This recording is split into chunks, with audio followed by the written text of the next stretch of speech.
Good afternoon, everyone. I am getting ready. We are going to be doing some content on Saturdays, noon to 5 approximately. The wife and I, she wants me to be the breadwinner, the workhorse, and Twitch and YouTube is sometimes quite lucrative. So we're going to be hanging out.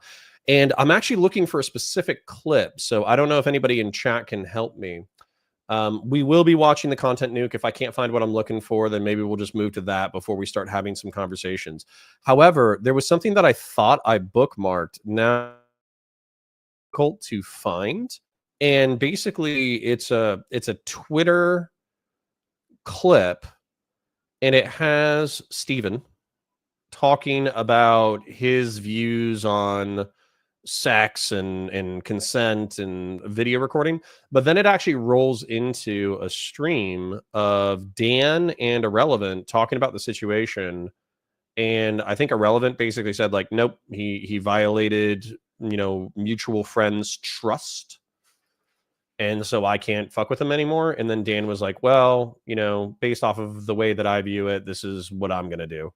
And they kind of fight about it. And I think the reason why it's a pertinent clip is because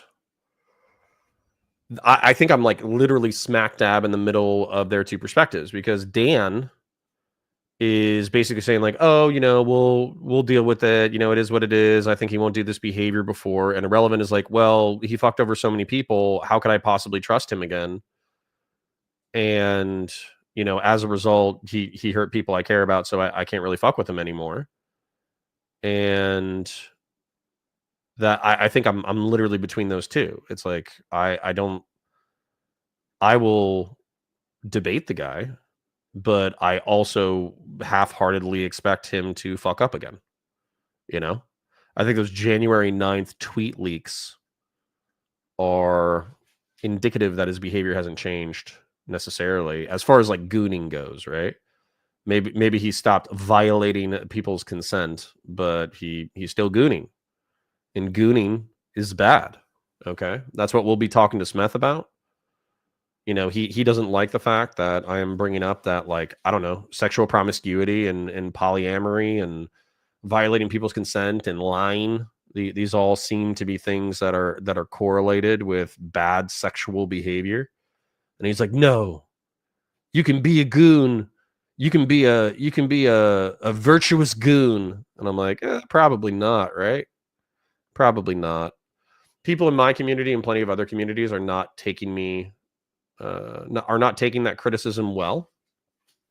They're like, no, I'm a virtuous gooner, right? It's like the virtuous pedophile thing. It's like, I can be a gooner and I can be virtuous. And it's like, nah. So let's do it. Yeah, let me talk to the people who are already here. And then honestly, I can't find the clip. So if somebody has it, send it to me. But I might just, we just might start the Hasan Nuke and then interrupt it for talking to Smeth and talking to Lethe, Waterkai. But anyways, let's check in with chat, see how it's going. Sultan Al Fahim says hi. Christian Blair says now that Brianna is done. We'll see. Okay. With Brianna, she kind of said like, hey, I don't want to be talking about like, Destiny's sex shit. I don't want to be sucked into Lav and Mr. Gold drama. I kind of in some ways I like wrestling with pigs. Destiny obviously fucked up so bad that it's hurt a lot of people, including what I think was Brianna's project. And trying to take Twitch and YouTube poll and make it somewhat viable in the mainstream space, right? And so I think she's kind of like sick of it, right?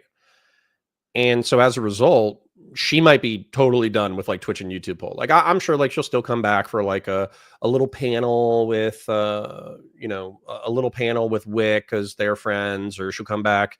Maybe we're gonna continue the show, but we're only gonna focus on hard topics. But I think she needs time to think about it, basically, because every time that if she's associating with me and I'm wrestling pigs, and I enjoy wrestling pigs, and I enjoy sending saying the R slur or the N word with an A or whatever, then that's obviously going to negatively affect her if she's getting into the room with like really serious people who have hundreds of thousands or millions of dollars and tons of clout and influence at stake.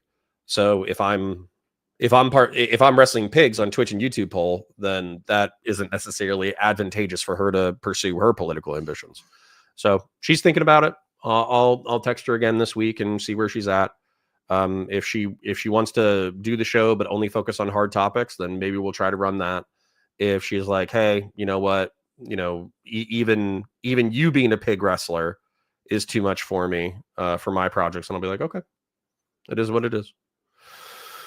Christian Blair says, still watches content, but I don't blame anyone that never wants to collab with him again. That's kind of where a lot of people are landing. Christian Blair says, puritanical Connor has arrived. Oh no, I never left. I just wasn't very vocal about my beliefs, because no offense to Twitch and YouTube politics, but most of you guys are fucking gooners, right? You're not my audience, of course. My audience is amazing, but a lot of Twitch and YouTube poll are people who hang out on Discord all day talking shop about politics, so they have some veneer of intelligence and enlightenment and all that kind of stuff, but then they go into drama discords, or they go into gooning discords, and then they goon. So yeah. Soko says, tuning in from work, watching Connor during inventory. Well, thanks for being here. It is appreciated. JD says, gooning is a vice like smoking weed is a vice. It's bad in that it makes you unproductive. Well, yeah, I mean, like, you should. So when we're talking about goon, okay, we're using this term, and of course we're using it half-heartedly. But gooning, in my opinion, is just like degenerate sexual behavior, right? So it just means masturbating aggressively, to the point that you're maybe affecting your life. It means that you're looking at degenerate pornography. It means that you're interacting with e-thoughts and OnlyFans girls. It means that you're carrying on promiscuous relationships. And so as a result, these things, like, depending on the spectrum with which you engage with it, it can have, I'm going to use a big word. People don't like it when I use big words, but guess what? My fucking stream. Deleterious. I don't even fully know what that word means, but it sounds good, right? I think it has deleterious effects on your life. And just to make sure that I'm not using deleterious incorrectly, we're going to look it up. Causing harm or damage. Yes, that is accurate. So being a gooner can have deleterious effects on your life. And I think that one of the frustrations, I guess, is, from my perspective, right? Like, oh, I'm still willing to talk to Steven or whatever in a debate, unless he, of course, has, like, rapes or sexual assaults come out. Then at that point, it's going to be like, okay, no. But the point is that you would think that he would analyze all of the things that have happened within the past 2 years since 2022, and he would be like, okay, this is having deleterious effects on not just the lives of people that I care about, but on my life, like Steven's life. When I believe Steven is slightly sociopathic, I think pretty much anybody who's being sober understands that. And so with sociopaths, typically you have to appeal to their own sense of self-interest. So I wouldn't expect like some great moral change from Steven to come from a sense of remorse or guilt. I think that you have to appeal to his own sense of self-preservation and self-interest in his own well-being. C-Dub says, what are you, a word calendar? Yes, I am. Deleterious is the word of the day, but Christian Valaris says philanderer. We'll make that another word of the day. Zerg 1337, which I also think is leet in old speak, says, so since Destiny, including his recent links, have dug the hole further, does Sargon have a higher moral character? We'll see, right? So here's the things that I'll say about Carl. I'm going to call him Carl. Carl, as far as I understand, on a personal, we were talking about the personal political separation on the panel the other day. On a personal level, I think Carl does have redeeming attributes. He's running a small business. According to him, he's encouraging young men to take responsibility for their lives, to study philosophy, to study the ancients, to study history, to study politics, to study all this kind of stuff. And he also allegedly is loyal to his wife and has several children and uses his business to make his wife and family and community better. On the personal level, I think that's fantastic. That's how I want everybody to live. On the political level, I think he's like a neo-monarchist Trump sycophant. And I view that as retarded, absolutely fucking retarded. So I don't think I would ever attack Sargon unless there's like personal stuff that's revealed. I don't think I would ever attack Sargon's personal life. So maybe he would have the moral high ground when it comes to personal stuff. But I will absolutely attack the shit out of like distant right wing neo monarchist political anti constitutional anti republicanism. It's like, okay, fuck off. Name says, I only JO to non degenerate corn, of course. Well, good. Good. Then welcome to the sane and normal people stream. I know it's not as exciting as Hassan the terrorist or Vosh the lolicon or Destiny the sex addict. I know that we're not as exciting over here, but welcome to the relatively sane person stream. Christian Valera says at Counterfire, we never got the conversation between you, Destiny, and Pisco regarding where power comes from regarding 2A issues. Cry emoji. Well, we can set that up with Pisco. Pisco might not like me on a personal level for not disassociating, but I can't see why anything that I've done is beyond the pale. Bud123 says, isn't Destiny more on the spectrum rather than a sociopath? I don't think so. I don't even think he's diagnosed autistic. Christian Blair says, no, he doesn't. Sargon became a white nationalist who supports openly far-right politics to both Europe and U.S. Yeah. So the question is whether or not like neo-monarchism and distant right-wing philosophy searching is even a cover for ethno-nationalist and further right concepts. Because he was like, how do we get this out of our country? And it was like a third or second grade, or excuse me, third or second generation immigrant who had committed some heinous crime. I was like, oh, okay.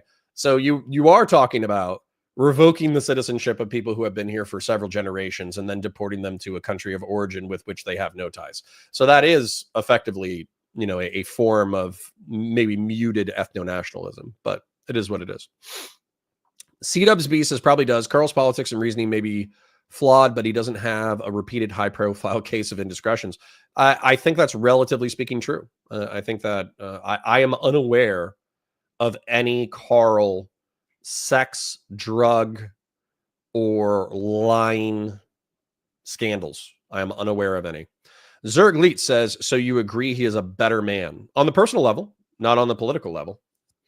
What was actually interesting was watching Zerg. You might be interested in this content. I watched a debate between Steven and Sargon from a few years ago, and I think it was on the definition of a man or a woman, and they were talking about like evolution and procreation and pro-social behavior and all this kind of stuff. And the perception at the time was that Steven had like blown out Sargon, but when I was listening to it without the emotion attached to the debate, I realized that while I don't think Carl was as effective rhetorically, I agreed with Carl's perspective more. And so, I articulated that many times through my debate review. So if you're interested in seeing me side with Carl more than Steven in a contentious debate, that should be like a too long didn't watch episode shot a few months ago. Excuse me. Jonah Boy says Sargon's politics are unhinged, especially for how much of a normie he seems to be in his personal life. I mean, I agree there. C-Dub says there are many good men with shite beliefs. That's very true. Max Thrax says the way to win is to stream in this time slot. He doesn't wake up before 2 p.m. True. I'm hoping that this will actually be like a good slot for consistent content. Obviously, with streaming, one of the strongest things, and by the way, thank you to the 50 people who are already here, 10 minutes into the stream. I think the most important thing with streaming is consistency and being live for a prolonged period. So for instance, I think that, God bless Chud Logic, even if he isn't a fan of mine anymore, he grinded or ground. He did one of those, and he was just live 5 to 8 hours every single day, 5 days a week for like 2 or 3 years. And he went from, in my opinion, not knowing all the lore, he went from a few dozen viewers to a few hundred viewers, and then he ground out at a few hundred viewers. I think he said the other day that he peaked out at 600 on Twitch, but then he made the transition to YouTube, and that's been fantastic for his career. And as a result of his consistent schedule, not only was he able to go full time, but now he's going live. He's live to 1,000 to 2,000 people daily. And I think that's just because you know what you're getting with this stream. he's going to pick the hottest drama content of the day. He's going to watch the content related to it. He's going to pause intermittently, and he's going to give you relatively sane takes. And then if somebody's being retarded, he's going to call them retarded. And that is entertaining. That's good content. So he's found his niche. Carl, I'm talking about Sargon of Akkad. Bud123 says, is pornography bad? Isn't it better to use your imagination rather than watching something? Yeah, I think you can make arguments for like the actresses are exploited. Some of the male actors are exploited. It encourages them to ask and, act in risky behavior. There's a lot of correlations between like child abuse and people becoming porn actors and actresses. There's also a lot of drugs in the scene, so people die. One of the saddest things that this actually this came across my feed. There's a 25-year-old actress. Her name is Emily Willis, I think that's her screen name. She is permanently disabled now because she was suffering ketamine withdrawals. She went to a rehab center. They didn't treat her properly.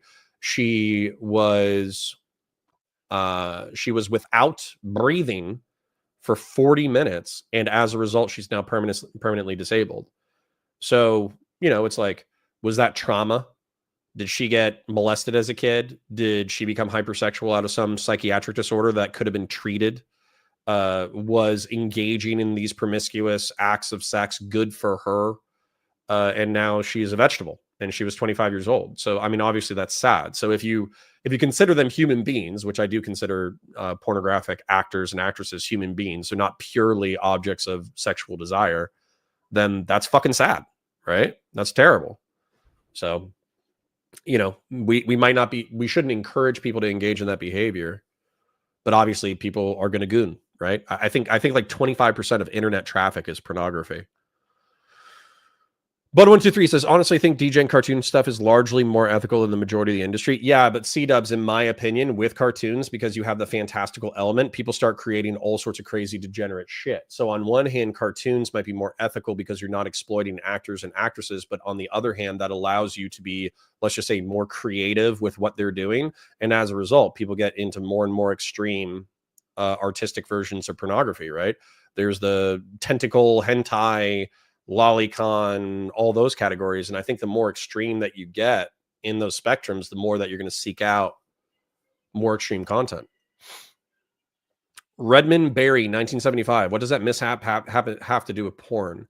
So the way that I would see it, Redmond Barry, is that if, let's just say, hypothetically, I'm not saying that this is Emily Willis, but let's say, right? Let's say that Emily Willis's promiscuous sexual behavior was as a result of her getting molested as a child, which, let's face it, plenty of actors and actresses face some kind of sex abuse when they were children. And so as a coping mechanism, they had some level of hypersexuality, and they had some level of like parents' neglect, right? These are antisocial behaviors even before they become 18 and become a pornographic actress. Then let's say at 18, society basically says, you are attractive, we want to see you naked, and we will pay you insane amounts of money to do it. Well, that society is effectively incentivizing that behavior. So now she's in a promiscuous sexual environment that does have a lot of drugs in it. If you talk to porn people, they will often talk about how it's effectively a party scene. Not only are they partying with their bodies, they are also partying with drugs. And so if they're not on camera, then they're hanging out with other actors and actresses who understand the industry, and they're doing drugs, right? And so I would say that if she was self-medicating with drugs as a result of sexual trauma, and then she was enabled with money, and then that resulted in her drug addiction and then withdrawal and then brain damage, I would see that as a chain of causation incentivized by the way that the industry and culture is right now. Blame the nukes for lolicon. I do, Christian Valeris. I do. Fable says, also Connor, does that hentai is bad argument to any other form of art ever, like GTA violence leads to real world violence? So Fable, if we actually want to get nuanced with it, then we can talk about the desensitization of people to violence as the result of video games. Now, obviously, desensitization to violence is substantively less bad than actually committing murder, but there are weird things that correlate with that. So, for instance, I posted a video from 2003 today of a insurgent who's getting machine gunned in the street. Okay. He has a rocket propelled grenade. He goes into the middle of the street and he fires. I don't think he fires it. I think he gets smoked before he fires it. And a 240, it looks like a 240 machine gun, strafes into him. And a 308 round goes into his ribs. He falls down. He puts his arm behind him. Another couple of bullets come through his chest. They blow his elbow off, and then a round goes through his head, and you actually see his like brain explode out the sides of his head. And I had somebody who I don't think is a veteran basically say, "Oh, that's nothing. I've seen way worse."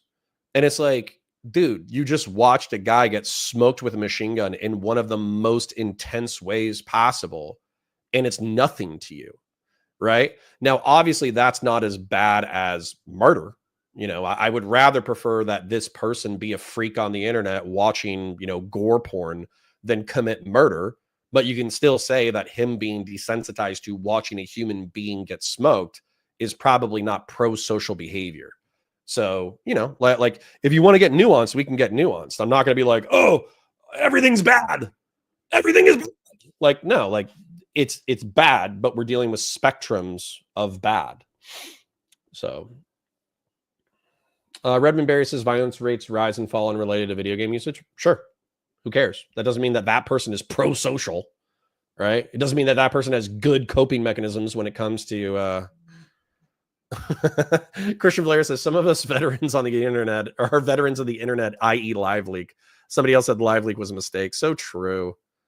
Biz D says you're talking about a real person dying. Yes, I'm talking about a real person dying.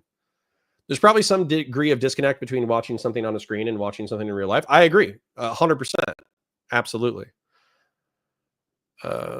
C-Dubs says, I think there's a difference. Most fictional depictions don't match reality. Live leaks might desensitize, but Doom demons spurting fountains doesn't dull you as a kid with a bloody nose. I don't know. People can be triggered by anything in this culture. I mean, I agree. Fun fact, ISIS learned about decapitation with chainsaws from watching Mexican cartel videos. Probably. I saw that original Mexican cartel video that came out. I still think about that shit sometimes. Every like 2 or 3 months, I'm just like, damn, that was fucked up.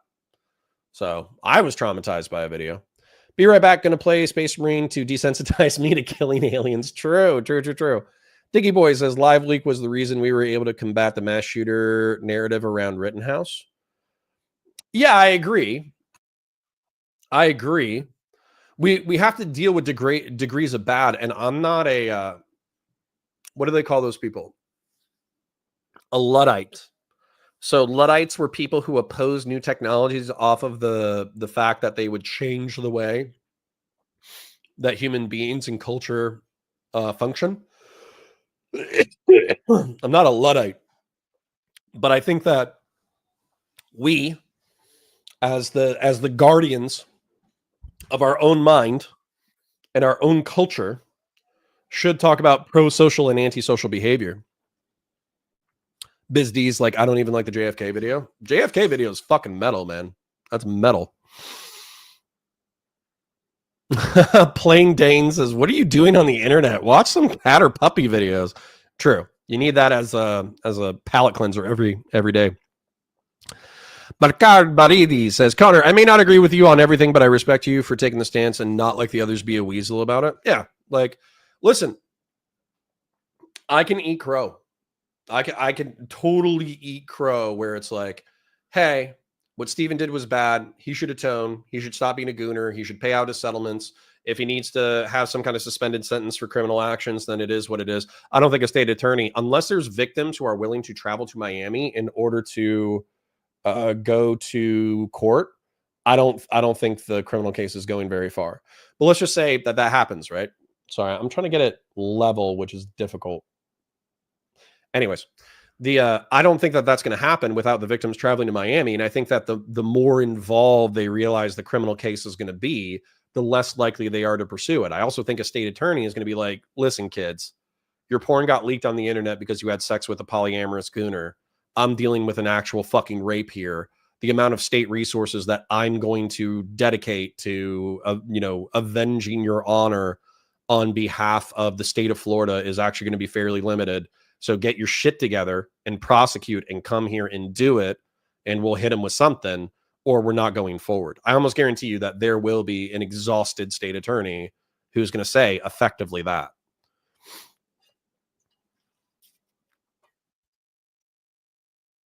Sapient Green says, on some level, seeking out videos of people being violently murdered on the internet is a choice. I don't usually find that kind of shit. True. True. However, I would say on Twitter, I follow like war pages. Excuse me. My family's getting sick, so I'm getting a little sick too. Not enough to ruin the stream, but still. The 1:15 EST. Sorry, 1 second. Let me check in with Smeth. I mean, 1 p.m.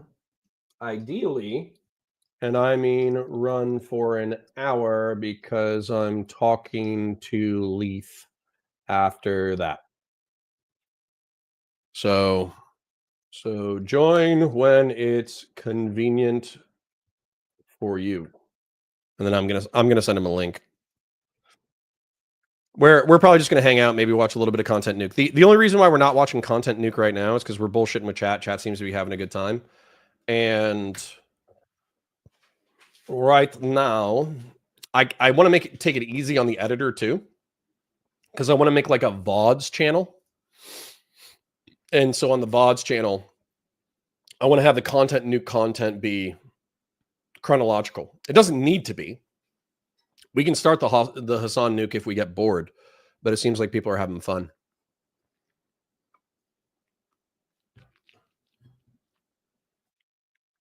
Manta says, people today are pretty clearly desensitizing. Tech in general is encouraging antisocial behavior. I don't know if Jesus is the answer, but probably some reconnection with nature and real humans. Lol. Well, Mantis, yeah, I agree. I'm not a religious literalist. I don't think that the creator and ordered force of the universe manifested himself into one human being 2,000 years ago. And if you do not believe in that one human being from 2,000 years ago, then he's going to send you to a plane of existence that is effectively suffering for all of eternity. I don't believe that literally. However, I do think that nestled within Jewish traditions, nestled within Christian traditions, nestled within Islamic traditions are moral prescriptions that are very pro-social, and imbuing it with the authority of that higher power gives people like effectively moral license to do the right thing, even against their own selfish impulses. And so when I think that people, obviously what's evil, because this is what it's going to boil down to with Lethe Waterkai if he chooses to debate rather than have a conversation.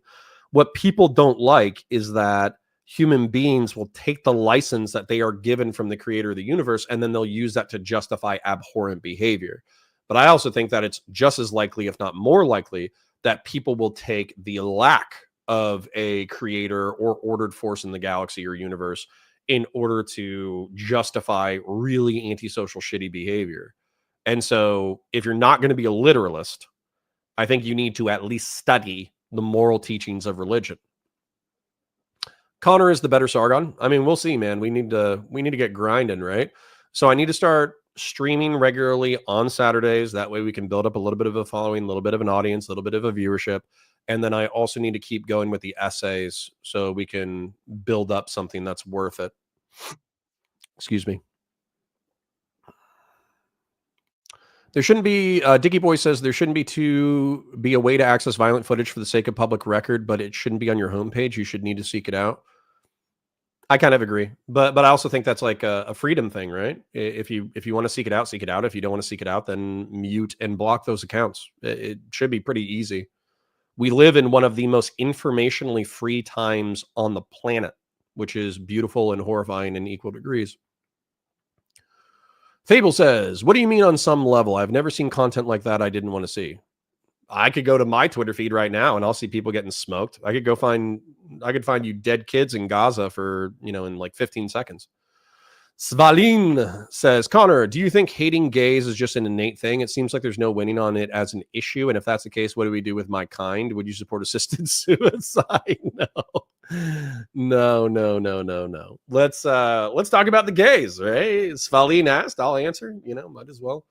Seems like all the streamers are imploding, so I might as well share my ideas since their ideas don't seem to be working out. So homosexuality, okay? I think that what likely happened, for those of you who don't know the biological process, is that human beings in vitro, in the uterus, they are bombarded with a series of hormonal commands that transitions them from female to male.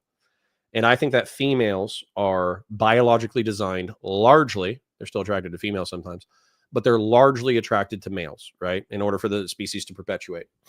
And so when you, the homosexual, were transitioning in vitro, what happened was you were bombarded with a bunch of hormones, and the switch that gets flipped for attraction to females versus males, it only got flipped partially or didn't get flipped all the way. Whatever complex series of hormones and genetic coding, deem that outcome, right? And so as a result, you have all the biological attributes of a male, but you also have an attraction to a male. That doesn't make you evil, bad, need to be thrown out of society, need to kill yourself, or whatever. But there are correlated, okay, not causated, there are correlated behaviors within the homosexual community that I think are antisocial. The ones that come to mind the most are Milo Yiannopoulos talking about, as a teenager, it's very common for teenage gay men to date older men in order to learn the lay of the land. And I think the way that he articulated this, or the way that I'll articulate this, is oftentimes homosexual teenagers will get kicked out of their house. They'll get less financial access. They'll be bullied by their peers and their family members and all that kind of stuff. And so they're looking for a mentor to allow them to continue to exist without killing themselves, right? And so oftentimes they'll turn to gay men who are older, and then some older gay men, not only will they be a mentor to a young person, but they'll also have a sexual relationship with that young person. I think that's got to stop, right?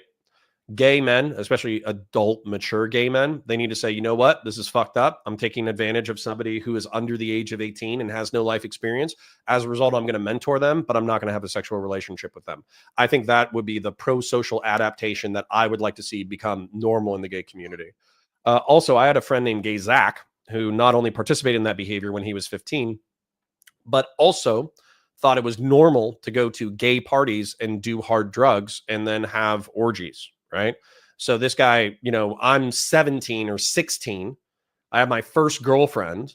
We're having fun in the movie theater, walk out of the movie theater, bump into Gay Zach, and Gay Zach's like, oh yeah, I just got off of a 36-hour meth bender where I banged and got banged by 20 dudes. And it's like, Jesus Christ, Zach. Like, we get that you're gay. We like you. You're a funny and fun person and you're fun to party with. But doing meth and having sex with 36 guys when you're 16 is fucking insane, right? And so if that's normal within the gay community, if 36 men were willing to have a gay orgy with a bunch of fucking people doing meth, that shit needs to get fucking kiboshed real goddamn quick. And I would say the same thing about straights, right? If you're like, oh, well, straights do that shit too. It's like, okay, the straights should stop doing meth and having orgies. Okay. So maybe it's not the homosexuality that's the problem. Maybe it's the promiscuity and the hard drug use. I hope that answers your question. I don't want you to kill yourself. I want you to be normal.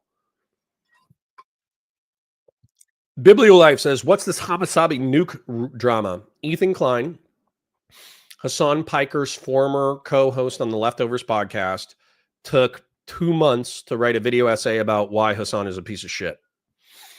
So, yeah. OG Cicero says, you should watch the Denims clips. They're hilarious. She constantly fucks up. Yeah, dude, Denims, that's the other thing, man. Streaming is not... The most intelligent and insightful people are not the most successful people. It's literally the people who have the time and ability to go live consistently and who offer takes that are accepted by an audience. That's it. That's all it is. Denims, I'll just be mean. I don't like being mean, but I'm going to be mean. Denims is a fucking retard, okay? She has consistently dog shit takes, and she just simps for and swims in the wake of Hassan Piker. That's all she does. And she gets away with it because she's a fucking Arab-coded woman with plastic surgery. So, KOE says, Connor, both you and Destiny need Jesus. Destiny for his spiritual sickness he's afflicted with. I am the way, the truth, and the life. Now comes the Father except through me. No one comes through the Father except through me. Yeah, Phil, we were just talking about you. This is the kind of stuff that if an anti-theist read that, they would be totally turned off of exploring religious insights. But I think through my path, I think that more people would be willing to explore religion. Sapien Green says, in my opinion, some people have a God-shaped hole in their mind and they're going to fill it with something else. Other people don't have that. Dude, so I was literally scripting. I was scripting an essay, and it is about destiny. It was effectively a summary of the Destiny report.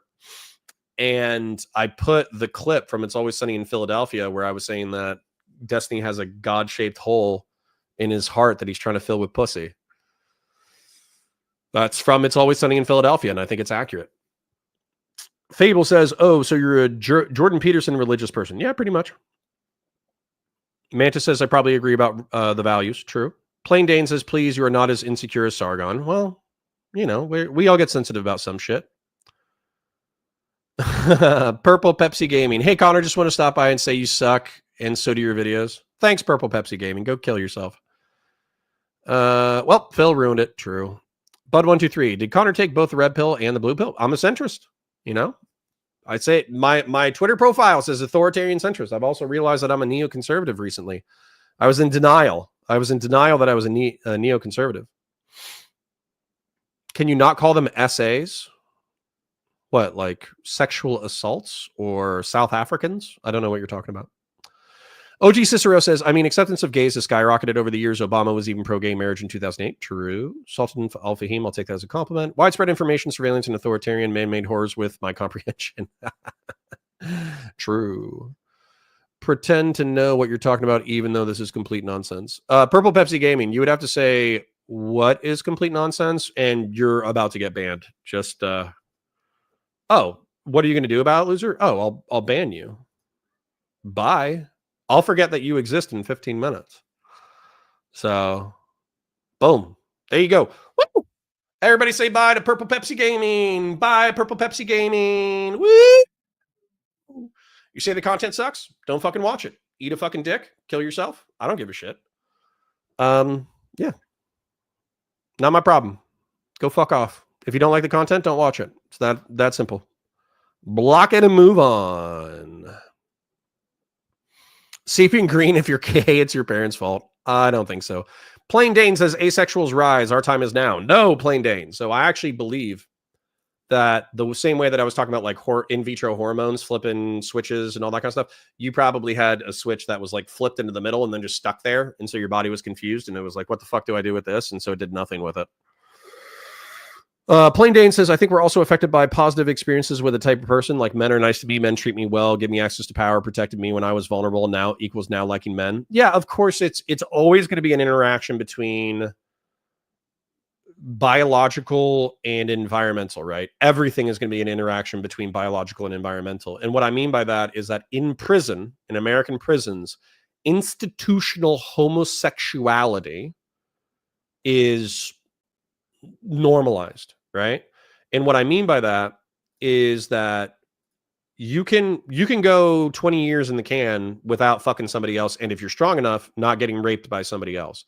But it's pretty common, at least in exterior culture, to accept the fact that homosexual rape happens in prison all the time, and that there are men who will rape other men, but when they come out of prison, they're like, nope, I'm a heterosexual. I just did that in order to cope with the fact that I was in prison for 20 years. So that's an example of what I would call institutional homosexuality. It's not because they prefer men over women or they have some kind of like sexual preference for men over women. It's exclusively because their environment dictates that they want to have sex and men are the only thing around. I actually think that it's probably, if I had to guess, I would say 5 to 10% of the population, whatever the normal statistics are exclusively homosexual. I would say probably a quarter of the population is bisexual. I think that's probably fairly normal. And then environment kind of reduces those numbers a bit.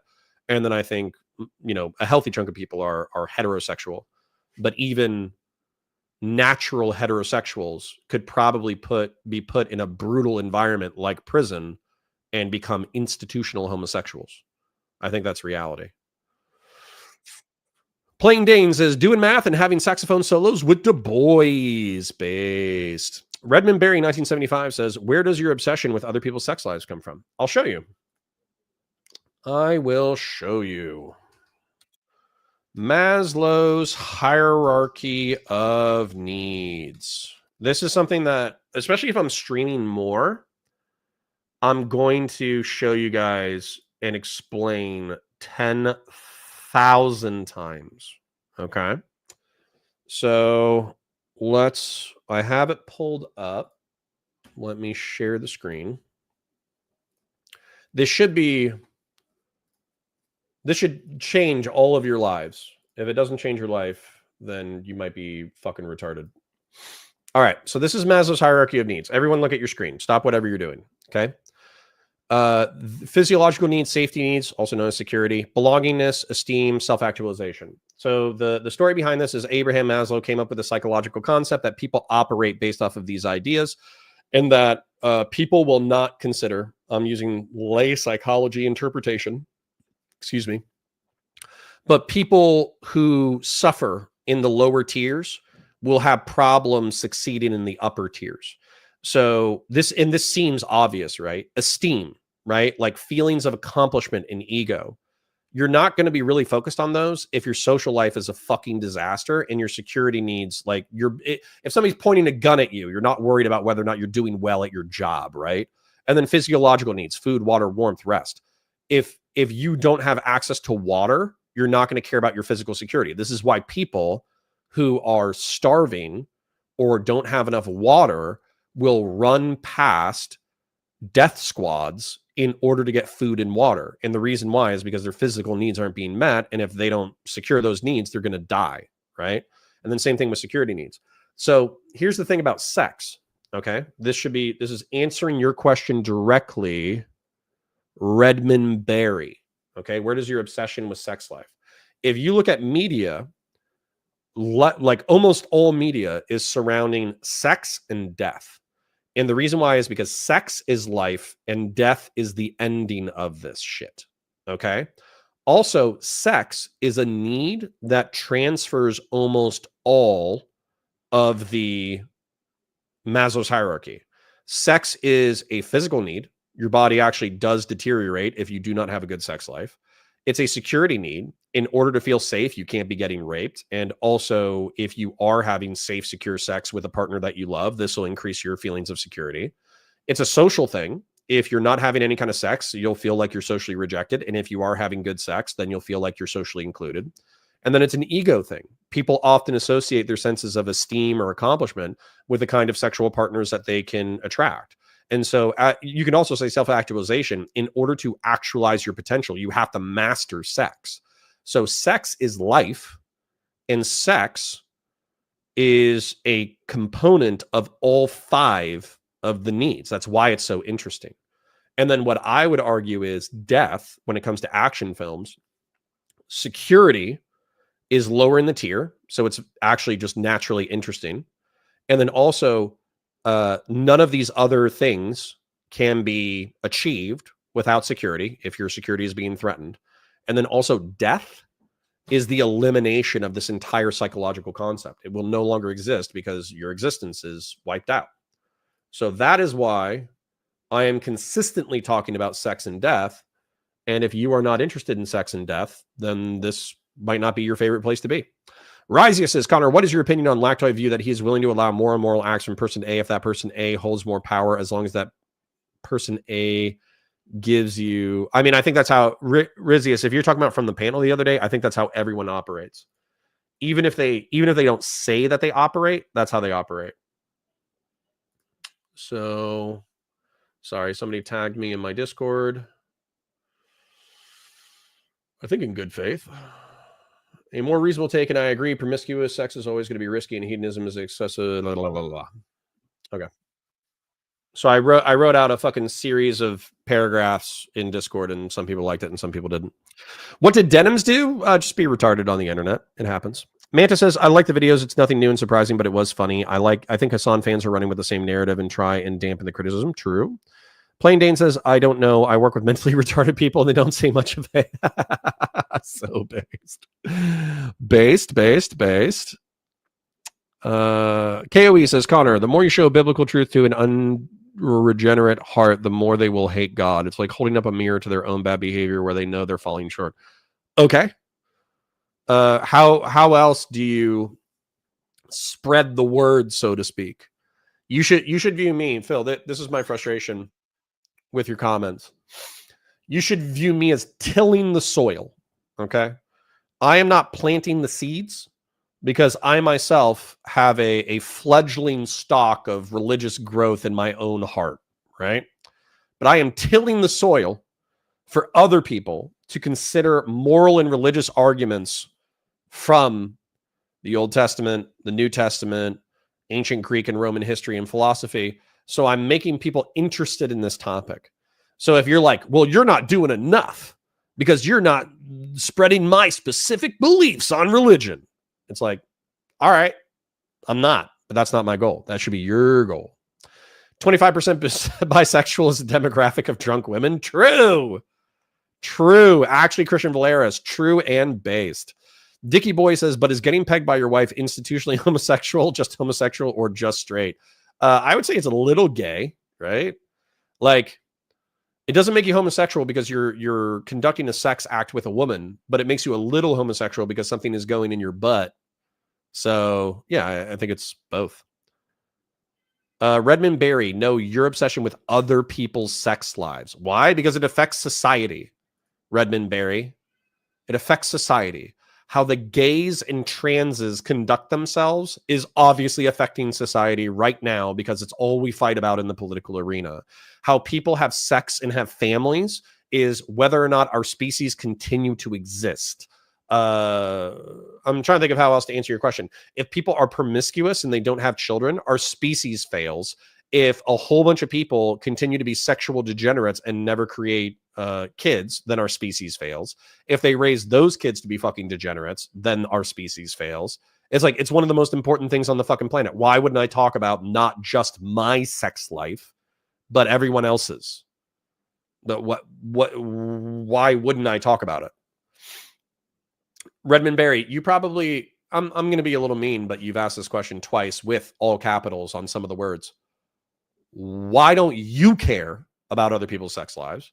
And then not just that, how do you not see that it affects the rest of society? How do you not see that? Right? You might have some like libertarian view on sex where you're like, well, you do you and I'm going to do me and let's leave each other the fuck alone. And I would say that's going to work for 80% of people. But I would say for 20% of people, that's not enough. We have to know what each other are doing. Plain Dane says you can master sex. Where can I see my stats? You gotta start journaling. Manta says, I thought Connor was going to say my needs have been met, so now I can waste time doing whatever the fuck I want. Laugh my ass up. Nope. Life is not a game that you master and you're done with. It is something that you perpetually struggle against forever. Bud123, why does having sex one of those hierarchy of needs, but also sleeping around does not lead to a happy life, unlike having a family? Why does having sex one of those hierarchy of needs, but also sleeping around does not lead to a happy life like having a family? So this is my argument. Let me pull it up again. Maslow's hierarchy of needs. Let me pull it up again. Thank you for asking that question. I do think that this is pertinent and interesting and necessary. So Redmond Barry, if this is not of your interest, I understand, but we're going to talk about it anyways. That's okay. Not every stream is going to be for everybody. All right, let me make sure that you guys can see what I'm looking at. Okay, so why aren't people who are sexual fucking degenerates often happy? Okay, some degenerates are happy. That's all they need, right? They just want sex and they want their polycule and all that kind of shit. And I would view those people as like emotionally or physically damaged, but that doesn't mean that they're not potentially happy, right? We'll probably talk with Smeth about that in a moment. But physical needs, food, water, warmth, rest, and sex, right? Okay, so let's say that you're having a little bit of sex, okay? Not all the time, but you're being sane. Security, same thing. Sex can add to a sense of security. Social needs, sex can add to a sense of belongingness. So within this hierarchy, okay, within this tier of the hierarchy, I would say that having good relationships with everyone around you is the peak of this tier. What I mean by that is you have good relationships with the people you have sex with. You have good relationships with children. You have good relationships with your parents. You have good relationships with your friends. You have good relationships with your community. And the truth is that if you're having tons of promiscuous sex with all sorts of people, I think tons of promiscuous people are physically and emotionally damaged people.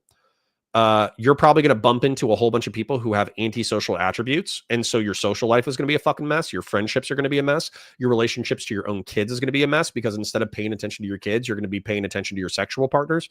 And then your parents probably aren't going to want you to be doing that because they want grandkids and they want happy, healthy, emotionally stable, physically secure grandkids. So if you're too busy focusing on sex and drama, then not only are you not going to achieve the highest regard in this tier, but it's going to ruin the rest of the tiers, right?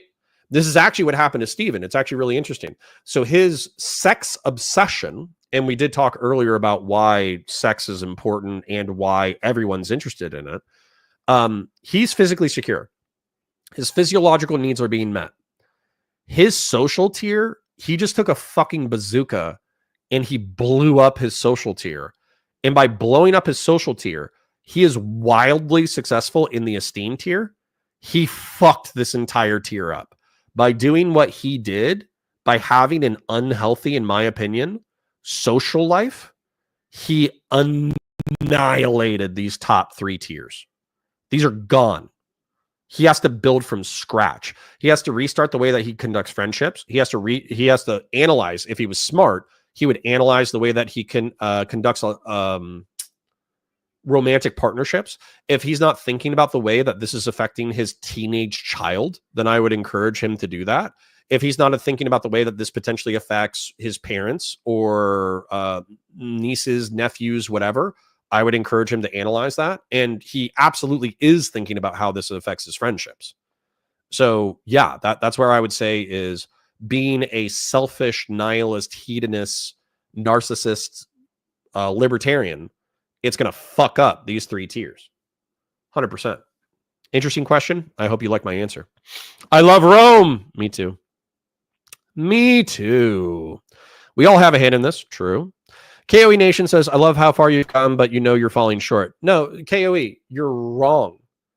I'm the same guy. I haven't changed. I've had the same religious perspectives for a decade. You've just never heard me talk about them. Dickie Boy says, guess it depends on whether or not the strap-on is bigger. As long as it's smaller than your dick, I think you're good. True. Dickie Boy spitting facts in chat. All right. If you get pegged by your girlfriend, the peg has to be smaller than your dick or it's gay. That's true. X-Rocks Fist says religions are man-made means of manipulation to groups of people to shape their behavior to the desired ways. Christianity is losing now because they're trying to maintain archaic systems of manipulation in a high information world. I agree with that. I'm just not as pessimistic. I still think that Christianity has plenty to say about the moral behavior of people, even if you don't believe it literally. C-dubs, Bud123, both fulfill one of the baser needs. Will family raising leads to more fulfillment beyond the ego of how many people are attracted to you? True. C-dubs is spitting facts. Fable says, I think conservatives are just scapegoating LGBT as why they're failing politically. What people do in their own bedrooms doesn't affect the wider populace. Sounds really creepy. Fable, you are coping and seething. Let's go ahead and pull this up. Y'all are just you're gonna make me Wikipedia everything. What is it? Fertility rate by nation, by country. Let's do it. List of countries by total fertility rate. What people do in their bedrooms doesn't affect you is a luxurious belief, and it's moronic. Niger, Chad, Congo, Somalia, Central African Republic, Mali, Angola, Nigeria, and Burundi. All of these places have a birth rate higher than 5. I almost guarantee you, if we look at these places, they're going to be some of the most economically impoverished with the least access to contraceptives, with the most amount of children who are illiterate, starving, or dying in war. I almost guarantee you that's the case here. And they're probably like the least technologically developed. That's going to be my guess. Now, I've heard good things about Niger and Nigeria, but they're probably developing. And what I mean by that is, like, in some places, there was like a birth rate of like 10, like 200 years ago. So they've already cut their birth rate in half compared to like the 19th century, right? Then we get into these like middle countries. They still have quote unquote high birth rates, right? Because they're at like 3 or 4. And I would also say that these places are probably on average poor, more destitute, more war than the average bird, and less access to contraceptives, right? Then we get into population replacement is 2.3. So all these countries are effectively replacing their own populations. Then we get into, let's face it, more developed countries and middle development countries, and you start dropping below 2. What you do in your birth rate, and some of these countries, look at this, 0.9, 0.8, 1.1, 1.2, 1.2, 1.2, 1.2, 1.2, 1.3. All of these affect the way that the economy functions. China and I think Korea, South Korea. I think South Korea is going to have half the population that they do right now in 2 generations if the current demography goes as it does. These countries will take a 30% hit. And we don't have economies that are designed off of depopulation. So we're actually in an economic crisis of people not having enough kids. And then not only that, but the way that the United States and Western Europe and the Western world has been coping with reduced fertility is mass immigration. They didn't consult the populations, but they basically looked at the models and they're like, this isn't going to work. Our entire economic system is going to collapse. As a result, we need to import hundreds of thousands or millions of people to shore up our fertility rate. So saying what you do in the bedroom doesn't affect anybody else is raw fucking cope. Raw cope. Coping. Fable, you're coping. Jethro Gibbs says, people act like there's no natural imperative to cultivate wellness and sustainability for the future. Straight up. You start talking to people about like eating right, going to sleep on time, taking care of your family, and they're like, you fucking put that clip on my timeline, you fuck? Which one? Which one? Oh, that is fun. Lethe is Lethe Waterkai. He's a gentleman who runs a panel show. We've talked a couple of times. What is Destiny's response? Meme through it, basically. Meme through it. He's memeing through it.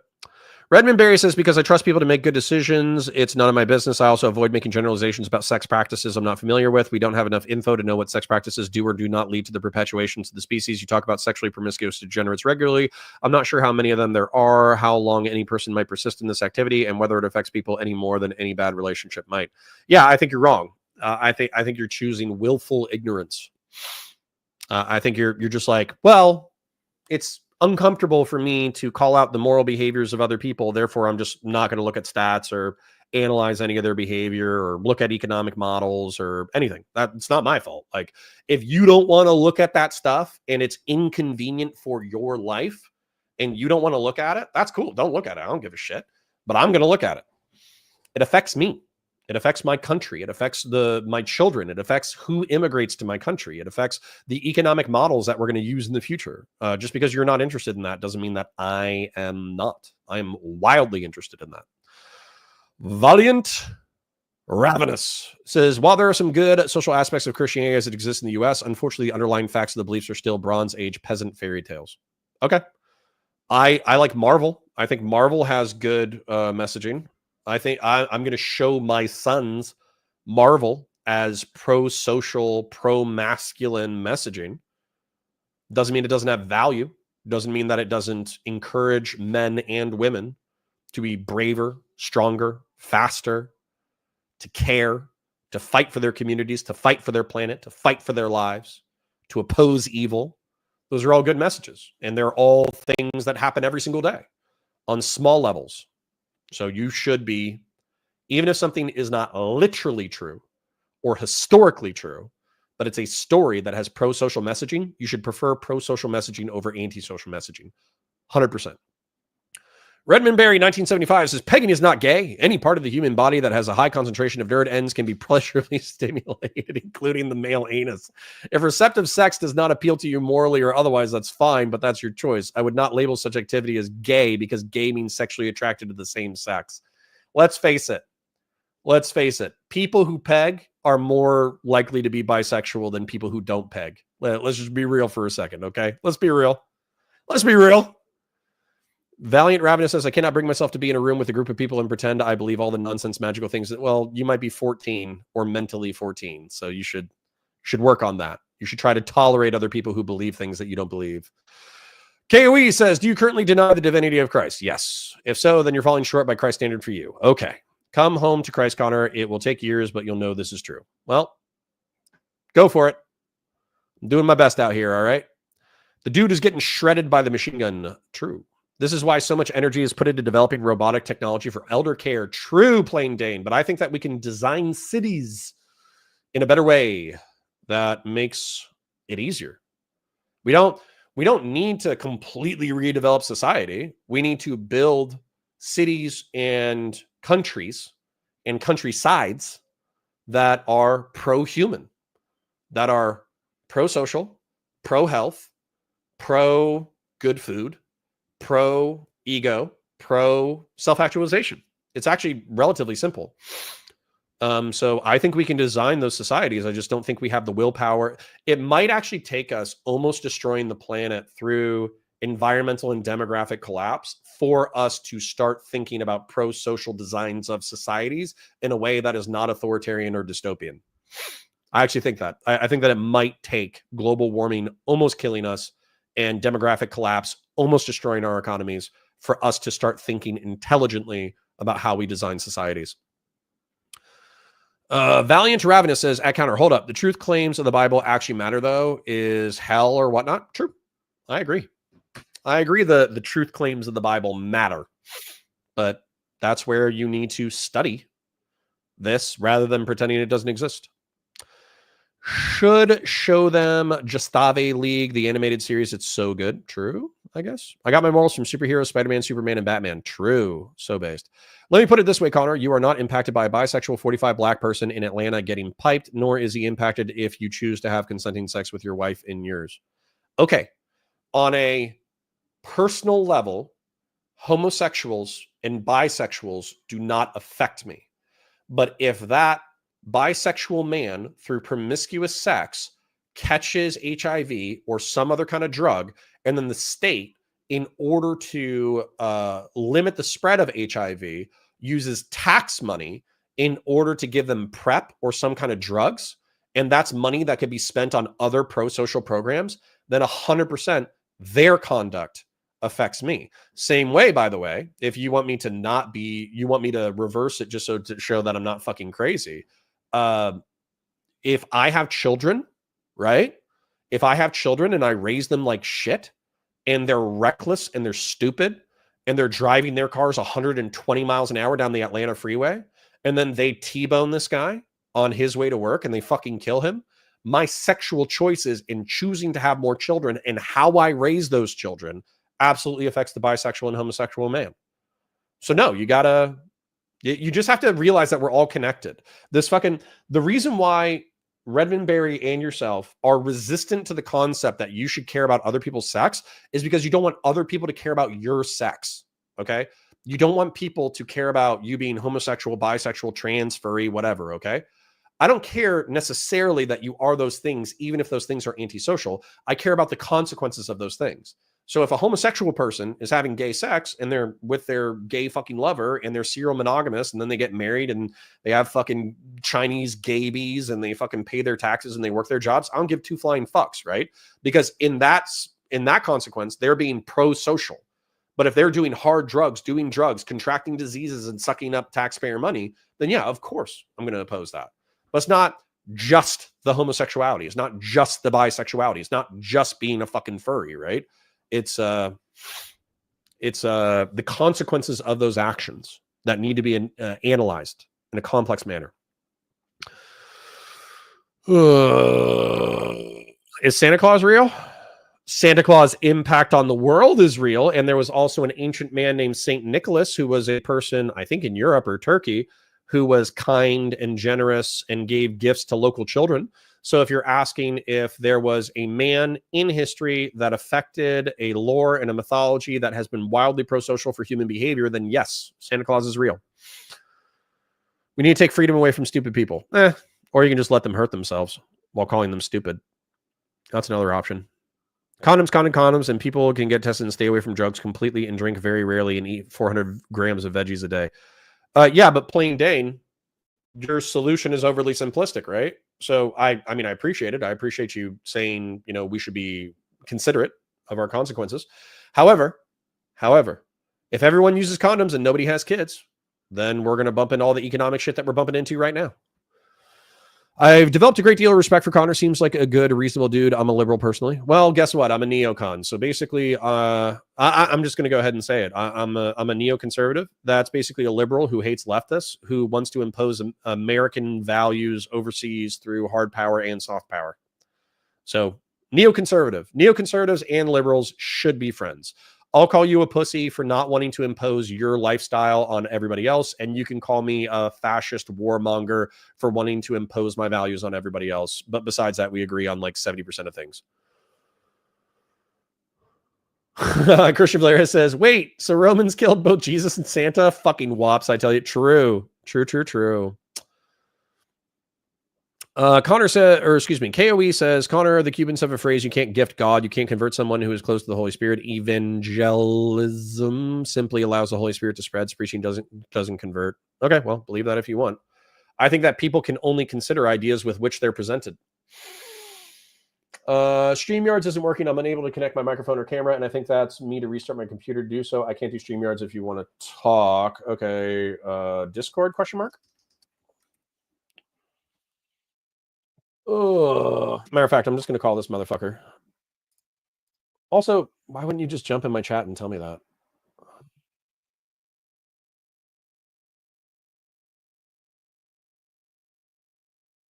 Hey, can you hear me? All right, give me...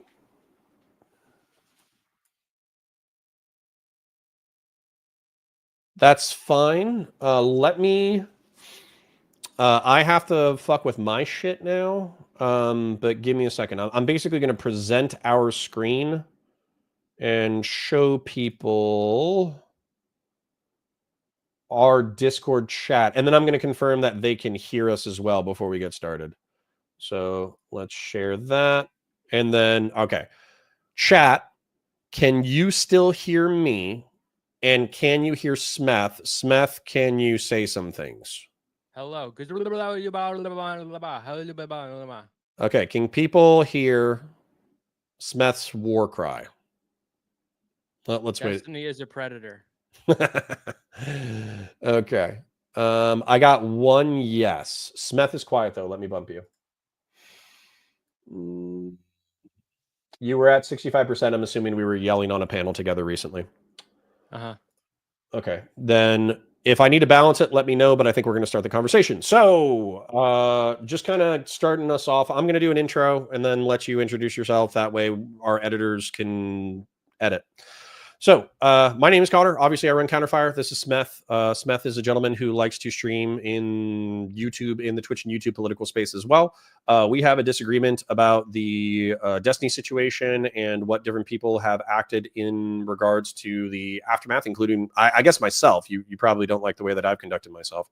And so Mr. Smeth wanted to take me to task for some of my takes, and we wanted to talk about sex, degeneracy, predation, abuse, power, and a whole bunch of other stuff, I'm sure. So, Smeth, can you introduce yourself to the folks at home? Yeah, I'm Smeth. I stream on YouTube and I make videos. I'm currently making a video called Times I Was Suspended in Elementary School. Cool. And I'm working pretty hard on that. All right. So I think that Destiny is a sexual predator. But so here's my biggest contention with some of the shit you were saying. I have strong reservations for saying that somebody should be put in jail because I don't like what jail is. Okay. I think that jail should be reformed. I think it's basically like torture, and it's cruel and unusual. And I think we could do a way better job at making the country safe and like preventing people who are a danger to others from being part of society, and while also reforming them. I think we can do a way better job than what we currently do. And just like that, I have a strong reservations of the sex offender registry, but that doesn't stop me from saying that somebody should be put on it because I know what it's supposed to be in spirit. Just like I know, I it doesn't stop me from saying that somebody should be put in jail just because I know what jail should be in spirit, Sure. and there's a place for it. So I'm not going to just I don't advocate for a lawless country.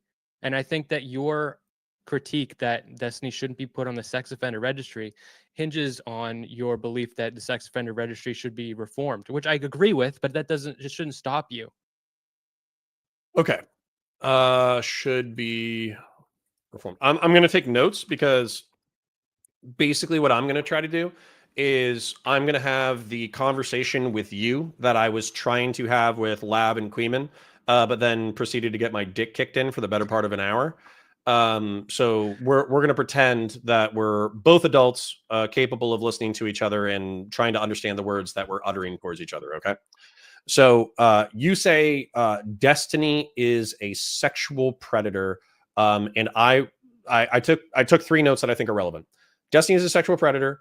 Incarceration isn't the solution. Sex offense registry should be reformed, but still used. Does that seem like an accurate? The latter two are like a train of logic. The first one is another point that I can actually elaborate. We can ignore that for now.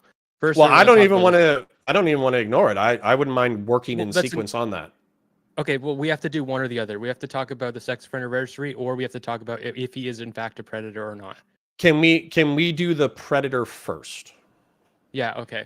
So it's clear that he has a hobby of sharing videos and photos and nudes of himself having sex with other people, and he refers to it as a hobby. Like, this is a Okay. hobby I have. All my hobbies are always free.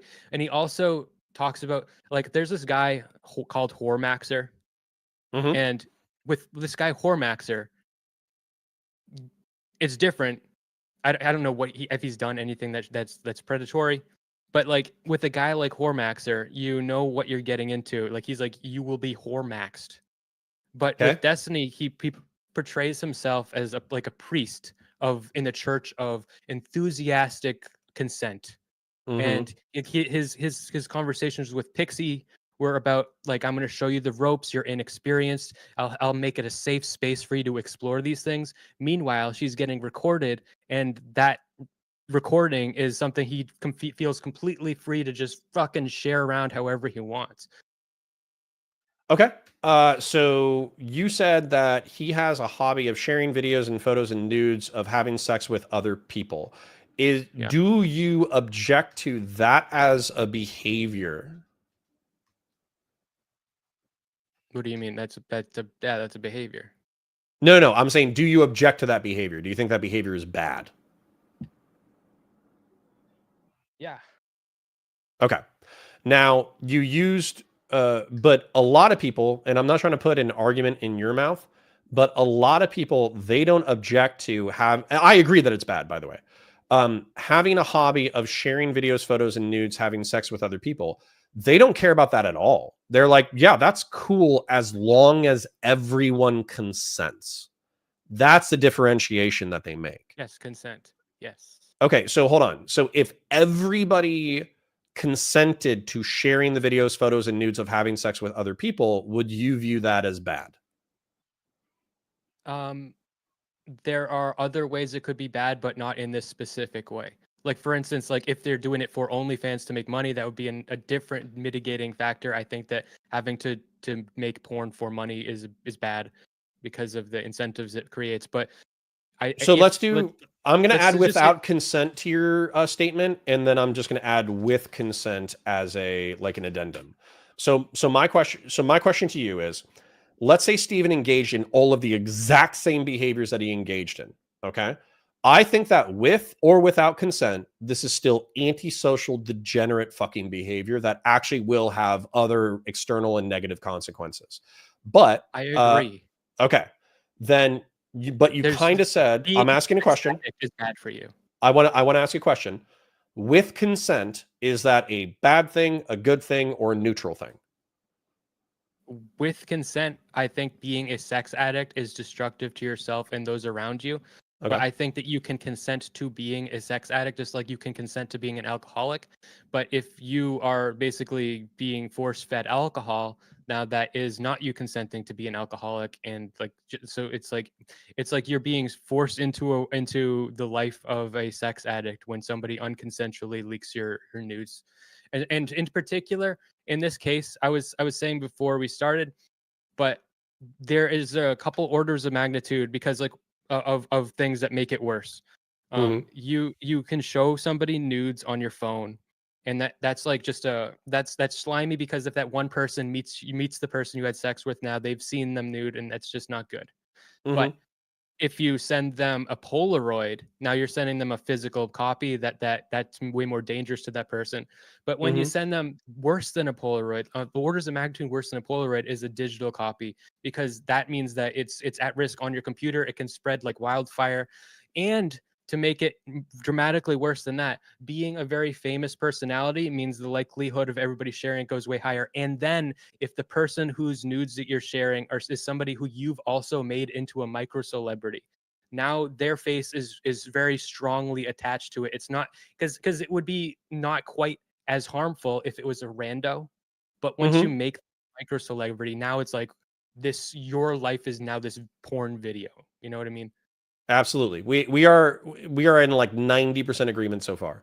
So I wanna ask the next question is you brought up Hormaxer, okay? I As don't know a everything about him. I just know that he is named Hormaxer. He whips his dick out, and he's like a total sexual deviant. So if I had to guess why you brought up Hormaxer, it would be because maybe I'm putting words in your mouth. Is he would be an example of at least a honest Yes, gooner, if not honest, a honest sex addict. virtuous or like I don't I'm know kind of how I'm virtuous, making a but joke. honest. I'm making a joke at, or at least I'm poking at the virtuous pedophile, right?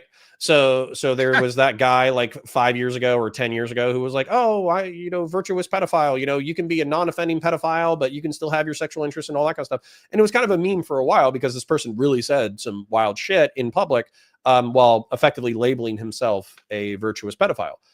So with Hormaxer, I would view this as the same thing where He we might kind of actually be a. Let's just like I don't know everything about sure. him. Like, so Let's treat this is a Hormaxer as an hypothetical. idea. Yeah, Yes. Yeah. let's Yes. treat Hormaxer as an idea. So you Yeah. think it's possible for a person to be a sex addict, but to be Yes. honest with their sex addiction and basically say, if you enter into this world with me, you are entering into the world of like a sex addict freak. No, I don't agree that when you so like for instance, um I like it's like if you enter into a relationship with Mike Tyson, you're not consenting to get punched in the face. Okay, so even if Hormaxer gives you all of the upfront shit, that still doesn't authorize him to leak your nudes without your consent. No, I'm not saying. I'm just making that like caveat because I'm not saying that being involved with Destiny means that you are giving him consent to or giving him consent to leak your nudes. That's what I'm not saying. You kind of I'm just jump. saying I'm just saying that Mhm. like there is a different point, like separate from specifically that makes the sea of consent more confusing. I think that it's worse when Destiny does these things because he portrays himself as Mr. Consent. Sure, Hormaxer, I don't think Hormaxer ever portrays himself as Mr. Consent. I Portrays agree. himself as I'm going to Hormax you. Like that's Yes. No, yeah. So you were pointing more to honesty rather than virtue. So I think I'm yeah. tracking. So you did say that Destiny has pitched himself as Mr. Consent. I agree. I think that one of the worst things that I've seen on Twitter within the past week was somebody taking him talking about the concept of consent, taking another clip of him talking about sharing nudes without consent and being like, that's the worst thing you can do. Right. And that was like 2022 or 2021. And then he did that. He was doing it while he was saying that.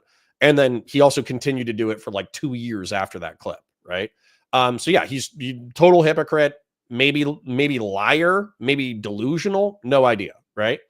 Yeah, and I think that when you add liar into the conversation about consent, you are like now breaching consent. Sure, Like if you I have agree. sex on false like terms, so not so yeah, it basically have to have sex with Destiny like under those conditions. It like is there is a lot of your consent that's already being violated. Okay. Some people objected to my characterization of this, but I still feel like it goes along with what you're saying. I said the words sex guru, right? And people were like, oh, that's too far. He never positioned himself as that. However, I feel like when you spend days, hours, weeks of content talking about sex, and also your audience is probably younger than you. And so you have all these opinions. Putting in an addendum of, well, this works for me, it probably won't work for you, but this is the way that I see it. Even if you put that caveat in there, but then you expound on the topic of sex for hours upon hours on end, and people think you're a cool guy, then people are going to look to you as like, I don't want to say like a subject matter expert. Where do you disagree with me? And so far, not much. But you just don't think that he's you've said you don't think he's a sexual predator. Sure. So let's do that. And hold on, let me separate this out so I don't forget to use it. So, sex predator, okay? You're coming at from it within a certain context. You're saying that he's a liar. You're saying that he's abusing people's consent. You're saying that he's manipulating people to sex. I would add to your perspective that he used his position as an authority on sex in order to attract people to himself, in that you could use the term predatory to describe that behavior, because you're basically like you're trying to manipulate the field of sex to your advantage. Well, so if it's predatory and if it's a pattern of behavior, doesn't that make you a predator? Like, No. because you can do one. If I think you can do one predatory thing, and that's a predatory thing, but you're not a predator. But if you do one predatory thing 50 times, now you are just a predator. Okay, so this is the shovel or the rake that I jumped into during the debate, right? But I think we're both conversational enough that you're not going to force me to jump into the rake, right? So a lot of people are coming at this situation from a lay perspective. They're saying, we believe that these behaviors are manipulative and deceitful, and that they are giving him an advantage in order to get sex over people who are not operating with the full set of information. I am operating from a law enforcement background. Okay. I spent 4 years in law enforcement. And if I check out, but you said that nobody should be on the sex offender registry except for rapists and murderers, basically. I think the sex offense registry should largely be reserved for the worst kinds of sex crimes, 100%. So, but I also want to finish the idea. But sorry, if you have a question, go ahead and ask it. So you don't think that people should be warned about Destiny? So he's going to continue presenting himself as Mr. Consent Guru, and I think I think that's blown up. Way. So hold on. So let me continue the thought and the idea for like why I wouldn't call him a sex predator and why I refuse to call him a sex predator, despite your verbal logic that is almost identical to the debate that I had with Queeman and Lav. It's because it's the best logic. Okay, I don't think it is at all. Okay. So let's talk about why. So sex predator, okay? In the state of Florida, in the context of law enforcement, which bear in mind, you roll your eyes. I have no idea why you're rolling your eyes. Why are you rolling your eyes? As a matter of fact, let's do the Mr. Girl meta conversation. Why are you rolling your eyes? That's a good question. I think that's a good. So I'm communicating because when you say, when you go into in the state of Florida and with the context you're saying I'm from law enforcement, you're doing is you're going into like this legalese, like very like literal, and I'm just what you're saying you're doing. You're converting the frame away from my moral argument to a black and white non-human like robotic like argument that really doesn't have like I don't. Sorry, go finish. And especially with things like sharing of nudes like publicly and things like the power that Destiny has over the people around him, these are things that the law has dramatically not caught up to, only barely has just caught up to like in recent years, and not nearly enough. So while it is, I think, illegal, I still think like the law is specifically not even like caught up enough to even talk about it. So I think when you use the law and you're talking about these modern events and these modern types of predation and abuse, and then you go to archaic law bullshit, you can do the same thing with the Bible, and you can say that like, homosexuality is bad. Well, no, I'm a priest, so let's Smith, go back I into need this you. framework. I need you to narrow it a bit because and the reason why I need you to narrow it a bit is because I'm hoping that even if I can't convince you, there will be some people in your audience or some people in my audience who see the way that I'm framing things. I'm you're kind of I hoping they don't. okay. But here's the thing. I think that you and definitely some people in Queeman's audience, maybe Queeman himself, I have no idea. I'm not trying to project into his shit. They're trying to say that I'm trying to reframe to a legal aspect in order to excuse the behavior. Yeah. Effectively say that the behavior is neutral or good. That's not what's happening. That's not even close to what's happening. I need to point something out. but we also need to finish this concept. I'll listen to what you're saying. You're going into a legal framework after previously you were going from a moral framework where you're saying that like you're talking about sex addiction being bad. So like that I think is your actual human position, and then to deviate away from my position, to try to diminish my position and silence me, and then so that your position is the only one, your moral stance is the only one, you're gonna dismiss me using this bullshit legal tactic.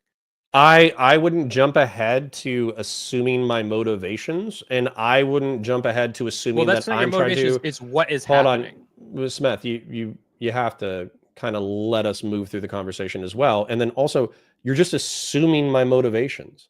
Right, why can't I disagreed with? It's not your motivations. That's the effect. The effect of doing that. So why can't you're leaving your framework of sex addiction being bad on the table, your moral framework, where you're trying to dismiss my moral framework because you're saying that law is the only thing that matters. Well, law doesn't. I don't think I said that. Yeah, well, you're saying, well, for me, the reason that I'm saying these things is because I'm a cop and I come from this legal background, and so I'm in the state of Florida. So you're not going to say that to dismiss your own sex addiction is bad, because I could do the same thing. I could say, oh, Connor, I'm a cop, and so really, if we're in the state of Florida, sex addiction is not bad. So I don't agree. That's not bad, Connor.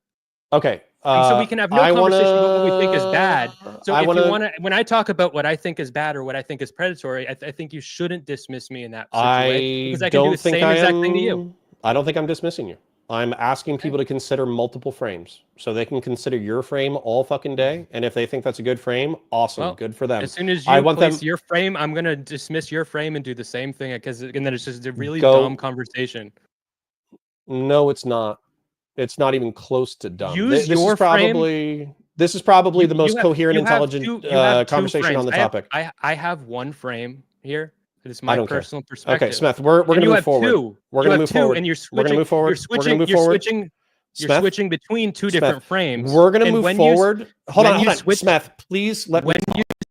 Smith, please let me talk. When you switch between two different frames, please it means that you can get away with saying anything. Please stop and let me talk. Please let me finish my point. When you switch between two different frames, let me know when you're done. You can. Good. Thank you very much. When you switch between two different frames, it means that you can dismiss me and while still holding on to a point. It's called Mott and Bailey, basically, which is something that I'm not doing because I only have one frame. Okay. Can I speak now? Okay. I finished talking, so. Okay. So, in my opinion, you are too... I'll be a little rude. I think you are too used to Mr. Girl or maybe even Queeman style meta conversations. Stop presuming Stop presuming my motivations and allow me to articulate an idea. No, I'm not done speaking. I let you speak for 5 fucking minutes, Matt. Shut the fuck up and listen. Just shut the fuck up. It's not your motivations. It is what you're doing. I'm saying you're Mott and Baileying. I don't care. No motivations. No more motivations. Allow me to move forward. No more. Okay. 2 more frames. Only 1 frame. If you switch frames again, I'm going to call it out again. No, I'm going, Smith. We can't move forward with the game that you're playing because I am allowed. Yes, I am of allowed having to explain. I am allowed to explain the legal definition of sexual predator and why I would be hesitant to use it in a lay framework. That is 100% something that is relevant to the conversation, is smart to talk about. So you're saying that we're not allowed to have a lay framework? You're allowed to have a lay framework. I'm allowed to tell you why it's not my framework. Okay. But your framework. Let's move into the framework. Let's just see if you even disagree. Is yours the legal framework, or is yours the moral framework where you say sex addiction is? This conversation is quickly becoming very boring and tedious. Please allow me to articulate my idea. You're flailing. Smeth, I'm gonna tell you right now, I'm not flailing. I've been trying to tell you a concept for probably 5 to 10 minutes now. I want you to shut the fuck up and listen to the concept. If you are incapable, no, we haven't. We haven't even started yet. If you are incapable of shutting the fuck up, I'm going to move on with my day. So are you capable of listening for 5 minutes? Just listen. Shut up and listen. But I already know what you're saying. No, you don't. Shut up and listen, or I'll go talk to chat. A predator because there's a legal definition of predator. That's what you're saying. Allow me to articulate the way that I view the... Okay. Allow me to articulate the view that I believe and why, or I'm going to go talk to chat instead of you.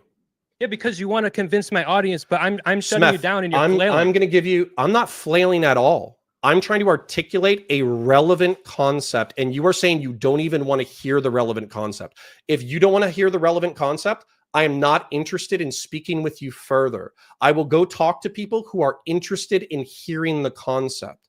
So you can either shut the fuck up and listen to the idea, or you can object to hearing new information from someone who knows more than you.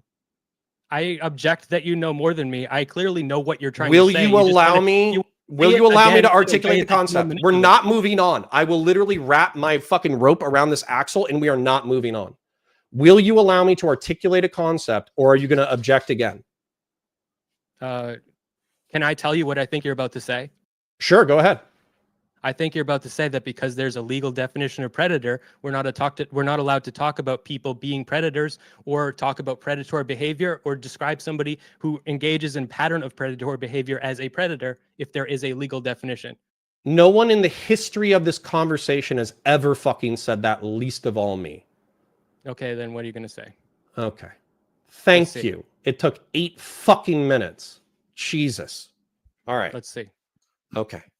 So, within the state of Florida, within the legal framework, which I think is more appropriate, sexual predator is defined as someone who has committed a violent sexual offense. The reason why I would not categorize Stephen Bennell II as a sexual predator is because, number one, I don't think that he's committed a violent sexual offense. Number two, someone who has committed a violent sexual offense is not only liable for criminal and civil penalties that can be quite egregious, they are also subject to vigilantism, where they will be hunted as a violent sexual predator. So if you are calling him a sexual predator, which you have reiterated that you believe this is an appropriate lay definition, then I think that if that idea is popularized, that he is morally equivalent to a rapist, then there is a chance that he will be traveling in public and people will treat him as a rapist. They will at minimum verbally and potentially physically accost him. They will at maximum kill him. And so as a result, I don't think that labeling him a sexual predator is an appropriate use of rhetoric. Okay. That's what I was going to say minutes ago. So you're saying that basically you're saying what I said, but with an add-on at the end of a risk of violence. So if people misinterpret me, then they're going to kill Destiny. If they think that Destiny is a fucking rapist, then there is a chance that people will physically strike him or kill him. Yes. Right. Well, okay, then let me take this opportunity. Do you think that Steven deserves to be physically struck or killed? No. Okay, I think he deserves to be physically struck, by the way. Let me take... I actually don't agree with that. Let me take this opportunity to say that I am not a representative of the law of the state of Florida, but I think that Destiny routinely engages in predatory behavior. So definitionally, fundamentally, he is a sexual predator. I do not think that he is a violent rapist. And so maybe by the definition of the law of the state of Florida, he is not a violent rapist, but he is a sexual predator by any human standard that we should actually be engaging in. And I don't think that violence should be done against him. But I do think that people should be warned of his sexual misconduct and behaviors and the risk that engaging with a sexual predator holds to you. So yes, those things. Okay. And yeah, so I actually don't think that if we call Destiny a sexual predator, people are going to go murder him. I just think that that's fucking insane. It's not at all. Like, so we can't call people out. Can't call people out unless who said they that? are actually. So, because what his behavior is on the spectrum of sexual predation. I say he was at least at 50% out of 100, if not more, and like of seriousness. And I think that what you're saying is because the definition in the state of Florida means that to be called a predator, you have to be like you have to be only. You got to be a 7 out of 10. Yeah, you have to be the 5. You have to. So in order, because of that, we can't talk about any predatory behavior, any predatory people. We can't talk about anybody's pattern of predation, which makes them. Nobody said that you can't talk about it, Smith. Because there's some retard in Florida that's gonna hunt them down. Okay, number one, you being dismissive of it is kind of crazy, considering you don't even think he should be struck. I think he should be struck. And then number two, this has happened where people have used the sex offense registry in order to use it to murder people. They used it because your address and your name is listed on the sex offense registry. So they're like, oh, these people are sex offenders. They're the worst people on the planet. I'm going to go start killing them. This has happened like probably half a dozen times. So you dismissing the concept as totally out of left field is inaccurate. And I don't care. So that's basically the first thing that I said. I came in saying, I think that because there are valid things there are valid reservations of the sex offender registry, of the judicial system, of prisons. That does not mean that we can talk about that in a moment. And the reason that he should be on a registry at all is to make sure that his future victims are fair warned and will be able to not be victimized by his sexual predation. Let's move on to that as a topic in a moment. I'm gonna point something out. You have said repeatedly that I am saying that you cannot call him a sex predator. That I am saying, okay, sorry, you disappeared for a moment. That I am saying that Queeman can't call him a sex predator. That Kelly Jean or J Stock can't call him a sex predator. They can say whatever the fuck they want. I don't give a shit. They're lay people with lay definitions. Hold on. During the debate, Queeman was saying, you have to. You, Connor, have to call him a sex predator or else you're not fulfilling your moral obligations. That's what he said. Okay? So I'm not saying you can't use a lay definition. You can't talk about the dynamics of abuse. I don't think those words have ever been fucking said by me or anybody ever. You are effectively making up that position. What I'm saying is you can't come into my world, my home, my life, and compel me to use words that I believe are inaccurate and potentially cause harm. So you're saying though that when I call him a sex predator, when Queeman calls him a sex predator, when you're running a risk, sex predator, you are So you're saying that we can't call him a sex predator because we are putting Destiny at risk. You can. I don't give a shit. Steven's the one who fucking started it. He put himself at risk by engaging in this negative behavior. Say whatever the fuck you want. This is America. I don't give a fuck. Why would I care what Queeman or you said? Nobody said you shouldn't be allowed, but I think doing it is irresponsible and putting someone in danger. Yeah. All right, I disagree. Okay, I think you're wrong. I do agree that there are people that probably I don't know this for a fact, but I'm willing to just accept that there are people that use the sex offender registry as a means to like target. Like there's people that just want to find a target and want to take it out on somebody, and they want to get the bad guys. And yeah, I think that just to make sure just to make sure that you conceding that that's a potential reality, I Yeah. almost guarantee you that I can type in Google, like, guy hunts people, guy hunts sex offenders, gets arrested after 3 murders or 10 Right. murders or Well, whatever, right? I I th- almost guarantee you within the past like 3 or 4 decades, I can probably find you 2 or 3 stories happen. But everyone in the comment sections of those being on social media are cheering for it. You might even find me in the comment section being, yeah, fuck those pedos, right? You might find that. But what I'm hey, saying is, you and Queeman and other people like you are effectively saying, yeah, fuck it. If Steven goes on that list, then that's kind of what he right. deserves. I think that we live in a lawful country, not a lawless country. So I think that vigilantism and acts of violence are illegal, and that we should embrace the judicial. So I think that what you're saying is we should hide from the judicial system, because if we use the judicial system, or not the just, if we use just the executive branch of government, if we use the law, if we put him on a list because he is a sex predator, or if we allude to him needing to be on a list because he's a sex predator, because I think that's useful so that we can warn the future victims. Because you're saying that we shouldn't engage in that lawful type of country, like that's the country I want to live in. But you're saying we Okay. shouldn't because there are people who will break the law and who will do crimes and be violent. And I'm saying that those people should absolutely not be allowed to do that. And that's the country I want to live in. I don't want yeah, so just like um I just believe in the rule of law. Okay. It's just shocking to me that you come from this I'm a cop bullshit, but you're also like so against the rule of law. You believe in like vigilantism. You think that we should live. No, I believe in a proportional level of application of the law. And sorry, real quick, I'm sorry if I seem a little distracted. We can try to summarize and either not get on each other's books, but clear each other's perspectives. So, some people in my chat, because my perspective isn't necessarily popular, were saying, one, that this never happened. Two, it's irrelevant.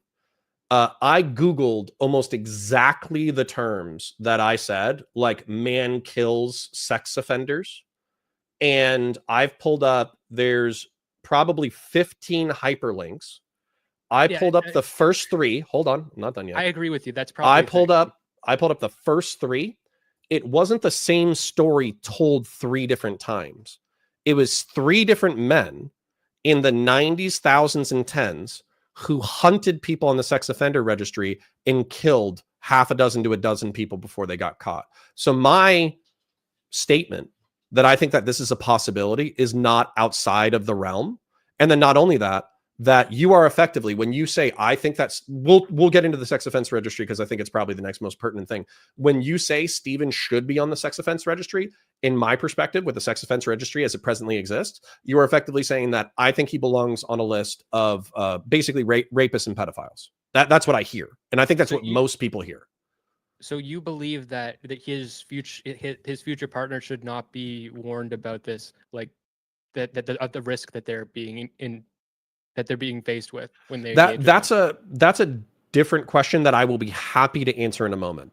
Can we wrap up this topic and then move to the next one?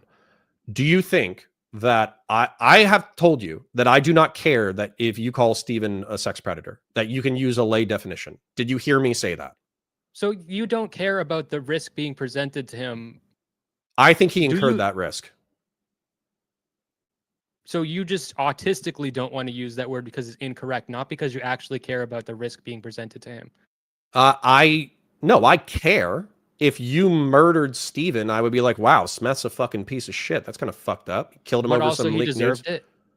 I would say that Steven engaged in risky behavior that made that outcome more likely, and therefore I would care about it slightly less. I think that's fucking retarded. I think it's very accurate, and it's the way that most people operate. So, anyways, do you get, if somebody is doing 110 miles an hour down the high? Let's run 2 scenarios because I think that you saying it's retarded is retarded. There's someone who's obeying the speed limit and they're doing 45 miles an hour. They go through an intersection and they get fucking T-boned. They die. Okay. There's another person who's doing 110 miles an hour in violation of the speed limit, goes through a red light intersection and gets T-boned and they die. Both people are dead. Both people have family members that cared about them. Is one of those situations more or less tragic than the other one? No, they're both tragic. I think, okay, so you said my perspective is retarded. I think you saying that those are both equally tragic is retarded. And I don't think most people operate that. You're adding the word equal, but I'll add it for you. They're both equally tragic. I think that the Yeah, fact that somebody is speeding, like, so the fact that someone's engaging in risky behavior at all is tragic. The fact that they die is tragic. Every part is tragic. There's all all, and bad things are always tragic. It's just there's no like thing that I have in my brain. There's no retarded little organism in my brain that's going, no, I don't care anymore. No, I always care. Okay. Then we are using different moral operative frameworks, but I think we already knew that. You've got one that clicks off and I don't. Okay. Yeah, I was in the military and I was in law enforcement. If I cared about every retarded person that died, I wouldn't be able to operate. You're right. I have the ability. I only care when if somebody does if somebody does something stupid and then they incur the logical consequences of their stupidity, I do care less. 100%. Okay. All right. So I would say that the sex predator thing, I think we understand each other's perspectives, even if we don't agree with it. Okay. Do you want to do incarceration or do you want to do the sex offense registry? So I don't think he should even be incarcerated. So I think he just should be on a list. Okay. I think he should be potentially. Hold on. Add to that. Sure. I don't think that it's like appropriate for his like docs to be like public or something either. I just think that he should, when you Google his name, there should be like a government list that says this person is a sex offender. They're not like, so they're like sex offender or sex predator. You were pretty adamant about him being a sex predator earlier. If he's on a legal list, it's an offender, but sure. Okay. Yeah. But I think the word predator is more of a layman word than offender. Okay. All right. So even if we don't agree, it's close enough that we can move into the concept. I have issues with the sex offender registry, for sure. Sure. Let's talk about those. Go ahead. I think that there's different types of sex crimes, and to treat them all the same is a problem. So I think that using the sex offender registry as a blanket to treat everything the same. Like, I think you go on the sex offender registry so that other people are warned of the risk that you pose. That because as a person who breaches people's consent in a very intimate way, it reduces the risk of them being able to breach your consent, because they're obviously a liar or manipulator to be able to breach your consent. So that's what you're doing there. Okay. So you're giving people the opportunity. But if you treat, I do think that we should treat people different. So like, if you are a person that like is raping kids in your neighborhood, you should absolutely, wherever you move, you have to tell everyone in your neighborhood, like, I'm a child rapist. You know what I mean? Okay. Like, so let's peel this apart. So Steven's rich enough that he can probably live wherever he wants. And if he bumps into a condo association that doesn't want to host a sex offender, he can probably find a condo that is willing to host a sex offender. Right. So he has enough money that he can get away with the normal concerns, because we're not just talking about Steven. We're talking about the way that we're going to structure society. Right. But let's just talk about Steven for the sake of the conversation. He can bypass one of my concerns, which is that being on the sex offense registry effectively makes it impossible for you to be housed. Do you disagree with that concept? That the sex offense registry makes you infinitely less likely to get housing? I'm not going to say infinite, but it means it's going to be harder. Yeah. Like a fuckload harder. And I don't even agree with that. I think that's a... I agree with it. Do you know why I agree with it? Because you only think that people who are like child rapists that rape everybody in town should be on it. Yeah, I think that the sex offense registry should be reserved for serious sexual offenders. Absolutely. So by the way, as a matter of fact, let's go ahead and test this. So Steven is he is potentially liable, in my estimation, for one criminal statute, but we can go ahead and play with another statute. Okay. So the one criminal statute that I am aware of that he is in violation of is the video. What is it? It's like non-consent recording. Okay, that's the one thing that which can be a felony, by the way. Okay, so that's one of them. The other one is a what is it? Let's just say that the cyber stalking sexual harassment statute, I don't think applies because I don't think he intended to harass Pixie with the disclosure of the sex statutes. However, this could go back to your earlier argument where you said the law has not caught up with our reality. Yeah, like So intent doesn't even matter there. The risk, for me, it's the risk that he poses to, because it's a pattern. He does this repeatedly. It's not just because if I would be kind of like on your side if it was just like clearly it's a one-off, right, kind of like a retarded moment. But it seems like this is something he likes doing, you know? Sure. So that's an important differentiation, and I want to articulate it real quick. Okay. So let's say that a 19-year-old, this is the first time that they've ever committed this crime. Okay. They're brand spanking new. They're right out of school. Okay. They have sex with a girl. They're ignorant of the law, and they share that with all of their friends, and then their friends post it to the internet.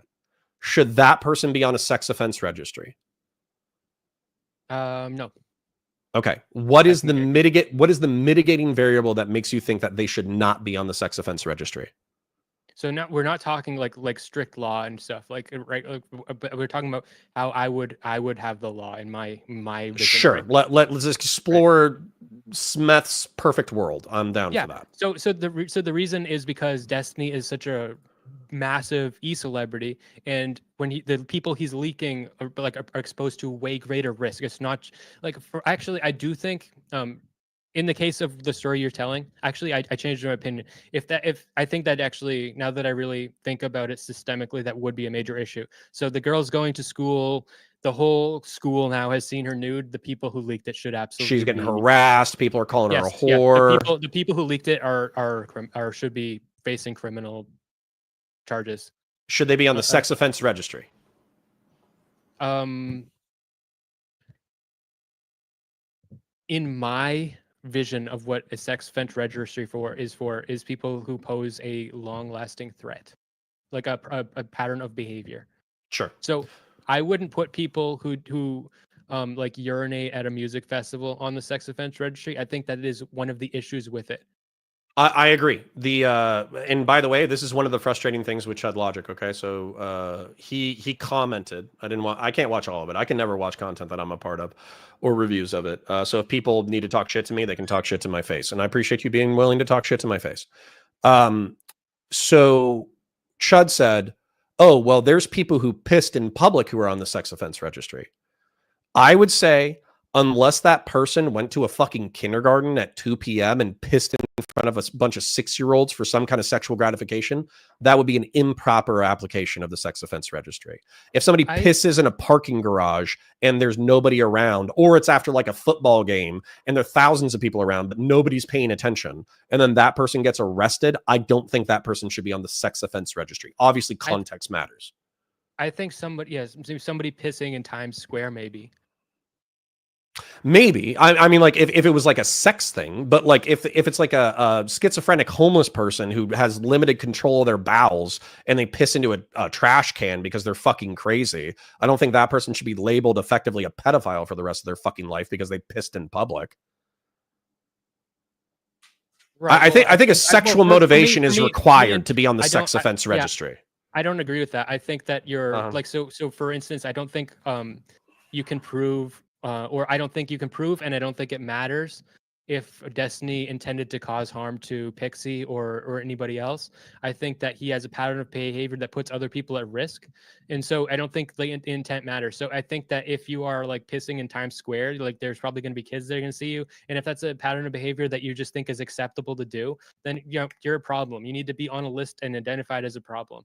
Now, I don't think that should be treated like I agree with you. Like I said at the beginning of the conversation, I agree with you.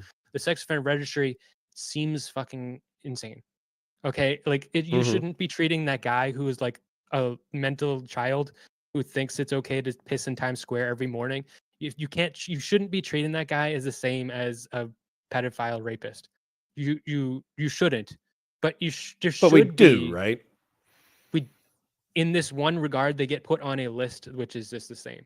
And so, Okay. yeah, it is an issue. Let's- An issue.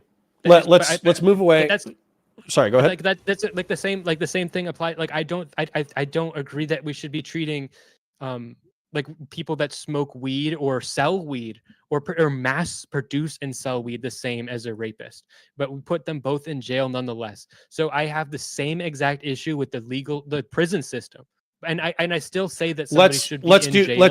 Let's actually move into that as a topic. But I think I need to articulate something about the sex offense registry.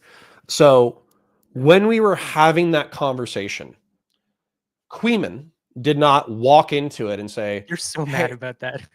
I'm not mad. It's listen. You know what I'm mad about? I'm mad about the fact that Queeman made fucking vor porn. Right? That's what I'm mad about. Yeah, he fucking that. Dude. That's the most insane shit that any. So for those of you at home who are like, what the fuck is Connor talking about? Okay. And it is as funny as it is infuriating, but it is infuriating as well. So Queeman is 5'7" and 130 pounds. And he called me a bitch and a coward. And I basically said, in real life, I would hit you in the head with a rock and I would fucking eat you. And so he was like, well, my community is filled with fucking degenerate sex freaks. So what I'm going to do is I'm going to commission a drawing of Connor. According to the artist. I'm not saying the artist didn't make a joke of it, but maybe the artist is joking. I have no idea. I'm not going to research this. But allegedly, Queeman commissioned a piece of art of me physically eating him and him looking lovingly into my eyes. That is the most insane fucking shit that has happened to me on this platform. And I've done plenty of insane shit. So Queeman can call me a coward and a bitch, but I didn't draw gay vor porn of him and I being in a loving relation. No, I ate him. He wanted to be by getting you to by having you drawn that way. You're the one who got eaten. You got, I guess, metaphorically. Yeah, it's infuriating. Yeah, that's horrifying. Yeah, I guess. So, anyways, holy shit. That was a very, very interesting Twitter scroll. So you think that's revenge porn? The joke that I made with the quote tweet was, now I know how cutie Cinderella feels, because I was depicted in porn without my consent. So anyways, Fable says, Connor, please stop the internet worrying. It does nothing. I mean, it does something when I show up to fucking events and I'm substantively larger than everyone else in pictures. But anyways, I have a different point to make, if you don't mind. Okay. Sure, but let's. I like to tie bows on it, and I do have to go in 20 minutes because I have to talk to somebody else.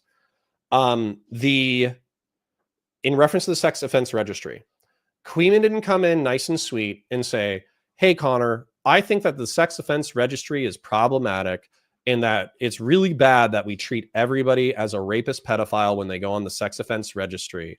What he said is, and he didn't say, in my perfect world, the sex offense registry would just be this place where you could check people out to see whether or not they've committed any bad things. And then as a result, you could be forewarned if you decided to engage in a relationship with them. That's not what he said. What he said is, Connor, you must call him a sex predator now. And what he said is, you must demand that he goes on the sex offense registry now. That with it as it presently exists. Okay. So my response to that is the next point I wanted to make. It's the same thing. So I think that in that conversation, like less so now that it's like a week later. So this conversation, I would have been like more like him earlier.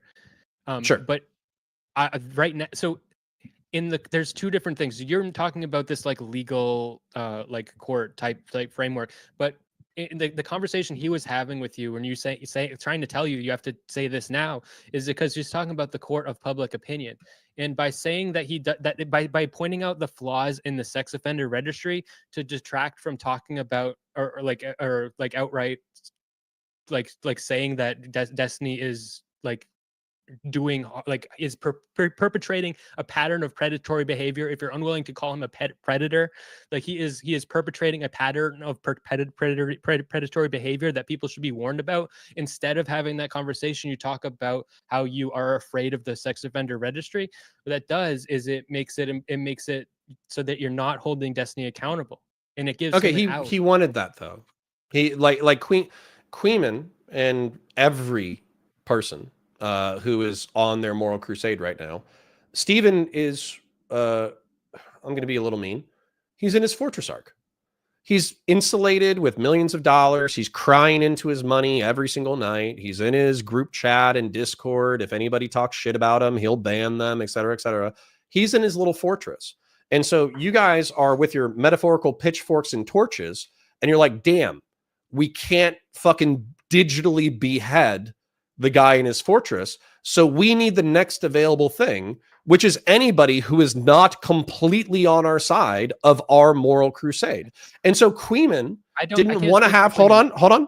Queeman, he didn't want a nuanced conversation about the sex offense registry. He didn't want to talk about the damages or the potential damages of incarceration or labeling someone a sex predator. He wanted somebody to digitally go after with his torch and pitchfork. And I gave that to him. Well, you gave him, but I don't think, maybe in his case, he wanted somebody to digitally go after because he wants that conflict for the content.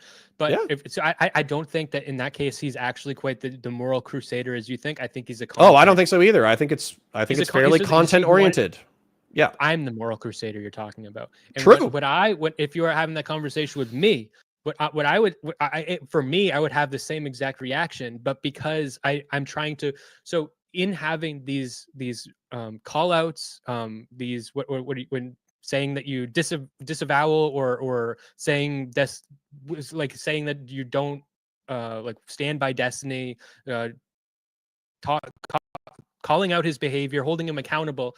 I believe that in a way is putting him on the sex offender registry of public opinion, and to talk about these things. And so you want to, with the people who want his, I've been watching his behavior for a long time. I don't think it just is the sexual thing. I think that he is a vindictive, sadist, and I think that he engages in a lot of behaviors that are highly manipulative and hurt people. And I think he has made a cult, and some of them are breaking out of the cult in that moment, and they're like, and so they're looking, and so when you say, oh no, the sex offender registry is bad, and you're trying to say it would be bad for Stephen, he could be killed, that's making it impossible for these. I think the conversation that's important in that moment is to talk about what Stephen did, what is wrong, and what we should do about it. And also when you, not just for those audience members, but even more so, it holds him accountable because it makes it much less likely that he'll be able to get access to these politicians, rungs of politics, or maybe Lex Friedman, or these he's trying to use his fortress arc, but he's trying to go into serious conversations. He wants to talk to intellectuals and shit, but I think those intellectuals should look at him and be like, this guy's covered in shit. Sure.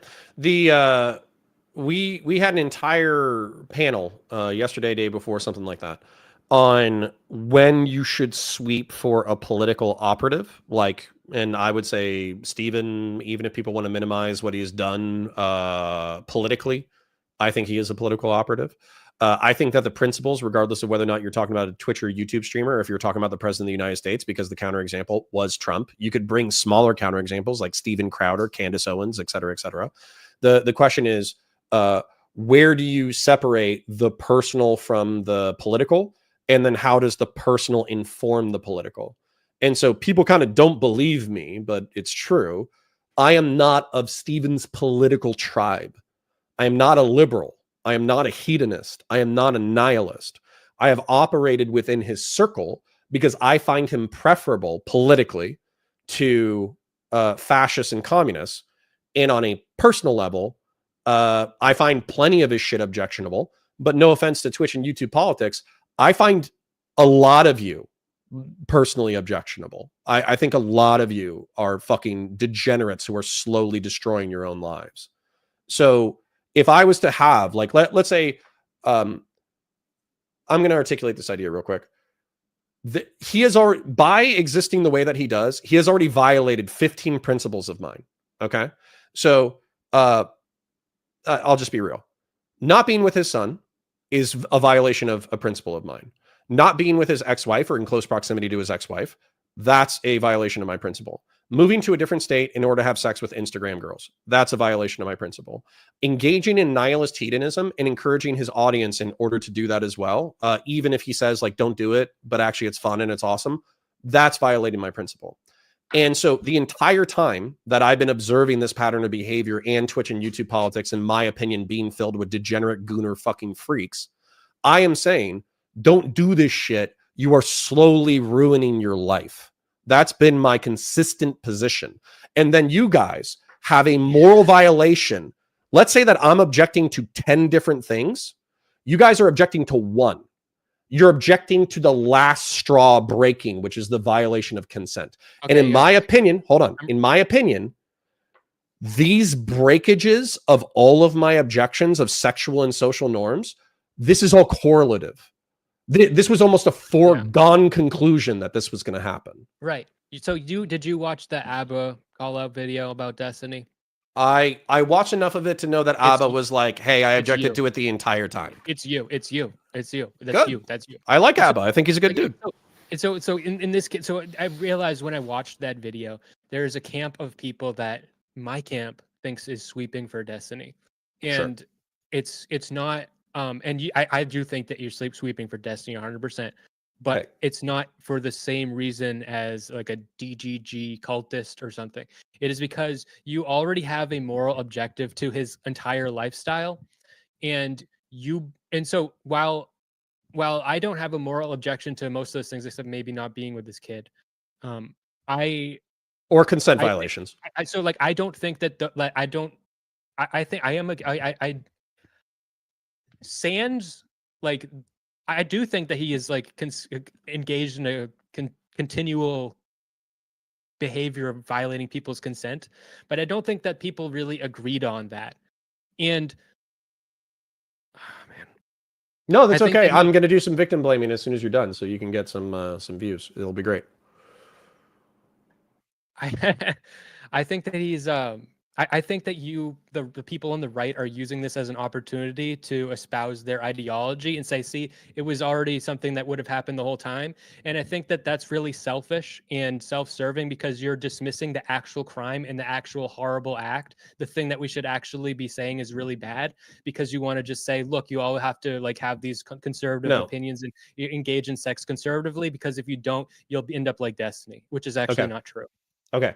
So you're saying I'm dismissing the harm done. I'm not. I've already, not only have I acknowledged it in this conversation, I've acknowledged it 10,000 times. And not only that, it was already but I feel like, I think that it's correlative 100%. I think it's correlative that sex addicts will be more likely to commit sex crimes, but I think you can be a sex addict and you just like, it's just fuck other sex addicts. And like, I think that like Pixie's not. I think other sex addicts are likely to have other psychological issues that makes them more vulnerable to predation. But yeah, but Pixie should be shown the ropes. Let's talk about Yep, let's talk about that in a second. Okay. Let's talk about the sex addicts first. Let's talk about the BPD girls. Let's talk about the bipolar girls. Let's talk about all that kind of stuff, right? When I hear, you don't need to judge these people. You don't need to tell them to live different. You don't need to tell them to do it. Basically, as long as, okay, well, I think if you're not saying it, I think other people are, right? Just to be clear, really quick, I do think that sex addicts that's bad. You're more likely to cause harm to yourself and the people around you if you're a sex addict. I heard you, and I'm not necessarily talking about you when I say this, okay? I might be talking about other people. I think that these are effectively like chumming the waters for sharks and then being surprised when sharks show up. That's what I think. I think a sex culture that is permissive of effectively everything, as long as everyone consents and it doesn't involve children or animals, which, by the way, plenty of people say that shit, but then they're also into children or animals. I can think of another large lefty streamer who fell afoul of that rule, right? And so what it does is it allows you to go up to the very cusp of criminal antisocial behavior. And then when if this is metaphorical chum, not cum, but chum, and a shark fucking swims up and it fucking yanks a fat fucking tuna out of the pack of tuna that's swimming around the chum, not the cum, then everyone's like, oh shit, the fucking shark got someone. Where the fuck did that come from? We're all so surprised. And for anybody who's not fucking retarded, they're like, you guys were swimming in chum, not cum. It was only a matter of time before a shark showed up and fucking yanked a tuna out of the fucking school of fish. I just don't agree. Like, I do think that statistically, if you're a sex addict, you're more likely to engage in risky behaviors. And statistically, if you're having way more sex and you're doing way more sexual shit, you're more likely statistically to do like a sex crime. But like in case like Vosh, like I don't think while I think it might hurt his reputation and his standing among like certain things, like he's not like predating on people. He's you don't just know that. I don't know that. You don't know that. It's true that I don't know that, but I don't have any reason to think he's predating on people. Okay, I do. Okay. Because he's engaging as a sex addict, looking at like horse cocks and like lolly. Yeah, not just that though. Okay, so he's looking at children, post-pubescent children. Let's give him that. They're post-pubescent. Like hentai. Yeah, they're post-pubescent children. They at least had some puberty before they Sexual developed their minimal sexual we're talking development. about lolly here, right? Well, just to be clear, like I'm not. They're not prepubescent children. I somebody showed me they did the fucking digital forensics in order to locate the worst offensive porn, and they weren't prepubescent children. They were pubescent. We're not talking about actual CSAM. We're talking about drawn pictures. Right? Sure. Okay, but that's just like one of my variables, right?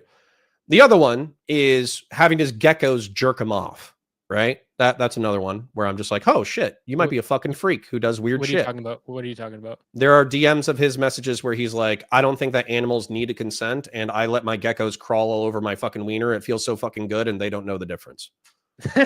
I think that okay. You're hoping that's a joke. You're hoping that's a joke. You don't know that's a joke. Actually, I have a I don't want to hear if you want to fuck geckos, man. We can let's. I just don't think they care. Yeah. Okay, cool. Then you're in Vosh's camp that effectively you can fuck lizards. Okay, so no, I don't think you should be able to fuck. So no, I just think having them crawl on your cock is they don't care. I just don't think they care. You saying that, and by the way, I wasn't even done. But hold on, let me finish. But well, actually, hold on. Let me say it and then let me finish. I think that you just saying that and thinking that way is correlated with you either being a tuna or a shark. Based off of your behavior, I think you're a fucking tuna. Okay. Then that was not just that. He carried on an open relationship with his girlfriend Hyena for years, right? And then when he got rich and famous, he broke up with Hyena. So what I think was going on there was Hyena was likely in love with his charisma, in love with his intelligence. And let's face it, despite being fat, Vosh is a good looking guy. Right. So in lefty circles, dating the anarcho-communist, handsome, edgy, shit posting debate bro, that was probably something she was willing to put up with, even though he was fucking slinging fucking dick on Tinder dates. Right. And so what ended up happening, though, is that Vosh had his main bitch, let's say it that way, at home. But as soon as it was no longer convenient to have a main bitch and he knew he could do better, he was like, see ya. I'm going to go get hotter girls now. Peace out. Yeah. And so that might not be, that might not be enough to be on the sex offense registry. However, I do think that's antisocial behavior. Okay. Yes. I agree. Like if she was going to make a video about like how he's like a shitty person, like yeah, absolutely. And I think that does make you a shitty person. I don't think it's a sex crime. I don't think there's no breach of consent for sure. There's no breach of consent. I agree. But if you want to talk about that, like I just think that Destiny engages in that exact type of thing, but like repeatedly, worse, more predatory, smarter, way more of it, like consistently, like month to month, many times. That's his lifestyle. It's like he refers to this in the abstract in conversations as his hobby. I think that Steven, it's not Vosh's hobby to do that. I think it's definitely his hobby in order to jerk off to fucking post-pubescent cartoon children and yes, it is. And pretend to be a fucking horse. Yes, but it's not his hobby to disregard people, and like I don't think it's his hobby to actually hurt real people. I think that I agree that I do. Based off of currently available information, I do not believe that Vosh is as sociopathic as Steven is. I agree. Yeah. Okay. All right. So we are at 2:30. And so I did promise Lethe Waterkai that I would speak to him at 2. All right. I'm ready. So I'm ready to go. okay. It's Then nice if talking to you. it was nice talking to you. Thank you Based on this for conversation, I think that you should be put on the sex offender registry, but I think there should be a big caveat. And the only thing that should be put on there, I don't know. The only thing that should me. be put on, yeah, the only thing that should be put on there is that you want to eat people. So that should, True. You know what? yes. We agree. Vor being interested in vor or cannibalism should get you on some kind of registry. I agree with that. So, All right. anyways, if you do, so I feel like we did probably 70%, 80% of what we probably originally wanted to talk to each other about. The one thing that we did miss was in relation to this incident, the concept of incarceration as punishment. If there is a drama or an incident in the future where you want to talk about incarceration related to a drama that might be popular and fun for people, I would be interested in having that conversation as well. All right. Well, All talk right. to you another time. Bye. Have a good one. Bye. Ladies and gentlemen, did you enjoy that? Was that good for you? Was that good for you? Did you guys enjoy the chum and tuna metaphors? I do need to get Lethe in here. We do need to talk to Lethe. So I do kind of want to roll into that conversation, but I wouldn't mind doing like a vibe check. So we did break 100 temporarily, but then we kind of balanced out more around 90 cross-platform. So I'm going to do a little bit of a shill. So thank you to the people who are currently watching. Thank you to the people who liked and then had to go do something else. I appreciate it. We're going to try to be doing streams as close to weekly on Saturday at noon as we can. If you do have money burning a hole in your pocket, I have to turn on memberships for Counterfire. I realized that I hadn't turned on memberships for Counterfire. If you want to become a YouTube member, become a YouTube member when it's available. If you want to become a Twitch subscriber, become a Twitch subscriber. If you have your Amazon Prime sub or whatever, do that. If you want to do super chats, they are never required, but they are always encouraged. I do appreciate you guys coming to hang out with me and hopefully having a good time talking about sex and psychological needs and talking to Smeth about who and who shouldn't be on a sex offense registry.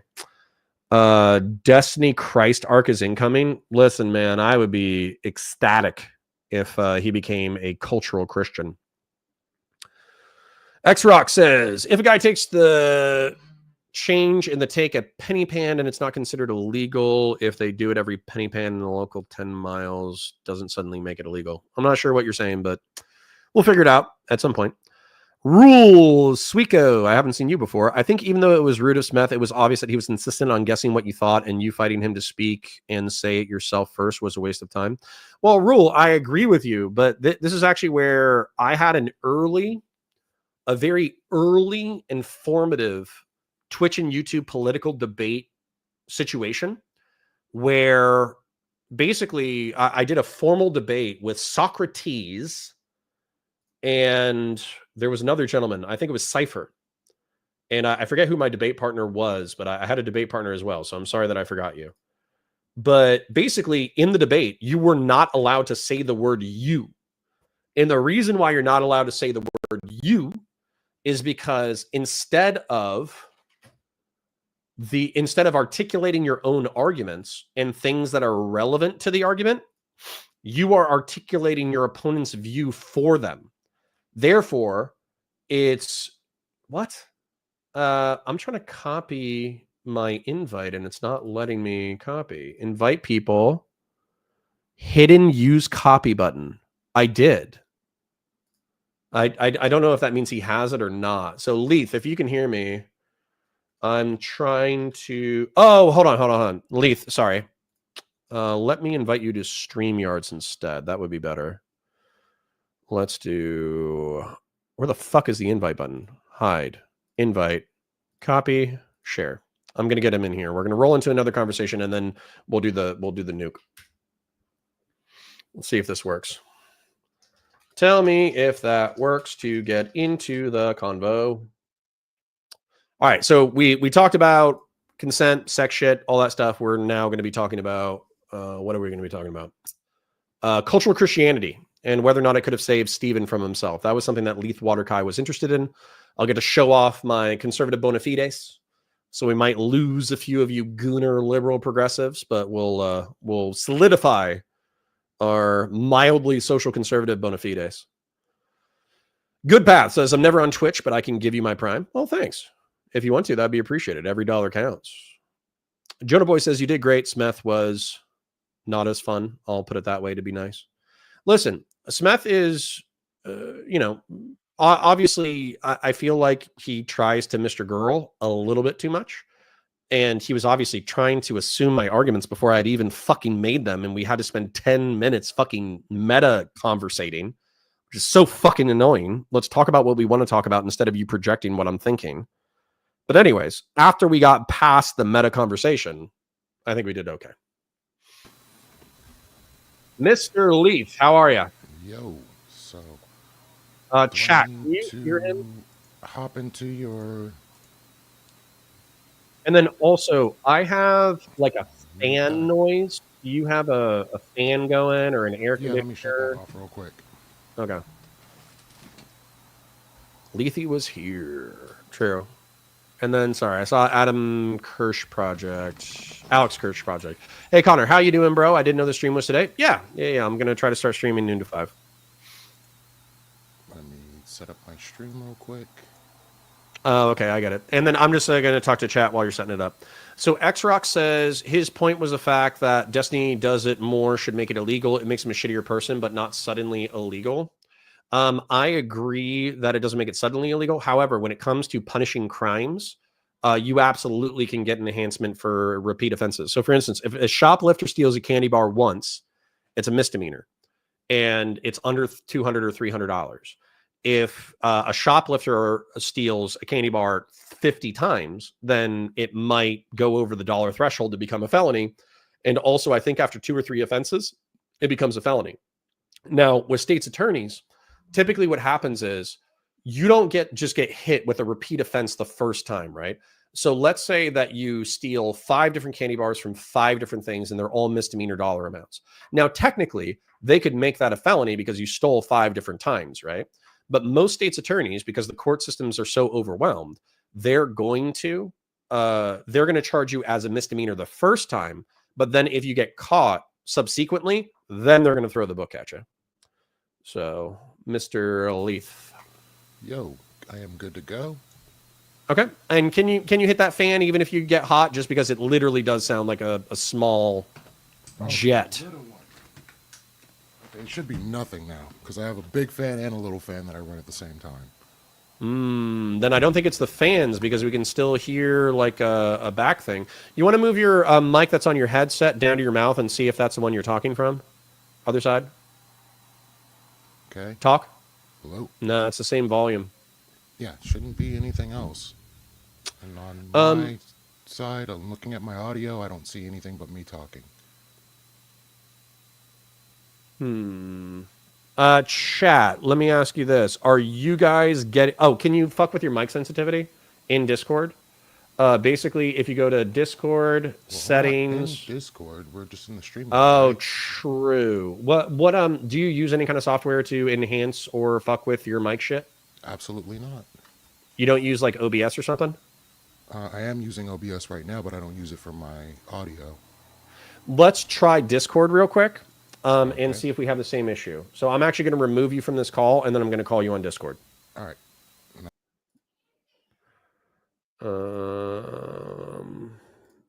All right, let's do that. Sorry, guys. It's fucking streaming. You gotta set shit up, right? I would prefer... I want to talk to him, but, audio quality, especially... And, like, we're not big, right? We got 100 people cross-platform, all right? I appreciate you guys hanging out with me. But when you're smaller... I think it's okay to have like mixed quality issues, but if you want to get big, I think you need to have decent quality. So I don't want to be like, no, we can't talk. I more want to be like, hey, let's fix it. Hello? Hello. Yeah, so it is better in a way. I can still hear the fan weirdly enough when your mic picks up. Which is fine. We can definitely roll with that. Could be the outside cars. It's fine. It's good. It's good enough where we can only hear it when oh crap, add to stage. We can only hear it when you're talking. So the good news is we won't have that like constant white noise. But yeah, we are good. Lethe, sorry. So I'm not mispronouncing you for the next fucking hour. How do you pronounce? I pronounce it Lethe Waterkai. How do you pronounce it? You could be Lethe, you just say Kai. Either way works. Okay, so I'll roll with Lethe or Kai. So you sent me a message within the past week, effectively saying like, "Hey, it's interesting that you were talking about how like religion or whatever maybe could have prevented some of the shenanigans that happened with Destiny. I'm curious about this. Let's talk about it." I said, "Fuck yeah, I absolutely want an opportunity to talk about this." So we're here. So do you want to kick us off? Introduce yourself to the people at home, and then just kind of maybe hit us with your religious or spiritual background, so we have some context for where you're coming from. Well, I am Lethe Waterkai. Some people in your chat may know, and some may be coming to know me. I heard your conversation. I forget. I think it was with Brianna Wu, and you said the trigger words "cultural Christianity," and I was like, "Yeah, I need to talk to this dude about this because this has become a hot button topic from people like Jordan Peterson. What's his name? Richard Dawkins has been talking about cultural Sure. Christianity. This woman, Ayan, has also been talking about it, and it is horrendous. So, why?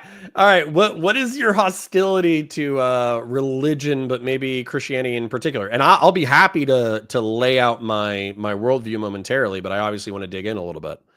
I think it's fairly similar to the issue that people have with conservatism in itself. It's like, are you a true believer or are you a grifter? So, in the case that you happen to be a Christian, I can understand you having the beliefs, you being anti-LGBT, so on and so forth. But being culturally Christian, you're literally just faking the funk and you're kind of grifting to try to get some of the good things that come from Christianity while ignoring the horrendous shit that you don't believe in. Well, yeah. And I'm an atheist and I was a Christian for probably 30 years of my life. Yeah, so hopefully I can convert you. So you're saying you're an atheist now. How did you feel about the divinity of Christ when you were a Christian versus now? I believed in it at the time, and once I finally was no longer convinced, then everything started to unravel. Okay. How do you feel about telling the truth? I believe telling the truth is paramount. Okay. How do you feel about loving your parents as best you can, even if they're flawed people? Absolutely. How do you feel about murder? Murder is horrible. Okay. How do you feel about I'm obviously going off the 10 commandments from memory, right? Yeah. But how do you feel about I'm being a dick, but we're kind of making the point, right? How do you feel about like lusting after your neighbor's wife, right? Like your friend or your neighbor, their wife is smoking fucking hot, so you're staring at them, you're kind of like, being a creep to them, whatever. Whenever like their husband is not in the room, you're hitting on them a little bit, like all that kind of stuff. How do you feel like that as a general behavior? I think that's slimy garbage. Okay, so here's the thing. So we have the 10 commandments, which was probably written 3,200 years ago. I've asked you about 4 of them, and you're like, actually, these are all things I believe, right? And then we talked about the divinity. How do you feel about sacrificing your well-being for the sake of other people? I have no problem doing that. Do you think it's noble in a way to put others before yourself? I mean, it can be, but I don't think it's something that should be pressed on people. Sure. Okay. Yeah. So I don't want to like keep going through like 10,000 different arguments of like moral behavior, but would you, and then I'm being a smartass again, so I'll just keep being a smartass. So No, would please. you rather listen to me talk for 15 minutes about how being brave when the world is against you is good versus watching a Marvel movie? Which would be a more enjoyable experience? Watching a Marvel movie. Boom. And that's So kind here, of where I was at with it beforehand. So like I was going to get there as well. I think we can get our morals or whatever you want to call it from things like Marvel movies, comic books, so on and so forth. With great power comes great responsibility. You don't need a god. You don't need any of these other things to tell you or inform that position. We can get that from this. Ooh, okay. So let me ask you another thing. What do you think? I'm jumping all over the place, and I promise I'll make this like a coherent argument momentarily. But the reason why I'm jumping all over the place is because I want to demonstrate kind of the idea behind cultural Christianity. We mentioned that leering and being lustful towards your friend or neighbor's wife is bad. We mentioned that lying is bad. We mentioned that murder is bad. We mentioned that you should take care of your parents even if they're flawed people, right? Those are things that we said that you and I both believe. Okay. What do you think happens to people who disregard those general moral guidances? There's a pretty good chance they come into some conflict in their life. There's a chance that they don't, but they're Right. good guidelines to keep you on the rails to not have those problems come up in your life. There's a higher than average chance that if you ignore those rules, you're going to suffer. That would be my argument. Okay. So my argument to you is that the Old Testament, the New Testament, and Islam, if Phil Koe is here, he's going to fucking hate this. Biblical stories were effectively the way that we conveyed morality for the past 3,000 or 4,000 years. And not just that, there are spiritual and religious concepts that are in a variety of religions, but they are in, I think Christianity actually does have a lot of things right. And so if I was to sit down and I was like a pure anti-theist, I could eliminate the stories and the history and the mythology and just get the moral code. But the truth is that I'm going to lose 90% of people because just reading a moral code repeatedly that's been boiled down without any kind of context or story is going to be boring as fuck. Whereas if you have moral codes imbued in partially historical, partially mythological stories, then you're going to be paying attention a fuckload more. So that's what I'm talking about with cultural Christianity. So what do you have a beef with any of those ideas? Again, like that's where my issue comes down. Like we're taking the parts that we like, which if that's the case, let's just create something different aside from and without the baggage of Christianity. Because when I see people saying they want to be culturally Christian, it tends to be because they want to shit on Islam, they want to shit on some other moral code they don't like. Whereas we have something called secular humanism, which seems to work pretty great, and it seems to work also toward harm reduction, and it skips that very first commandment that nobody gives a shit about. Which one? Thou shalt have no other gods before me. Sure. Well, so let's and then you're also with the Sabbath day, like who I don't even think Christians follow the Sabbath day. So there's still some fat in there we can trim off. So we can just go ahead and move into a whole nother framework altogether.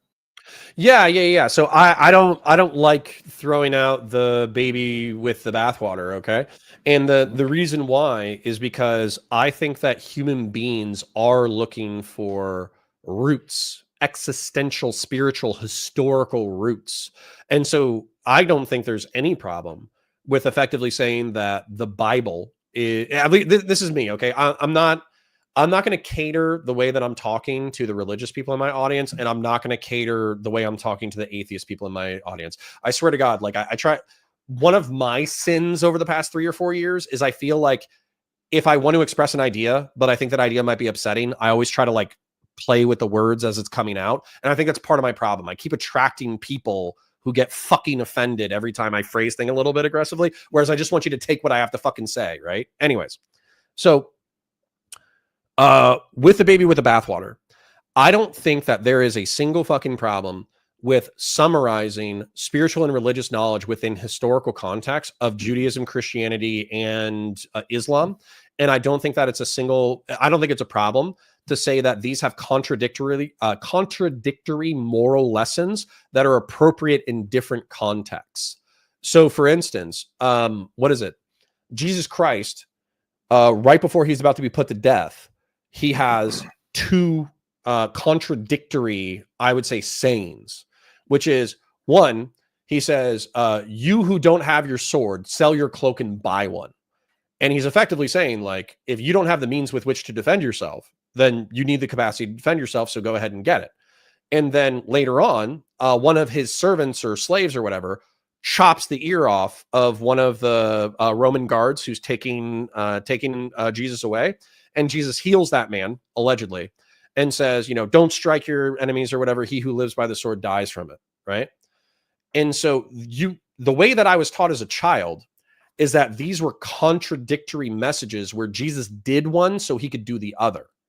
Now, as an adult, when I look at different parables from Jesus, there's one where he talks about, like, I didn't come to bring peace, I came to bring the sword or whatever. Or he talks about the parable of the Mises, where God is going to come back at some day, and he's not going to be like the lamb. He's going to be the lion. He's going to be the wrathful judge. I'm like, oh shit. Like, there's way more like militant texts in Christianity than I was told. I was effectively told that it was a pacifist religion as a child. But for me, it's like studying those things.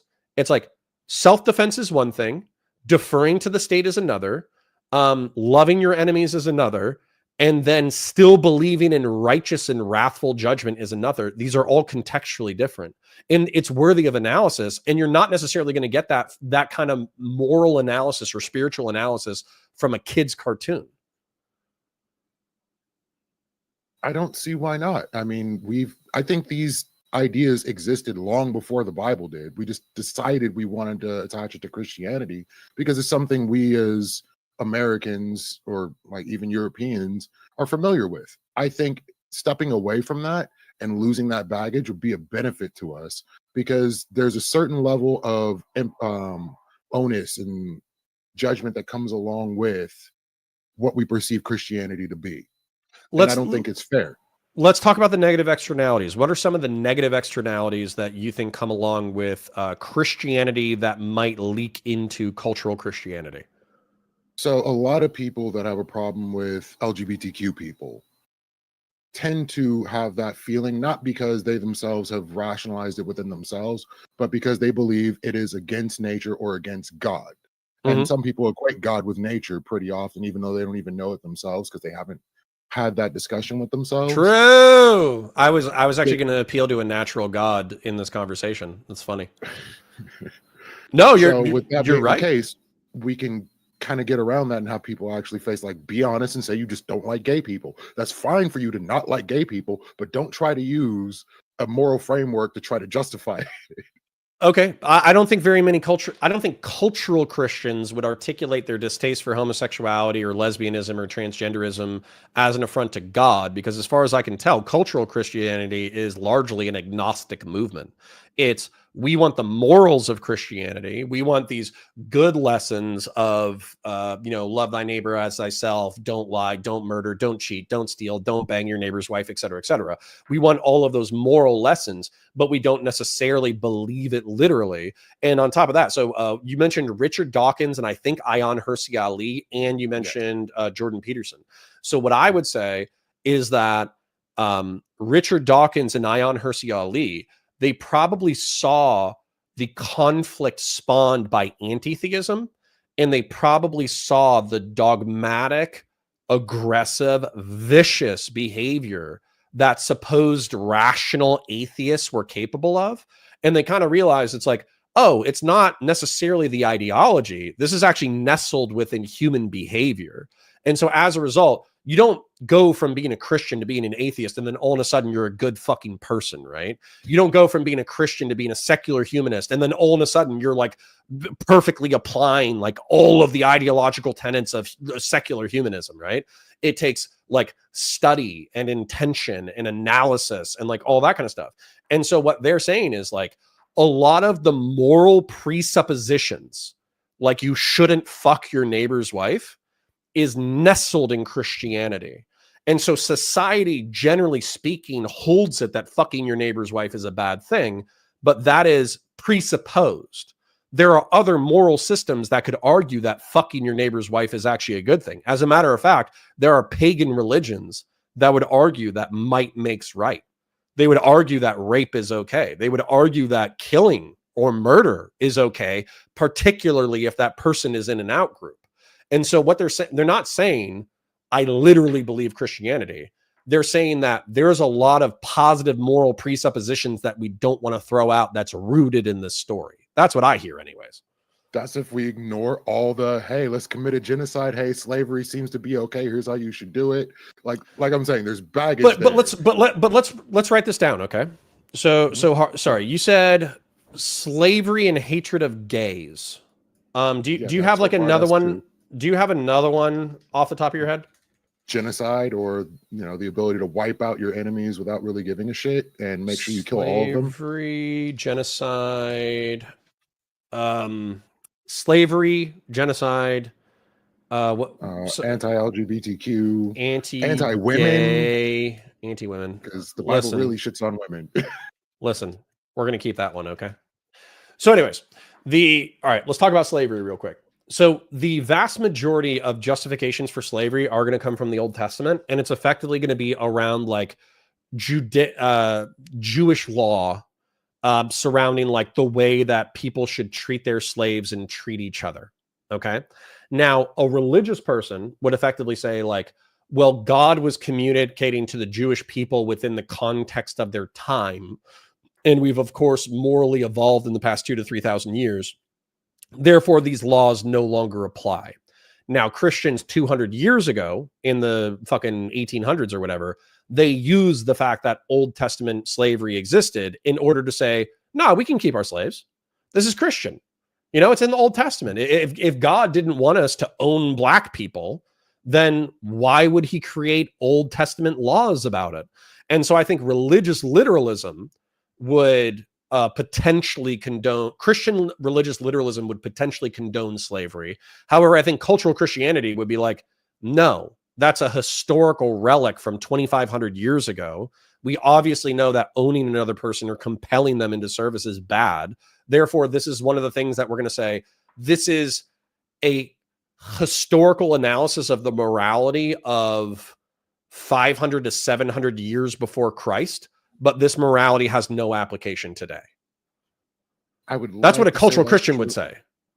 Yeah, if you don't believe that this is coming from a God, then yeah, you can probably just say, hey, this is bad stuff. But then you get the same thing from secular humanism, where you're looking at harm reduction, and I'm going to say owning another person or compelling them into service is definitely something harmful, and you don't want to do that.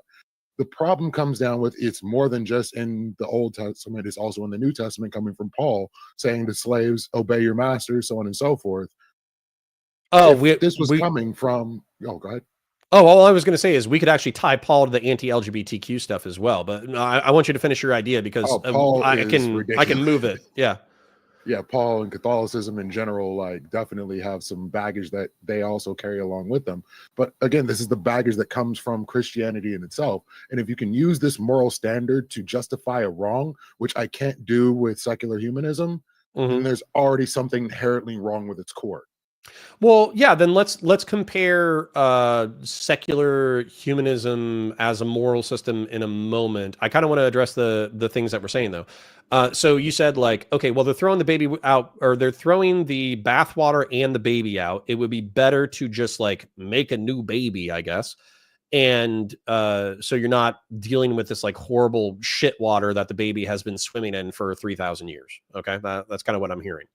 It's that the baby didn't start here. The baby existed before this thing did, and we actually are ignoring all the things we had before, like just our own evolution as a species. As we're a societal species, we came up with rules to be able to get along as a society.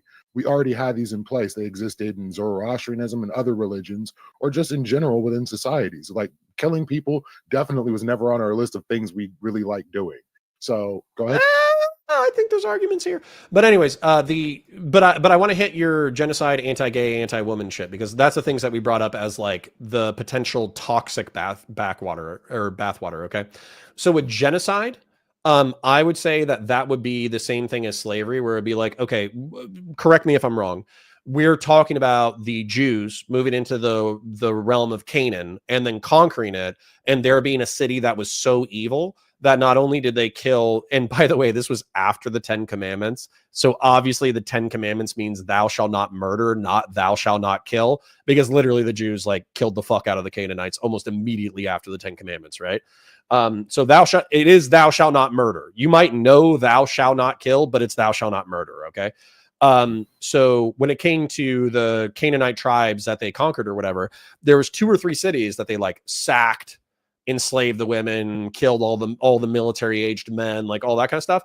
And then there was like one city that was so evil that God was like, You're not just going to kill the men, women, and children. You are also going to kill the livestock. These people are so fucking evil that they are a blight on the planet and they must be erased from history. That was a commandment from God. Now, my suspicion is that that came from like a Jewish tribal chieftain who hated these particular people a lot.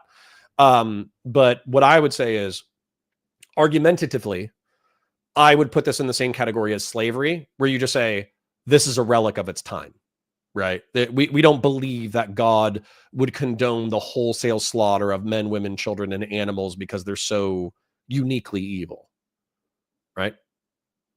Absolutely. Okay. And I think the fact that this is said to be coming from a God telling you that you need to wipe these people out and you're going to be punished if you happen to leave some livestock for yourself and leave some women for yourself, you are committing a crime against God is just kind of goofy in itself. I agree. So anti-gay and anti-woman, I would say that this is a relic of Paul, largely. He was the gentleman who established the church effectively. And what he was doing as a Roman citizen, he used to hunt Christians.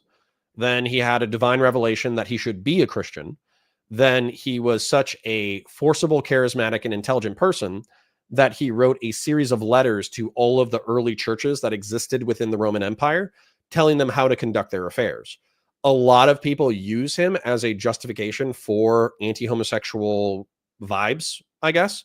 And then also they use him as justification for a lot of anti-female rhetoric as well, because you were talking about how like a slave should obey their master and a master should take care of their slave. I think almost immediately within like either a few verses or a different letter immediately after that, he talks about like marriage, like, you know, men and women are one entity and therefore wives have to be obedient to their husbands and their husbands have to treat their wives like the church and all that kind of stuff. And so obviously the best interpretation of that is that like a man should be just in his dealings with his wife. But a lot of men have used that as like, no, if I say something, that's what it is. And if you disobey that, you're not just disobeying me, you're disobeying God. Right. Oh, it even goes further to be like, just straight up, women do not teach in church at all. You stay quiet when you're in church. Agreed. Based. So that's one of the things that I would carry forward. But anyways, my wife would hate. We go to a church with a female priest, and my Catholic friend fucking hates me for it. Paul would disapprove. Yes. Yeah, he would. But the way that a cultural Christian or a Unitarian or even some Protestants would argue, and I think that this is a decent argument, is that the Christ, so God is God, right? So God delivers his message to the people. God is also logos, so he is truth, right? He is like emanated, you know, he pre-exists existence, but he is revealed in reality through reality itself, right? And so because of that, God is God. We'll leave that there. With Jesus is the human incarnation of God. It is God's will manifest in flesh, here to tell people, you know, effectively what God's will is and how he wants humans to conduct themselves. That's the way, like, I would say a literalist Christian believes these concepts, right? With Protestants and with cultural Christians, I think they would view Paul as not God. He's not Jesus. And he's not truth revealed in form, right? He's a human being.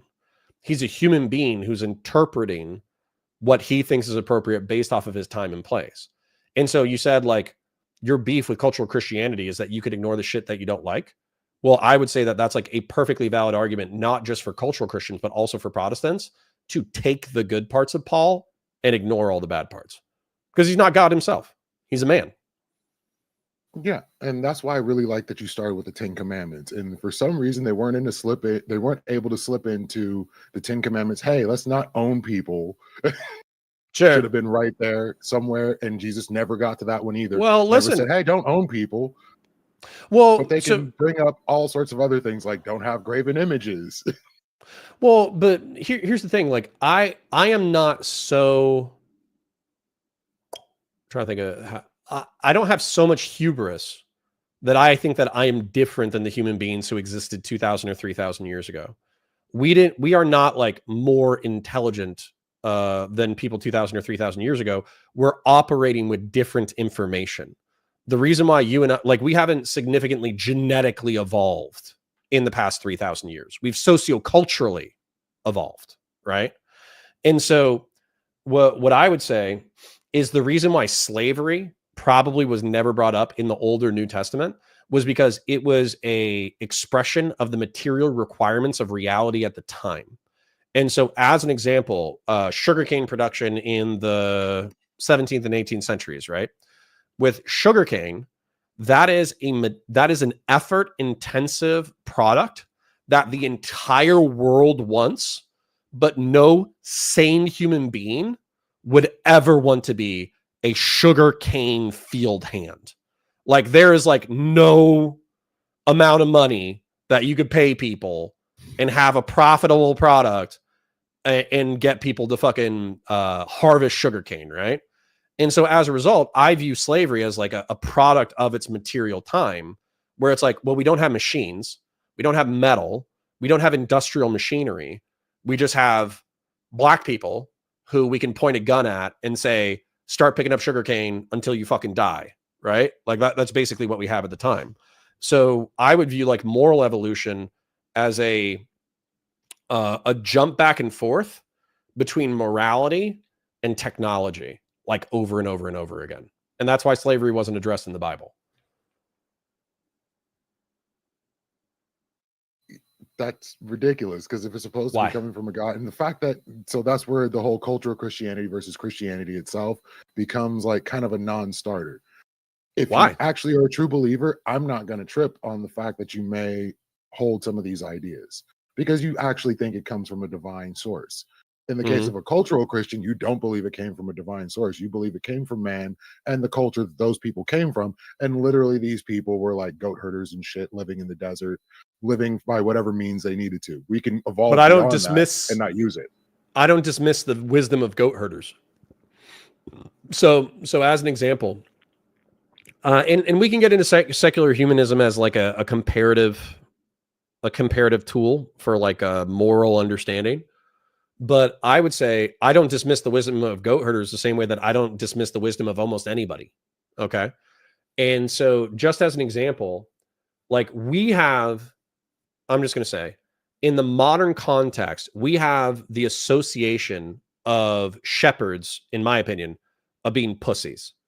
And the reason why is because sheep are nice, right? Like sheep are nice, they bleat.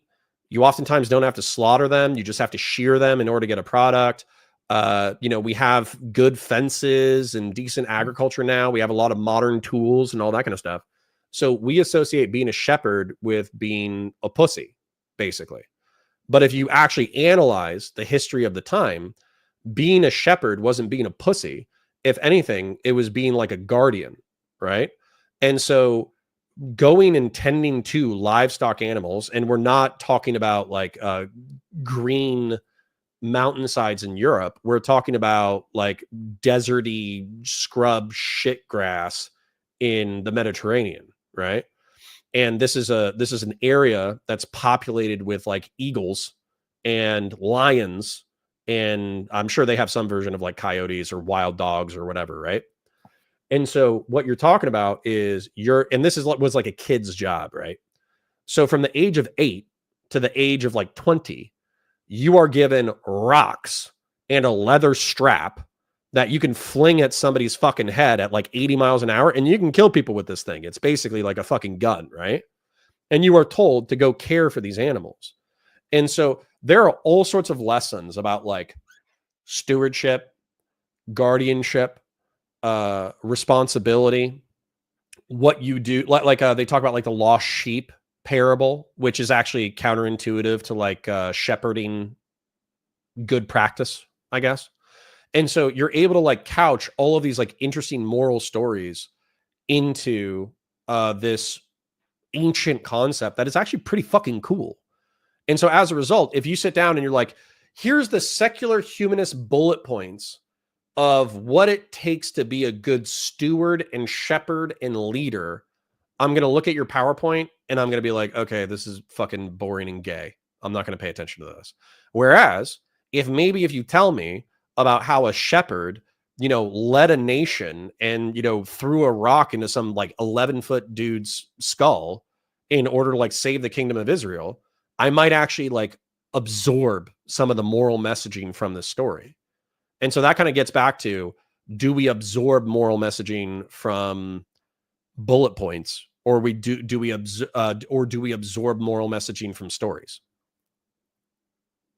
I think stories work great, and that's why I was saying we can treat the Bible as a comic book, but to actually try to hold those ideas leads us into like hating Muslims, like what Dawkins and Ayan seem to do, or sometimes Muslims people. are dicks. Sometimes Christians are dicks. I agree, but sometimes hatred is justified. Even the Quran would say that. Yeah, it's that you're allowed to blanketly dislike one entire ideology, not put it on the people themselves because I don't think particular Muslim is a dick. Because I believe, like, by all means, if there's a group of Muslims that are dicks, hate on them, do what you got to do, but don't do it because they're Muslim. Do it because they're dicks. Sure, and I agree with you to that extent. But okay. So I think we're going to hit something where argumentatively we're going to get to the same place pretty quickly, which is basically like, I would say that Christians who use the pretext of religion as their justification for why they hate a group of people probably like insufficiently studied their own fucking shit, right? Like they don't understand their own shit. Are you looking at porn or something, or is chat being really fucking funny? Like what the fuck? I got Gibbs in my chat right now and it's fucking killing me. All right. Gibbs, eat a dick and die. Like, go have a fucking heart attack off of a fucking cheeseburger, okay? I don't give two flying fucks about you. As a matter of fact, since you're here anyways, and you're distracting from the conversation, Gibbs, you're a fucking liar, okay?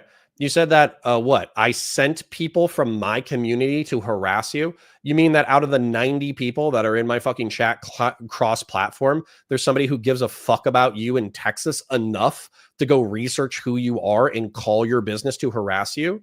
That's a lie. That didn't happen. Not only did I never encourage that or say that, not only did my wife never say that or encourage that, you made up that happened because none of the 90 people on my side care about you enough to harass you in real life. So if you're lying about that, I'm curious about what else you're lying about. Are you lying about your accomplishments? Are you lying about how much money you have? Are you lying about where you live? Are you lying about how nice your house is? Are you lying about how many girls you hang out with? That's my curiosity. So I don't care enough about you in order to research those things. I'm just going to kind of dismiss you as a piece of shit and move on with my life. And actually, I recommend you do the same. I recommend you block me on Twitter. That way you don't have to see my posts. I recommend you block me on Twitch and YouTube. That way we don't have to interact with each other again. And I suggest you move on with your life. That's my recommendation to you, Mr. Gibbs. Anyways, back to the conversation. Wonderful aside. Yeah, let's get back to the conversation. So when it comes to secular humanism, I think that this is my beef with secular humanism, and maybe you can get me past it, okay? So religion does have the appeal of history, of story, of God, of trying to figure out the universe, et cetera, et cetera. And these are pretty deep things that are difficult to like yank out by the roots, right? Whereas I think with secular humanism, because it's a relatively like modern philosophy, and there is no higher authority. The only higher authority is human rationality. Well, I think human beings are pretty good at rationalizing themselves into terrible behavior. So as an example, the reason why a Christian or a cultural Christian wouldn't fuck somebody else's wife is because the Christian dogmatic would say, God doesn't want me to fuck other people's wives, right? A cultural Christian would say, there's probably a reason why 2,000 years ago, or 3,000 years ago, they came up with the rule not to fuck other people's wives. And it probably has something to do with like social harmony. And so as a result, I shouldn't fuck somebody else's wife because it'll have negative consequences for us. That's rooted in this historical perspective on sex and relationships. A secular humanist could say, and by the way, this is Destiny, this is Vosh, this is Hassan probably, this is a whole bunch of people who are not religious. They would say, well, if the husband and wife consent, and if you wear a condom, then there's no consequences to you fucking your neighbor's wife. Go ahead. So what does secular humanism have against fucking somebody else's wife as long as the wife consents and everybody wears a condom? It would be the harm that you're causing What by harm? sleeping with your neighbor's wife. You're going to create disharmony within that household. Someone may get hurt, someone may get killed. Like, things happen when people cheat on their spouses. Sure. Now, What if it's not everybody's cheating though? consenting, if everybody's consenting, I mean, what are you going to do? If they're in an open relationship, there should be no harm at that point. So, like, these things are fluid and can be applied. So a cultural Christian, sorry, go ahead. Yeah. So with that being the case, like, if you, like, we say things like don't shit where you eat, because it's going to cause disharmony within your job. If something happens in that relationship or whatever the case may be, it's being basically don't sleep with people you work with. Sure. Which is also something apropos to the conversation. It creates a disharmony, which is a harm. Sure. But I think that with cultural Christians, the reason they would put, number one, they would put more weight in commandments, even if they have a secular view on the revelation of the commandments themselves, but they would put more weight on it, and therefore they would be less likely to violate it. And then number two, because religion, I would say secular humanism is probably like a fairly human-centered endeavor, which probably does. I would say that if I start reading it, it's going to boil everything down to the individual. What harms an individual? What harms you? What harms another individual within your circuit or whatever?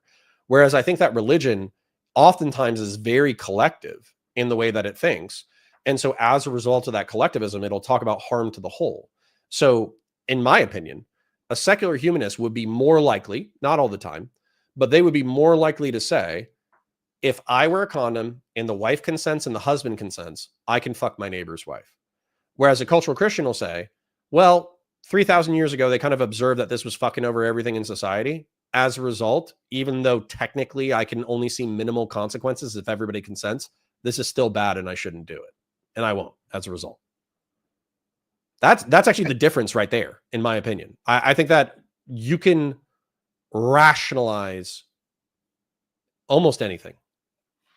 I think in this case, the cultural Christian and the secular humanist would come to a pretty similar idea that, hey, this situation could cause harm. Like, hey, if I sleep with my neighbors, there may be some consequences down the road, much like don't shit where you eat. Whereas at the same time, the cultural Christian has a moral impetus on them that was already set up by the framework of some supposed deity a long time ago. This is the same reason why you have the issues with the Catholic Church playing Move the Priest, and why you have Christian pastors impregnating people in their congregation, even, people that are underage. The Christianity itself is not going to be something that stops a predator or a addict. And that's kind of where I was trying to get to it toward the end of it is, if someone is an addict, no matter what their moral compass is, they will find rationalities or ways to rationalize their addiction and how they feed it. Yeah, so I disagree. The reason why I disagree is because I think we're effectively swimming in a cultural soup. And so as a result of swimming in a cultural soup, we are more likely to engage in different behaviors. And so what I mean by that is, like, you can point to 3,000 years. Well, I guess it's 2,000 years, right? You can point to 2,000 years of malfeasance by the church. And by the way, the prohibition against priests having wives or whatever, it actually comes from bad behavior by clergy members during the thousands. Like, I think it literally came from a bunch of priests were getting a bunch of fucking nuns pregnant, and a bunch of priests were using their authority in order to impregnate local fucking members of their flock. And so as a result, they were like, bam, you can't have sex anymore, you fucking retards, you couldn't handle it. Right. So that doesn't come from Christ. That doesn't come from God. That comes from the church, a man-made institution. Right. And so as an example of, like, why I don't hold the church in high regard as I would spiritual revelation. One of the great quotes from, like, I think that it was like the 1500s or 1600s, was somebody criticizing the Pope. And they basically said that Pope has spent more time in armor fighting war than he has in his robes ministering to the church.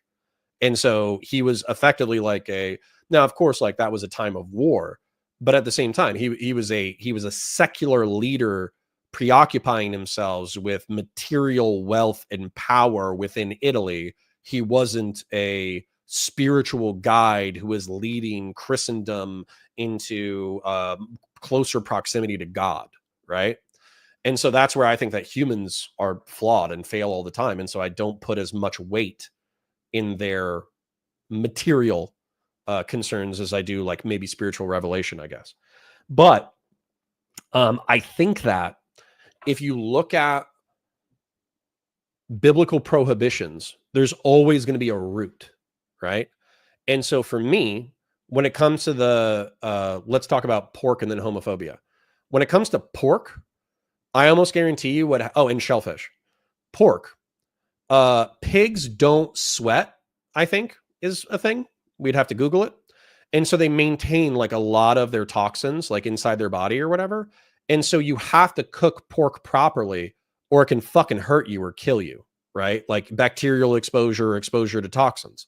So what I think is pork was probably like a really cheap meat back in the day because everybody preferred everything else besides pork because it wasn't getting cooked properly, right? But Jews saw people get sick or get killed by improperly cooked pork. And they were like, God doesn't want us to eat pork, right? Then same thing with shellfish. So with shellfish, a lot of people are allergic to shellfish, right? And so what happened was somebody probably had an allergic reaction to shellfish. And so as a result, they died. They had an allergic reaction or they died. So Jews said, no more shellfish, right? God says no more shellfish. And then I forget the last one. What was it? It was pork, shellfish, and then there was another one. Mixed fabrics. Mixed fabrics is like, it's like a religious thing for being in temple. It actually, I don't think that's a broad prescription for society. I mean, all of these are wonderful and they make sense, but you know, they couldn't slide slavery in there. So this is a problem. Secular humanism is fluid and you want sugar, right? Move along. Yeah. Okay, well, you live 1,000 years ago. The only way that you're going to get sugar is if you have slaves. I don't think that's the only way you're going to get sugar. You may have a lot less sugar, but yeah, you're going to have a fuckload less sugar to the point that it might as well not exist. I mean, that's perfectly fine. We don't necessarily need it. You're saying that like it. You say that because you have as much fucking sugar as you want. Motherfucker 1,000 years ago was like, I will kill for sugar. So, and by the way, I'm not purple dye at one point. Yeah, exactly. You're with me. Slavery was, in my opinion, prior to like the thousands, slavery was probably as natural as any other social institution on the fucking planet. Like the fact that there were going to be warring kingdoms of different languages and religious beliefs, and that some of those people were going to be conquered and then forced to do labor against their will, that was probably as natural as the DMV is to us.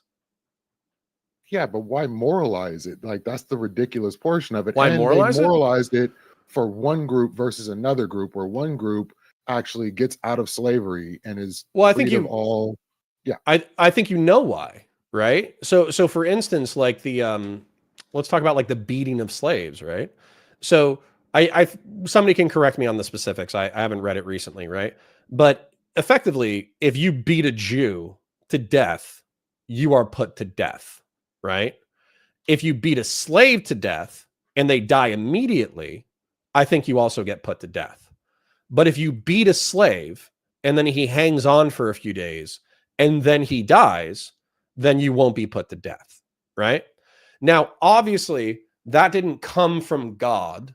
God didn't say, this is the amount of beatings that you could administer to your slaves. What happened was, within Jewish society at the time, where it was normal to have a slave, somebody beat the dog shit out of their slave and killed them, which was unjust. They killed a slave who had fucked up, they fucked up the sugar pie. They fucked up their Egyptian bread and they beat that slave to death. That was fucked up. Nobody wants that, right? So they prohibit that. And they basically say, if you beat your slave to death, you're going to kill him. Or excuse me, you're going to die, right? But then there was somebody popular or powerful within the Jewish community, and he beat his slave, but his slave lived a few days, and people were like, hold on, he died after the 4th day, though, and you said if you beat a slave to death, then we need to kill him. And they're like, yeah, but that's like Frank, and Frank's a good guy, and like he pays his bills, and he's like really nice in the synagogue and stuff. So we're going to go ahead and make it God's law that if you beat your slave and then he dies a few days later, then it is what it is, right? So obviously that's the kind of like human dilution that happens within like a human-made institution. But I would argue that secular humanism is just as likely to be diluted and used for nefarious ends as Christianity is. Absolutely. But again, that's why I'm saying it's fluid. Like, we don't say that God said this. We're not looking to a God to fix it. We're looking to society to understand what its needs are and to make that fit secular humanism, which is why we got the Manifesto 1 and then we have Manifesto 2, which is better.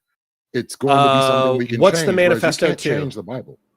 So Manifesto 2 is written in 1973, and it was an intended update to replace the previous one. And it begins with the statement of excesses around World War II. So it's pretty much addressing atrocities.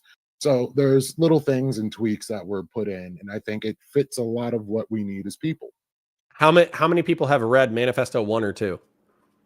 I'm going to say most people haven't, because it's not put to people like in school like the Bible was. Like, I went to Christian school for most of my life. Does the Manifesto 1 or 2 have any parables in it? No, I don't believe it has parables, but you can create parables. You can create stories Sure. and literature and things around that if that's what you want your society to be. Okay, how many people have read the Bible or been exposed to it? Far too many people. Okay. And then how many people have been exposed to the Quran or to the Old Testament? Also far too many people. Okay. And how many people have been exposed to the Bhagavad Gita and all that kind of shit? Not enough people. Okay. So, but you see where I'm going, right? Which is basically like, these are almost global. You're going to have some kind of moral system. And even Hindus are probably vaguely familiar with the more popular stories of the Bible, right? And then not only that, even if they're only vaguely familiar with the Bible, they're still probably going to be able to tell you like the moral lesson from the story, The Good Samaritan, right? And so what I would say is I actually don't see that much disagreement with us, except for I value something more and you don't value it that much. What I would argue is that if you want your thing to be more valued, you're going to have to create intentional parables. And what I mean by that is like, you're going to have to take Manifesto 2. You're going to have to create interesting stories around its moral precepts and guidelines. And you're basically going to need to create a mythology, theology, story series, whatever, that teaches these lessons. And you're going to have to popularize it. I mean, do you know with great power comes... Of course. That's essentially all you need to do. Comic books, movies, whatever the case may be, is the fact that for some reason, this ancient Hebrew sex manual ended up becoming something America holds on to versus the Bhagavad Gita versus the words of Zarathustra versus all the other manuals that existed before. And we decided to perpetuate it in our society. We could do the same for this. And I think comic books probably get you a better moral sense because you see the outcome. So with great power comes great responsibility. Oh shit, I didn't stop this robber. Uncle Ben died. Sure. Like, we get what you're saying, but we just get it from a different place. Sure, but here's the danger. Not too big of a danger, but still a danger. Okay. So I think that religion, because the Bible was written over the course of 3,000 years, I guess, or 2,000 years. Like I think I think they say that Exodus probably happened 1200 before Christ, right? And then I think Christianity, obviously a majority of the books or the things that are taken as canon are in the first few hundred years after Christ. You're talking about 1,500 years of stories. And then Old Testament also stretches into prehistory. And then not just that, but you have the evolution of the church where they selected the books that they wanted to be a part of the Bible, right? And then you also had all the evolutions of Catholicism and Protestantism. So within religion, you have nestled probably 3,000 to like 10,000 years worth of human knowledge. And not just that, it's not purely fictional, right? Ruth was probably a person. Jesus was probably a person.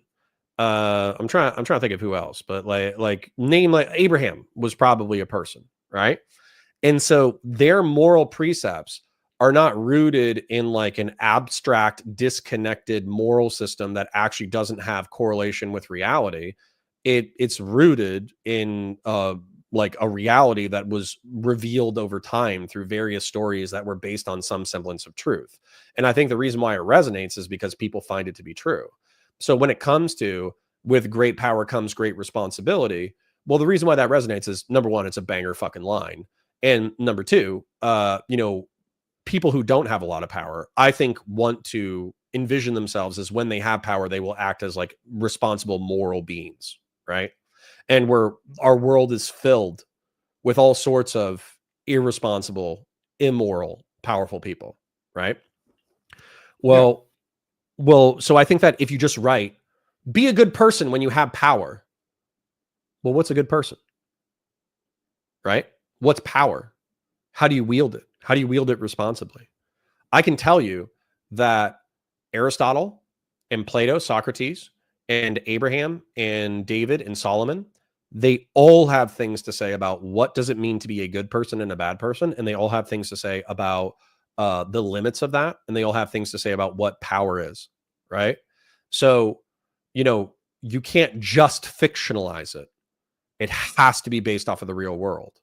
So it's not sufficient to be a cool story, because in your cool story, the good guy, he can get laid, he can get his wife, he can get his kids, he can do cool things, he can be like Jason Bourne or James Bond, and then he can retire in old age. Well, the truth is that in the real world, people who do Jason Bourne and James Bond shit, they die young and stupid. People who do the family shit, they oftentimes don't get to do the James Bond shit, right? So that's what I'm saying is like, if this was like a real project that you cared about the spreading of secular humanism. You can't just tell stories either. You can't just tell Marvel hero stories. You have to tell real stories based off of real lives. I mean, I don't even think that the Bible was real story. I don't think that Moses was a real person. I don't think Why that not? David did the things because historically it just doesn't fit. Same thing with No, David. it does. Like, yeah, maybe he existed, but I doubt he killed a giant dude that was like 9 feet tall with a rock. So I disagree with you. Doubt these things happen. Okay, I disagree with you, and I disagree with you partially because of an analysis of history. So when it comes to Moses, there was an exodus of Semitic people in around the year 1200. They actually think that the exodus that was written about in the Bible happened under I think it was Tutankhamun. So there's like a record of people. Now, in the book, they say like 50,000 or 100,000 or whatever. Yeah, in reality, the record was like 2,000, right? But there was still possibly. Yeah, there were still Semitic people who left Egypt around that time period and then settled in the world of Canaan. Now, did all the battles happen exactly as it happened? No. Were they in the Sinai Peninsula? I think the Sinai Peninsula you could walk across in like a month. Were they there for like 40 months or 40 years or whatever the fuck? No, obviously not. But at the same time, there's a kernel of truth within the story. And so that's what I'm saying. It's like for you just to say, oh, well, these are all fictionalized accounts that have nothing to do with human experience. What I'm saying is the reason why they resonate with people is because they have something to do with human experience. Well, we can root them in something we can understand, but I don't think they actually happen as like, let's say they either didn't happen or they happen slightly different or wildly differently than what is reported. The Bible is probably the Red Sea didn't hyperbolic. part. Yes, absolutely. And so like I'm not here to argue that, oh, there was X amount of people that left Egypt or whatever. These stories are there for a reason. Same thing goes when I was a kid, I had a Bible that I would get read from before I go to bed, which was like a kid's Bible. So when they tell the story of Sodom and Gomorrah, which I don't know why that was in that book, they left out the end part where his daughters sexually assaulted him in a cave. Sure. Well, I know that probably happened. There's a reason why you excise certain parts out of the Bible, because it leads to shitty morals or shitty ideas. And the reason why they would put that part in there was probably to shit on one of the tribes of Israel that they didn't like, that was part of the group. Sure. So we can say, oh, well, this part of our tribe is inbred, so we can, say, fuck these people. Sure. This is all historical nonsense that we can let go of and not keep in our moral system and keep a more fluid moral system. I don't think that you can let go of it. So for instance, do you know where the Ten Commandments should? Do you know where like there's an anthropological analysis of the Ten Commandments? Do you know where it came from? I do not. Okay. So what they suspect is that the behavior of Jews was not codified at the time of the Exodus. So 1200 before Christ, right? They didn't have the 10 commandments. They didn't have the rules. So what happened at the time, because it was probably a small group of people, is sorry, I got some fucking dickhead in my chat.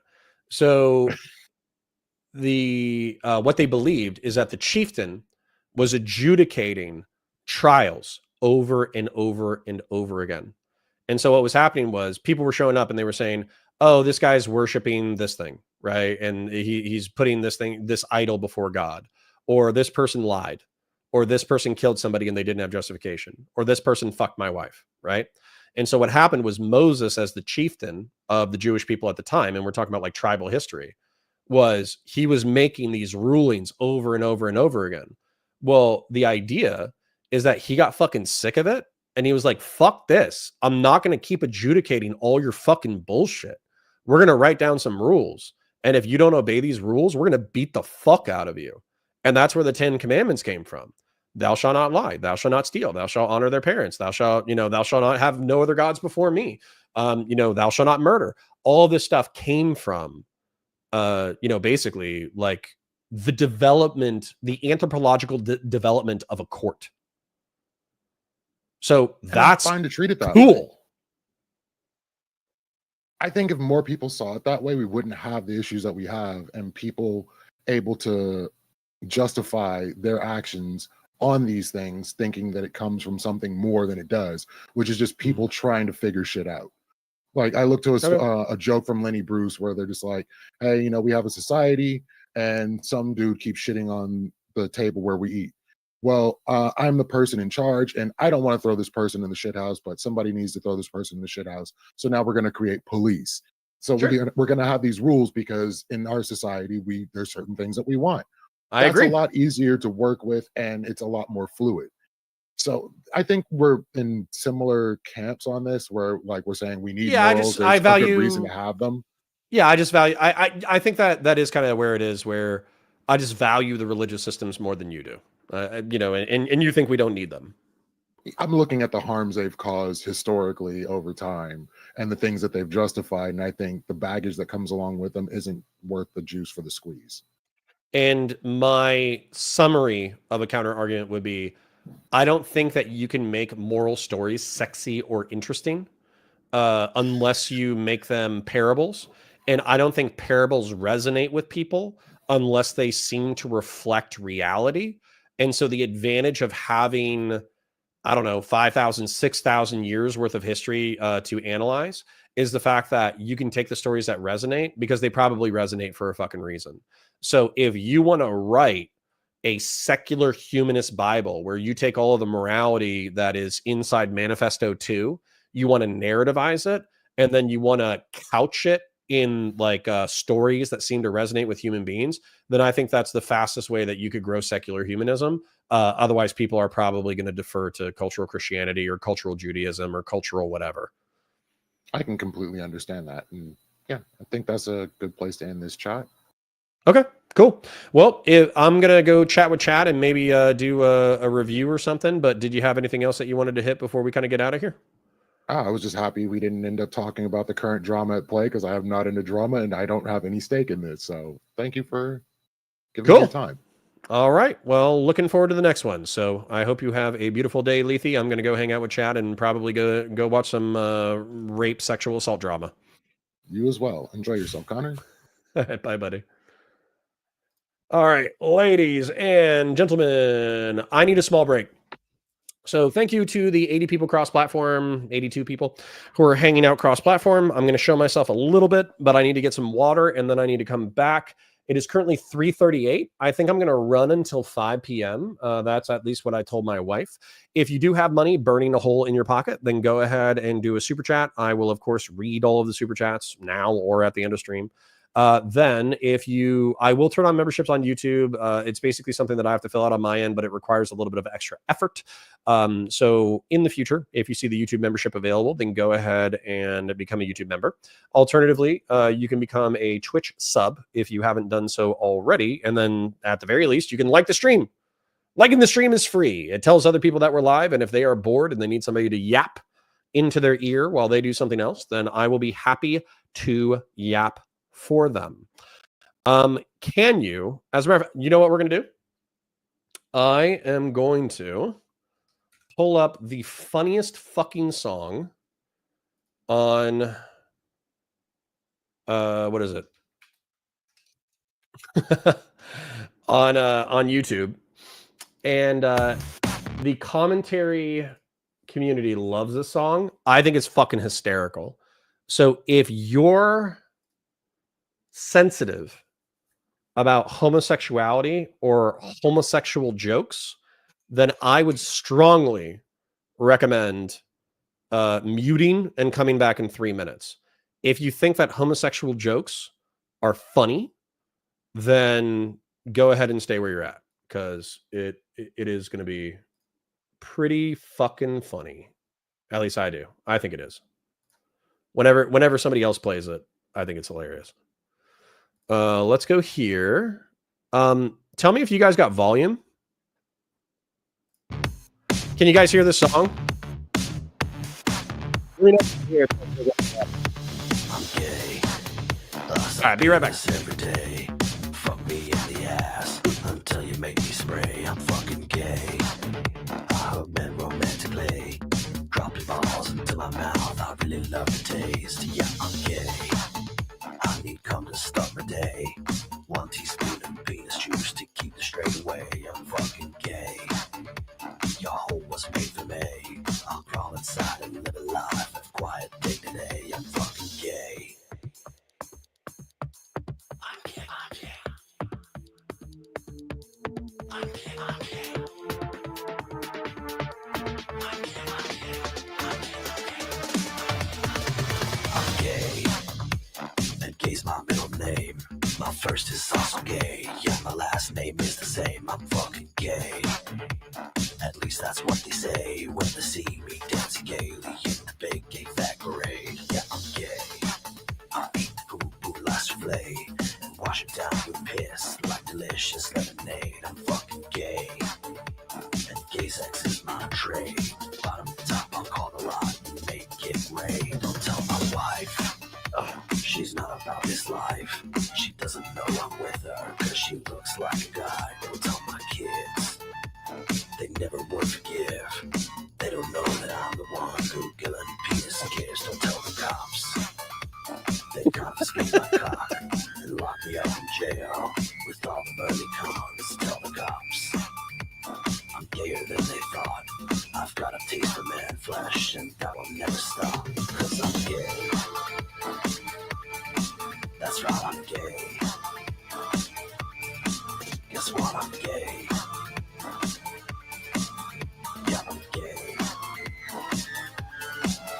Cause I'm gay. That's right, I'm gay. Guess what? I'm gay.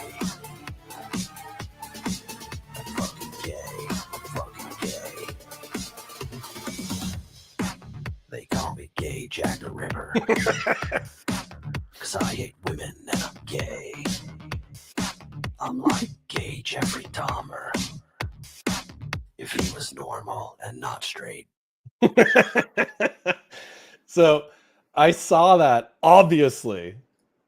I saw that on a commentary video. And like Chud Logic plays that like every single time before his stream.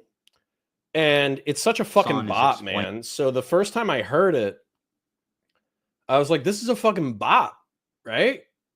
It's so good. And so I was listening to it. I actually went down to Miami for something. It was some like PV logistics bullshit that I had to do with fucking Erudite and Destiny or whatever. I had to do something. And so I'm going down to Miami. I'm using the train. And I kind of realized that I was listening to music and this song came on and I listened to it the whole time. And I realized afterwards that everyone around me could probably hear me bumping this fucking song. So I'm walking around fucking Miami. There's probably like a few dozen people around me. And I'm bumping a fucking like a post-ironic shit post gay video with the F slur in it, listening to it unironically. Like, so I hope the people around me got like a fucking kick out of it, where they were like, "This guy's fucking crazy." So, you know, kind of a fun time, kind of a good time. So Sapien Green says, I might be on later, but here's a super chat just in case. Thank you for the dono, bud. It is appreciated. I don't know what a DKK is, and I don't know how much it's worth, but thank you kindly for 100 of them. C-Dub says, I didn't realize Connor starred in this music video. True. They should do a new video with only fat gay cops. True. What the fuck is Connor subjecting me to? True. Heard a song about being gay and decided to go down to Miami. Right? It was very topical.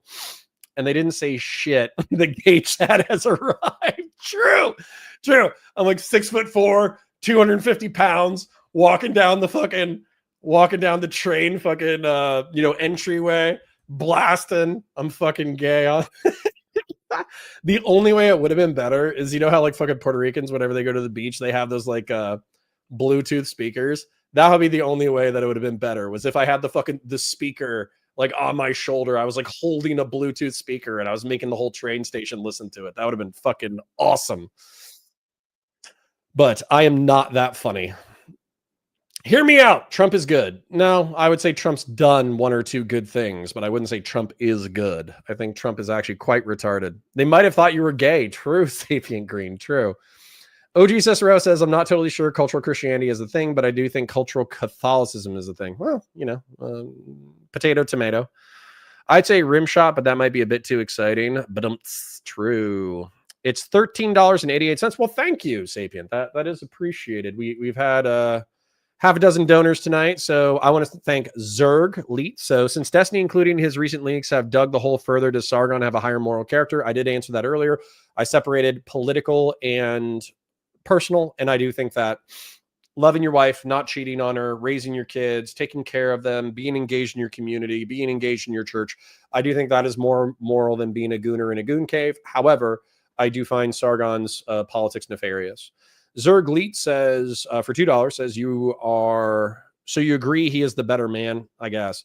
Good Path, it doesn't list a dollar amount, but he says, lol. Well, thank you. Sapient Green for $15 says, I might be on later, but here's a super chat. Calesto for $5 says, did you see the Warhammer survey, which turns into a battleground? Wokehammer told GW to keep pushing its diversity. Ugh. Fuck that.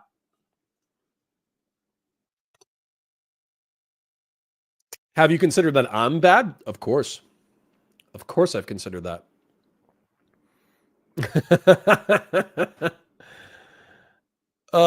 Gross. Alex Kirsch Project says there's a gay hip-hop song called Throw That Boy Wussy. It's hilarious, dude. That sounds psychically painful. Yeah. So anyways, all right. We're on to the Ethan Klein Nuke stream. Damn, we didn't even talk about how Destiny could have been saved by Jesus. We just talked about the broader concepts, which is not as exciting. I wish we would have put it into the topic, but that's okay. That's all right. It's fine. Update the title. We're on to the Hasan Nuke. We're going to be reacting for probably 90 minutes or so, maybe a little bit longer, or excuse me, a little bit shorter than that. But the plan is stream noon to 5 on Saturdays. So basically, I'll probably see you guys next weekend, right? For that, but we're going to get into some more content. So for those of you, this will probably be where the segment begins, I suppose. Hi, my name's Connor, in case you didn't know. I am I think the easiest way to say it is a neoconservative centrist. I think the left is good some of the time. I think that liberalism as a philosophy can be good for governance. However, I think that the left broadly is infected by a bunch of really stupid progressive and leftist ideas, and that the right wing can be used as a vehicle in order to promote American values. And I think that those American values are freedom of conscience and freedom of speech. I think it's the civilian right to keep and bear arms. I also think that it's a limited government, limited by a republic. I also consider myself a Republican. However, the Republican Party has lost its fucking mind, and I hate MAGA. So I've been fighting them for 3 years now, maybe 4 years. And it's not been great. It's not been great, but it has been fun. It's not been great on the political scene, but it has been fun for me personally. So what we're looking at right now is Ethan Klein is a very large YouTuber who got famous off of React content. He hosted a podcast with the very popular left-wing streamer Hassan Piker, who is a communist and terrorist apologist. Within the past couple of days, Ethan Klein has released a takedown video, effectively calling Hassan Piker a fucking piece of shit. And what we're going to do is we're going to watch the probably first 45 minutes of the episode, I guess, 30 minutes of the episode, and we'll pause intermittently in order to share our thoughts. So come along for the ride. Scripture, the Bhagavad Gita. Vishnu takes on his multi-armed form and says, "Now I am become death, the destroyer of worlds." We think the Houthi is doing what Houthi fucking bloodthirsty, violent pig dogs. Why am I held accountable? God forbid you throw up the fucking green Hamas banner. Happy birthday to you. All together. Happy birthday from Twitch, Hassan. Happy birthday from Twitch. I like this opening already. The reason why I like it is because you can read it two ways artistically.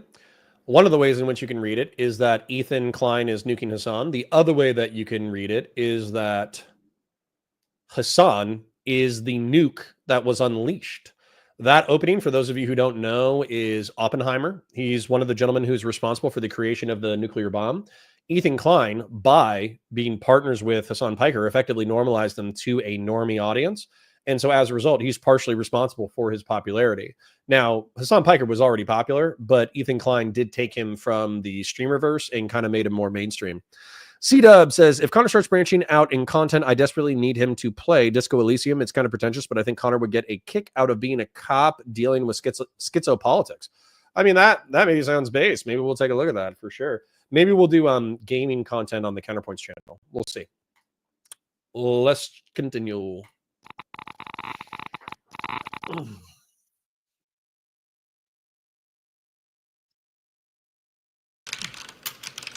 Oh, hi there. It's me, your old friend, Ethan Klein. It's been a while since we've last spoken. In that time, I've had 3 kids, all boys. I've lost 100 pounds. And Nice.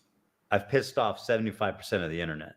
Probably a lot of you guys, too. Actually talking about there at the NRA meeting that's today in Texas. Someone should buy.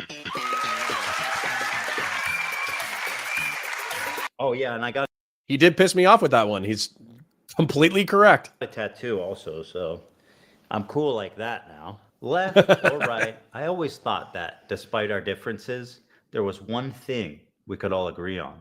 And what was that? That we love America and everything she stands for. Mom and Dad. True. Sure, there's plenty to criticize and endless things to improve, but I thought it was about making a more perfect union. True. Not tearing it down. True. The thing is, So there's based. something kind of scary brewing in America. Communism. True. That's America to me. True. I started a show a couple of years ago with my acquaintance, Hassan Piker. You might remember him from such classics as America deserved 9/11, dude. Fuck it. I'm saying it. Yeah, kill them. Kill those motherfuckers in a video game. Sorry. Holy shit. That's not what I said. You dumb cracker bitch. True. And of course, The Leftovers podcast, which was our show, which we made broadly to goof on the antics of the right. Now, to be clear, I knew about all these edgy and controversial jokes at the time we made the show together, because who am I to judge? Here is Ethan Klein being a delightful human being. I was just going to say, if there's another Holocaust, if they start rounding up the Jews again, I hope Ben gets True. He presents himself as someone like me, a left-leaning Democrat who supports basic things. And we went on making the show for about 2 years, and everything was good. Everyone was having fun. The audience was having fun. No problem. That was until this happened. We were doing our regular show, And for the first time, I noticed an inordinate amount of radical, hardcore leftists. I mean, I thought we were social democrats, not whatever this was. I don't hate the idea of like people who can be successful. I think it's good that people can achieve success in the term monetary success. I mean, that's what that means, right? I do. You know, there's nothing wrong with that. Because I see so many people in the chat saying no. I don't know what y'all are tripping about. Like, what the fuck do you What want? is the I'll idea take? that Are you people guys like are just- looking for? You guys are all like radical communists. There's that many radical communists. Suck it, chat. You're watching a capitalist pig. Deal with it. And So then this based. happened. This comment from Hasan. Sorry, hold on. Womp womp. So Eric Dom has a idea. At Counterfire, I would love for you to talk to Jasmine Jafar about Gooning, since you two are so opposite in ideology. Both seem good faith. Have you ever reached out to her? I haven't, although I do think Jasmine was at I think she was at the PV event in Cincinnati, if I'm thinking of the same person. And I think she was boys with Pixie and Lauren De Laguna, or at least they were like really chatty and having a good time and stuff. And so I think I could probably reach out to her and talk to her.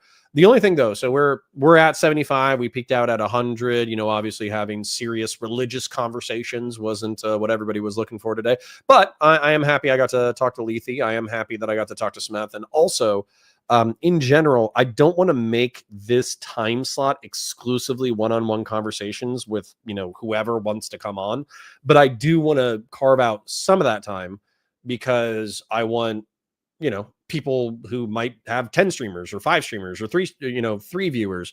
I want them to be able to get in front of an audience of, we're not big, right? You know, we hit 70 on a average day. We hit a 250, I think was our peak. Maybe like 300 was our peak during the Destiny drama. So, you know, like we're small, but we're bigger than the smallest and the people who are just starting out, right? So I still want to give them airtime, even if it's not the most popular content. But yeah, maybe I'll reach out to Jasmine. Jasmine was the OnlyFans girl connected to Destiny. Destiny, she even did a stream. Okay, cool. Yeah, maybe I'll reach out to her. But I do want to like establish us first, right? Like I want to have a month or two under our belt, and I want to be breaking like more than 100 regularly, so they can't be like, oh, Connor, you're just a 50 viewer Andy. Like, you know, plenty of people who used to be small as fuck will say that shit. And like, I don't give a fuck about it, right? Like I don't stream enough in order to be as big as them. However, they will use it as like a gay little clout thing in order to fucking shit on people. So I would like to at least, you know, break 100 routinely and then invite her on. But anyways, let's continue.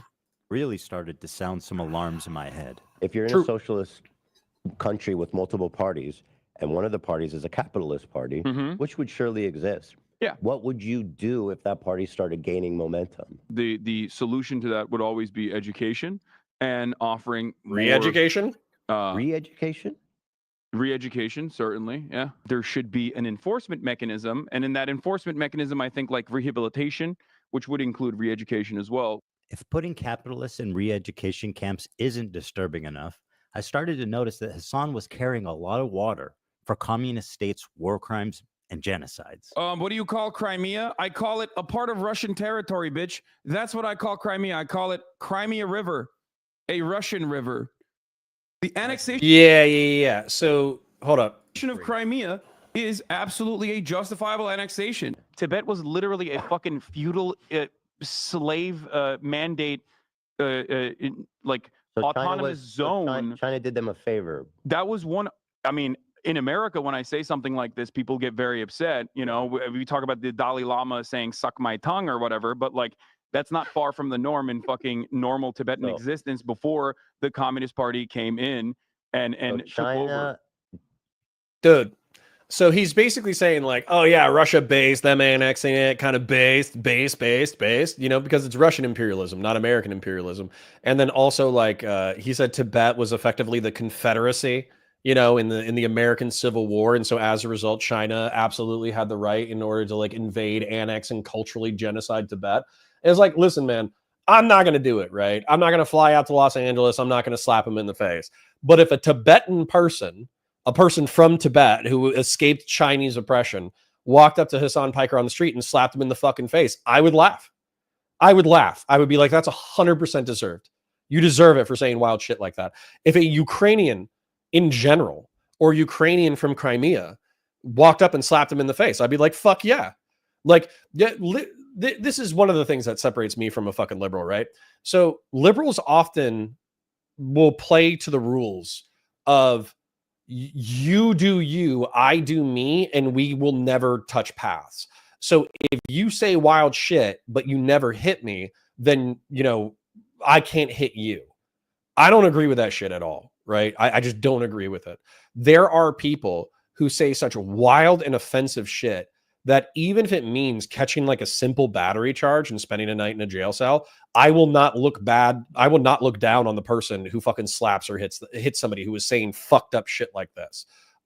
If there is a simple battery or an affray where, let's say Hassan was in a bar with Steven, and Steven actually lifted weights and did steroids, right? And he's saying, oh yeah, communism should rule the world. And Steven says like, no, liberalism is clearly the better alternative. And then he starts fucking saying like this wild shit about Tibet and Crimea or whatever. And they get fucking heated. And then they fist fight each other in the fucking bar. Maybe the cops should show up and take them both to jail for a fray. But I would not look morally down on either one of those people.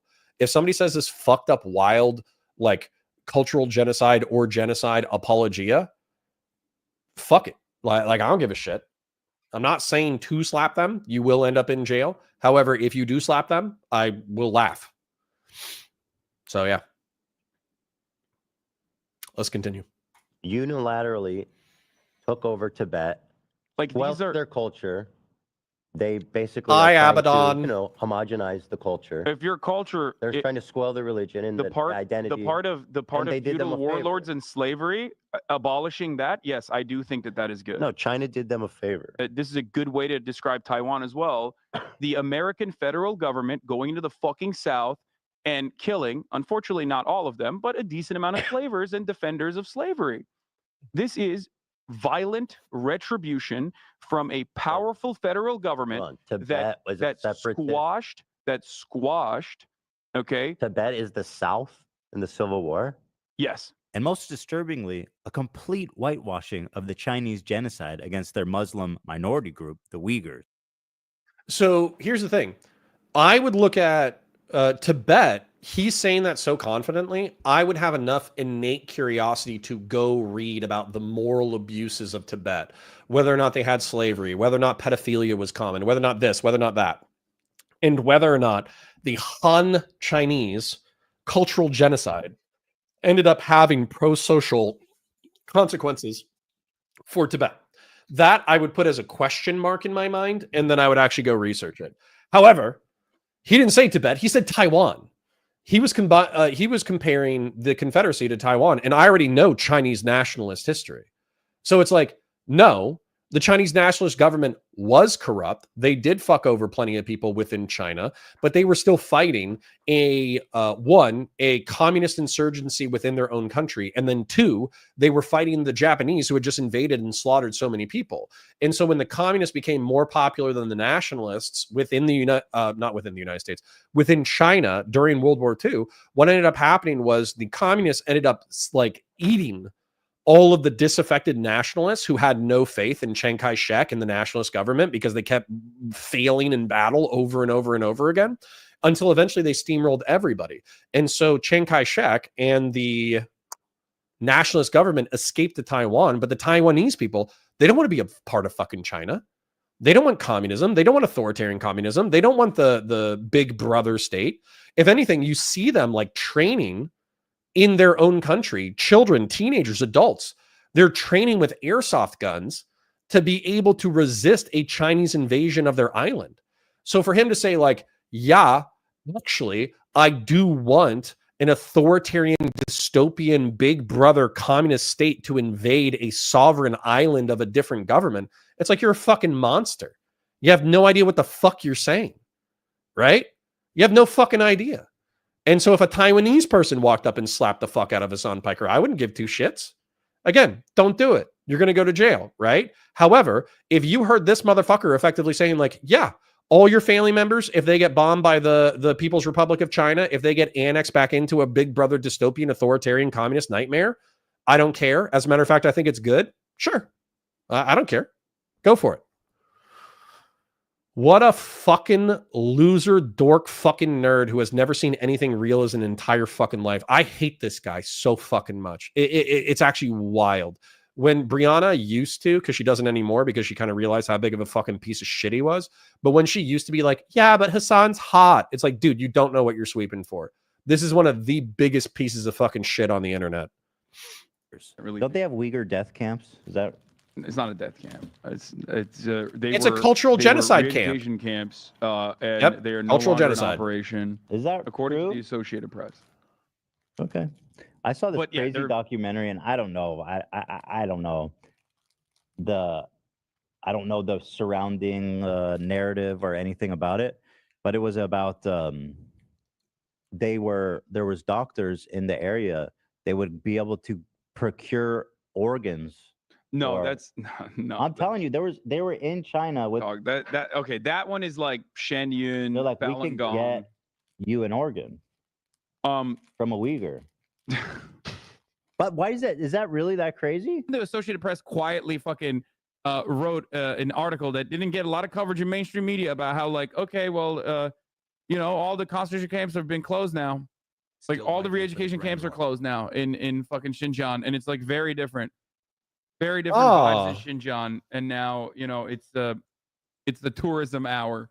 Let's see what the Associated Press actually had to say about this. These are all AP articles from the last 2 years. UK independent body reports China committed genocide in Xinjiang. China sanctioned a U.S. research firm and 2 individuals over a report about the human rights violations in Xinjiang. It's the tourism hour. To China's fury, UN accuses Beijing of Uyghur rights abuses. Tourism hour. Uyghur County in China has the highest prison rate in the world. 1 in 25 people is in a Chinese prison. It's the tourism hour. 48 Uyghurs detained in Thailand for almost 11 years are on hunger strike to protest their imminent deportation to China, where they face imprisonment or execution. Not only does this AP article seem not to exist, reading the AP proved exactly the opposite. Hassan has... True, so based. I'm happy you read.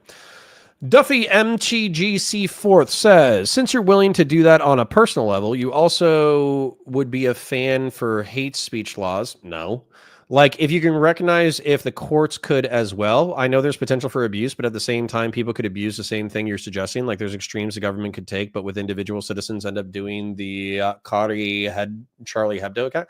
No, absolutely not.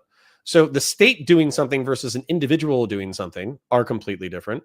And then also, just because individual does it and they're morally justified doesn't mean that they're legally justified, okay?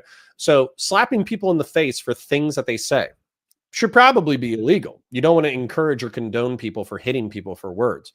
However, are you going to be understanding if somebody hits somebody for calling somebody else a slur? Let's say that you're downtown, you're getting drunk, you're at the heterosexual bar, and then you're walking down the street, and then there's people walking out of the gay bar, and then you call them a bunch of F-slur, sodomite, chomos, right? Now, should it be legal for them to hit you? Probably not. If you get punched in the face, am I going to give a flying fuck? Absolutely not. And on top of that, I would assume that you deserved it, right? Same thing. Let's make it racial. If you're walking from a country bar and then you walk past a hip hop bar and unprovoked, you're like, oh, you guys are a bunch of N-words. You deserve to be back in chains. Can't believe we let you guys loose. You're a bunch of, you compare them to animals, all that kind of stuff. And then one of them hits you. Like, I'm not saying that's good. And I'm not saying that they should put you in the fucking hospital or break your neck, which unfortunately that does kind of happen sometimes. But I'm not saying you should be in the fucking hospital. But if somebody slaps you or punches you for saying some wild shit unprovoked, I'm not going to care. Hell no. And legality versus personal conduct. Like, legality is morality enshrined by the society. But you have to understand that there's an enforcement mechanism, right? And the enforcement mechanism is men with guns. So you don't just ask, what is moral? You ask, what is moral? And what do I want men with guns to force other people to do? And if you're not willing to have men with guns force other people to do what you're asking, then it shouldn't be a law. Has happily eaten up the Chinese propaganda on this and has regurgitated it to his mainstream audience. Why is he defending China's genocide of their Muslim population? How does this even make sense? It only makes sense if A, he's being paid, or B, he has the political complexities of a 5-year-old. I know True. America Bad is a meme that people Based. laugh at online, but with Hasan, this does actually seem to be the beginning and the end of his analysis. Two True. principles. Let me explain to you. 2 principles that you should keep with you, coming from a person who's Turkish, okay? When you look at a situation in the... Okay, so hold up. Let's go ahead and break this down. This is why I fucking hate this guy, by the way. Coming from a guy who's Turkish. So he's using his ethno-religious background in order to give his statements more weight, okay? Hassan's dad is Mek Piker. He's either like a millionaire or fucking billionaire. I see conflicting articles on the internet, right? But he's a fucking at least a millionaire, and he sits on Turkey's board of trade. He is a politically and financially connected fucking gentleman from Turkey, okay? And so Hasan didn't spend his, fucking youth in Al-Anbar fucking, harvesting dirt in order to fucking make mud pies infused with wheat in order to survive off of goat milk and fucking sand bread. That's not how he fucking spent his youth. He spent his youth riding fucking horses in private schools in fucking along the Bosphorus fucking river. I don't even know if it's a river. It's the strait, the Bosphorus Strait, right? For fun, right? This is a multi-millionaire fucking Nepo baby.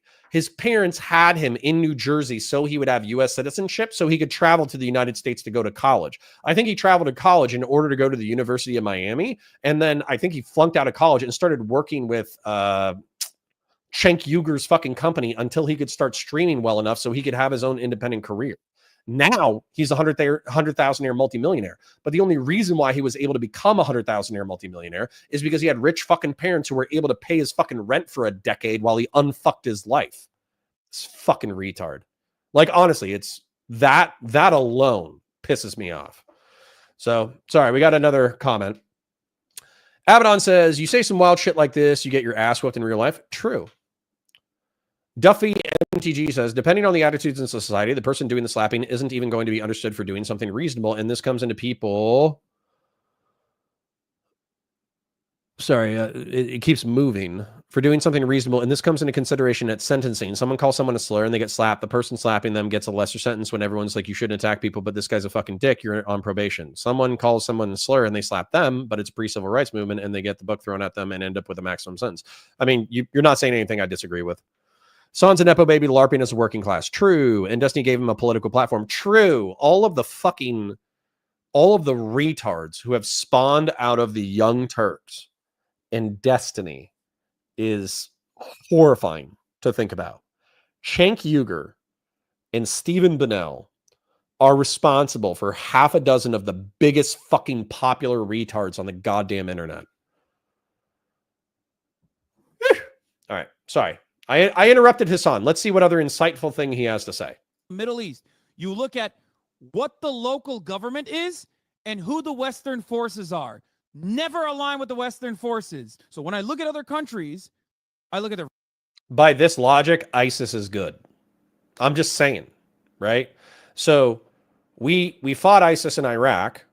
We partially supported elements that were allied with ISIS in Syria. So that means that by his own logic, ISIS in Iraq is good because they're fighting the Shia central government that the United States supported. And then that means that Bashir al-Assad, the guy who released chemical weapons, allegedly, on his own people and barrel bombed indiscriminately his own civilian population by having people fill up drums with explosives, put them in helicopters, fly over cities that are held by rebels, and just push the barrels of explosives out onto residential neighborhoods. Those are the good people. Those are the people that you should support based off of Hassan Piker's own stated analysis. What a fucking moron. I can't believe this guy has a fucking platform. He's actually like, he's so infuriatingly fucking stupid. And I know that if we were having a conversation and he said this shit, and then I was like, okay, so you support Bashir al-Assad. Wait. Okay, So you support ISIS. Whoa, wait. You know, but then we get to Hezbollah and Hamas, and he obviously is going to have 10,000 other fucking things to say. What a fucking tool. What a fucking moron. I hate this guy. He's such a piece of shit. A regional actor, whoever the regional power player is, and then I look at who is backed by the Western superpowers. That's a principle that you could take home with you if you want to actually be moral or if you want to be smart. No, it's not. ISIS is not a moral organization, and neither is Bashir al-Assad, and neither was Muammar Gaddafi. You fucking idiot. About the way you analyze other countries, that's one basic principle that you can take home with you. All of a sudden, magically, you are above on your foreign policy analysis. You're going to be better off than 90% of people that look at the situation. After seeing all of what this, a fucking I was already retard. getting uncomfortable with our partnership. I started to wonder if I had any idea who this guy actually is. And then this happened. We have breaking news out of Israel this morning where Hamas has launched a surprise attack within Israel's borders overnight. After the shock of October 7th, I noticed a huge increase of anti-Semitic comments from Hassan's stream and Discord, including from his head mod. I was disturbed that Hassan was seemingly okay with this. Can you do you care that your chat is calling me racist? Do you make any attempt to modify? I have not looked at my chat. Moderate that I at have all? not looked at my chat at all. Dude, so I appreciate that it took like Ethan a while to realize how big fucking Hassan is a piece of fucking shit. And then on top of that, like, you know, even in the context of the Destiny situation, right? Like everybody wants me to go hard instantaneously, disavow instantaneously, wants me to call him a piece of shit, say I'll never fucking work with him again, turn him into a content farm, et cetera, et cetera, et cetera. And I'm not going to do that right now, right? So here I am fucking criticizing fucking Ethan. But could you imagine how fucking chat it would have been if fucking Ethan was like, yeah, I'm fucking racist. Yeah, fuck these people. Yeah, fuck you. Fuck you, Hassan. Fuck your chat. Fuck you all you fucking pieces of shit. Fucking pretending that murdering civilians is based. Fuck you for simping for the paragliders. Fuck you for, you know, simping for the people who set people on fire. Would have been so fucking based if he had fucking Hassan on a video chat and called him a piece of shit to his fucking face. Now, I get they were friends, so it wouldn't have happened. I'm just saying, in a parallel universe, Ethan Klein would have been like, yeah, chat's calling me fucking racist. I am racist. Fuck you. That would have been fucking awesome.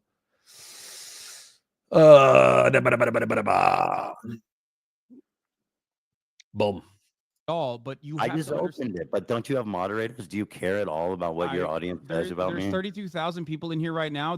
I'm just trying to tell you guys how 32,000. it That's a feels. fuckload. And I'm fucking shocked that you don't care that people in your chat are saying, "Who the fuck is this child? Cold, arrogant, kind as Ethan, fuck." I love you, but there's only so much I can do. How can you be surprised when your Discord is literally full of fucking? Ethan, I love you, but there's only so much I can do if you're making that argument. You know that, right? Like Hassan's chat had been calling me a Zionist, baby-killing genocider. Maybe it is unreasonable that I'm asking him to moderate his chat for a friend. He doesn't even know where I'm coming from because it's not something he would ever ask for. And all these other content. Oh, he leaked their fucking Discords. Listen, I'm not a petty Discord bitch. That's funny. Like, so for those of you who are listening, Ethan was talking about like, oh, chat's being mean, Discord's being mean, this, that, the other. He just like, he video screenshotted and scrolled and showed everyone fucking talking shit and left their fucking screen names up. So if you were a Discord shitter, I would never do this. And I'm not encouraging you to. As a matter of fact, I think if you do this, you're kind of a fucking loser. But if you're a Discord shitter, you go find those people and be like, hey, you said this wild shit. Go fuck yourself. Don't do it, right? Number one, don't do it because it's probably against terms of service. Number two, don't do it because you should be spending your time in a better way. But that's fucking funny. That is actually funny that he left all the handles in for the fucking pieces of shit who were talking shit about Ethan. That is awesome. Content creators actually, you know, whipping their communities when their chat is going fucking absolutely bananas over random dumb shit and bringing my name up for no fucking reason, that you were just allowing that shit to run rampant in your chat. And I thought that was fucked up. Ethan, I love you, but there's only so much I can do, especially as someone who thought we were fucking friends. I think that's a reasonable expectation for someone who you consider to be a friend. The problem wasn't that he was pro-Palestinian, because I share a lot of those views, and I've been a stalwart supporter of the Palestinian cause for many years. The problem with Hassan's coverage, and a lot of people like him, was their complete lack of empathy for the Jewish people who were frankly slaughtered by Murdered. Hamas. He refused to show even a crumb of empathy for the True. Jewish victims. But listen to what this guy has to say. And as you might have seen, there was some sort of rave or desert party where they were having a great time until the resistance came in electrified hang gliders and took at least several dozen hipsters. But I'm sure they're doing very fine despite what the New York Post says. But nobody had seen this coming. I mean, that's insane. Dude. Listen. Y'all are, let's be real here. Let's be real. These people are fucking lucky. There's a Constitution of the United States that is enshrined with freedom of speech and freedom of conscience. They're like fish swimming in water. They don't realize how much fucking freedom they have. They don't realize how much fucking latitude they have within a free society to be able to say this shit. Right? Because basically what this guy is fucking doing is, for those of you who didn't watch it, because I did watch it, there were a half dozen to maybe 2 dozen electric hang gliders, paramotors of Hamas militants who went over the fucking border, and they landed at a rave. At that rave, they started gunning down women and men who were completely unarmed. They weren't a military threat. There was no military advantage to gunning these people down, but they gunned them down. They executed them intentionally. That was their policy, right? And so this guy is joking and memeing about it, and he's like, yeah, this is based. Paragliding into a civilian center and then gunning down civilians is great. That's what this guy just fucking said. So I was talking about how if Hasan got slapped for some of his earlier takes, then I would never condone it legally, but I would get it, right? This motherfucker is so lucky. He lives in a liberal society where the cops don't hear that shit and are like, oh, you're a terrorist sympathizer? I'm going to crack your fucking head open with a baton. That legitimately, like, lucky, fortunate. It is one of our great freedoms and one of our great advantages. And I'm like weirdly proud of our country that a piece of shit like that can talk openly and not get his fucking skull cracked open. But I think that just because you think that people should have freedom of speech and freedom of conscience so you can hear everybody's perspective, that way you don't miss anything, that doesn't mean that you have to like what they say. I don't like what this guy said. My instinct is fuck this guy, right? That's my instinct, right? But he's lucky. You're lucky. I'm lucky. Lib for Life says, you are not different than these people. Maggots should be deported to Gaza. Listen, I'm going to take away your free speech. You've been annoying in chat before. There you go. Here you go. Everybody says goodbye to Lib for Life. Bye. Took away your free speech. Eat a dick. I hope that is I hope that's informative for you, that you were being a fucking cunt in chat, and in the United States legal system, you could have continued to talk shit as much as you wanted. But this is effectively a despotism. It's a dictatorship. I am the dictator. I just took away your freedom of speech. So hopefully you learned your fucking lesson. Now you know what it's like to be a dissident in a society that isn't free.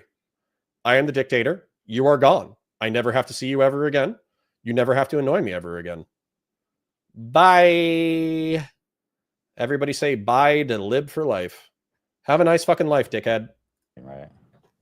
I haven't even. Yeah. Okay. Like. Okay. I don't. I'm just criticizing people. You don't. You don't have to comment if you're not comfortable about it. I honestly felt at times that he and his audience barely thought of Israelis as humans. But this dude just called babies militants. No, I understand. And there are baby settlers as well. But there are baby settlers as well. There are babies in the settlements. Part of running deep. That is fucking crazy. And for those of you who don't like you're like, why, Connor? Why are you taking psychic damage from that comment? Okay. So we all have moral reasoning, right? We have the ability to evaluate good versus bad. So you can absolutely say that the settlements are illegal. They're encroaching on Palestinian territory. Israel is committing a slow rolling demographic replacement, ethnic cleansing, and or genocide against the Palestinians. And there are babies that are in the settlements. Okay. But this is in the context of slaughter. This is in the context of murder. And so he's popping off like he doesn't give a fuck about what's going on, right? But this is in the context of Ethan is talking about militants at this point have allegedly walked into a room, saw a baby. They could pick up the baby and keep it and then return it to Israel, take care of it, and then return it to Israel because the baby is an innocent child, right? That would be in the eyes of the Western moral system in a military operation. If you've killed a whole bunch of people within the residence, let's say that every single person within the house was an IDF soldier. The woman was an IDF soldier. The man was an IDF soldier. When you kicked in the door, they both shot at you. So you shot them. Both of the adults are dead. Okay. There's a baby. All right. There are three options here, right? You can kill the baby. You can leave the baby alone and hope that the Israelis find it so it doesn't die of exposure because this is an innocent child. Or you can take the baby with you and take care of it until you're able and willing to return it to its people. Not willing, able to return it to its people. Because we live a relatively luxurious life in the West, where we actually do have logistics, gasoline, firearms, good ammo, good trucks, all that kind of stuff. I think that the hope would be that American military personnel, if they killed a bunch of people within a house, they would either take the child if it was an area that they were securing and there was no one to care for the child, or they would leave the child alone in the hopes that somebody would discover the child and take care of it right. This is within the context of Hamas militants choosing to kill the child, right? They are trying to inflict horror and terror on any other potential settlers and the Israeli forces that are going to respond to the scene. And so they chose to execute children. This isn't collateral damage. This isn't the casualties of war. This isn't secondary. This isn't accidental. This is intentional. And so for him, I think this is wild. This is like, what, 2 years later? And this isn't an exposed video? For Ethan to sit there and not freak the fuck out, I think is like, it's probably shock. It's not even like, it's not that Ethan is more moral because he didn't get pissed the fuck off and start screaming at Hasan. I think he literally could not believe what he was hearing. Rip Lip for Life, you were a real one. Can you do something about this poll? I already liked the video and it keeps coming back like every 5 minutes. I don't know how to control the poll. I'm on StreamYard, Stream Elements. I'm on StreamYard. I don't control what's going on there. So dislike it. Close the window. Do something like that. Let's continue. Defense for Hamas is downplaying the violence, specifically the sexual violence. So Eric Dom has a point. Hasan would never make the baby born in settlements argument for immigrants from non-Western countries. For them, he would rightfully say it's not their fault to be born into the wrong place. Right. So it's a morality that he already knows. He just only applies it to people that he cares about, and he will not apply it as a universal human good. Right? That's the thing about liberalism. So I was talking shit about liberals earlier. Liberalism, capital L, liberalism as a philosophy, it means that what's good for the goose is good for the gander. The reason why I support freedom of speech and freedom of conscience is because I want to be able to say things that are unpopular without people, maybe if they slap me, if I deserve it, it is what it is. But I want to be able to say things that are unpopular with the state, and I want to be able to say things that are unpopular with other people without a large threat of violence. That's why freedom of speech and freedom of conscience are wildly important. And that's why, even though it makes me feel gross, I want to extend it to that fucking dickhead who was praising Hamas terrorists earlier in this show. However, this is a universal principle. or at least I try to make it as universal as possible, right? I want people, I think the world would be better if everyone had freedom of speech and freedom of conscience. I genuinely do. I think the world would be a better place if everybody had the right to self-defense up to and including against their own government. I think the entire world would be a better place if there was a limited government that followed its own constitution. I think these are universal human goods. Violence, which he's done a lot of. Doesn't matter if fucking rapes happen on October 7th. Like, that doesn't change the dynamic for me even this much. Yeah. Right? So hold on. Let's think about this like conceptually, okay? Let's say that the United States went into Iraq and committed rapes, which, by the way, there are some rapes that did happen in Iraq, right? Let's say that instead of punishing the rapists, people said, meh, shit happens in war. Or they said, actually, this is the people who got raped's fault. This is their fault for being Iraqis. We were at war. You fought back. Soldiers are going to cut loose. So if a few rapes happen, no big deal. Nowhere on the fucking planet would this argument ever be accepted. But he just fucking said it. This is Twitch's golden boy. He makes them millions of dollars a year. He makes millions of dollars a year. And that's what he just fucking said. He said, meh, who gives a fuck? Few raped Israelis. Who gives a shit? And this is a progressive, by the way, and like a leftist. This is like another thing, man. This is another thing where Dan is wrong in that he is like wildly upset by Hasan being able to say this shit while also talking shit about Steven. No, Steven deserves to get his shit talked about because he actually hurt real people. To our knowledge, we don't know that Hassan Piker has ever carried out his laissez-faire attitude on rape into the real world. So these are just words, right? They're not real. They're not even real to him. I don't think he's conceptualizing what he's saying. I think he's such a fucking retard that he can't project what the words mean. What he's saying is militant forces invading a place and then sexually violating women and then not being punished, and if anything, being praised. He's like, I don't care because the Gazan situation is so bad that if a few people get raped, it is what it is. That's what he's saying. If he saw that in person, I hope he would not carry the same opinion, right? But he's a fucking child. He's never left his bedroom. He's never done anything serious. He's never held a real job. This is why I legitimately think he's one of the biggest fucking pieces of shit on the internet. Like I would frankly, I would love to grab him by the fucking head and fucking hold his eyes open and fucking like show him footage of people getting murdered and fucking raped on 10/7 and have him say the same shit again. I would love it. I would love to do it because that's what he just said. And his callousness allows his audience to continue to be as callous as he is. So yeah, 100%. Fuck this guy. Not only fuck this guy, he should absolutely have adult experiences. He should see what homicides look like. He should see what murder looks like. He should see what slaughters look like. He should see what sexual assaults looks like. If he saw those things and said what he just said now, which is only 3 or 4 words, by the way. One, if he was a decent human being, those words are impossible. He would not be capable of uttering them. 2, if he said them, you would know he was a fucking psychopathic fucking piece of shit deserving of no airtime. So anyways. So that's the other part of this problem that many people that can't contend with. Like, the Palestinian resistance is not perfect. They're not like so good. They have magical bullets. The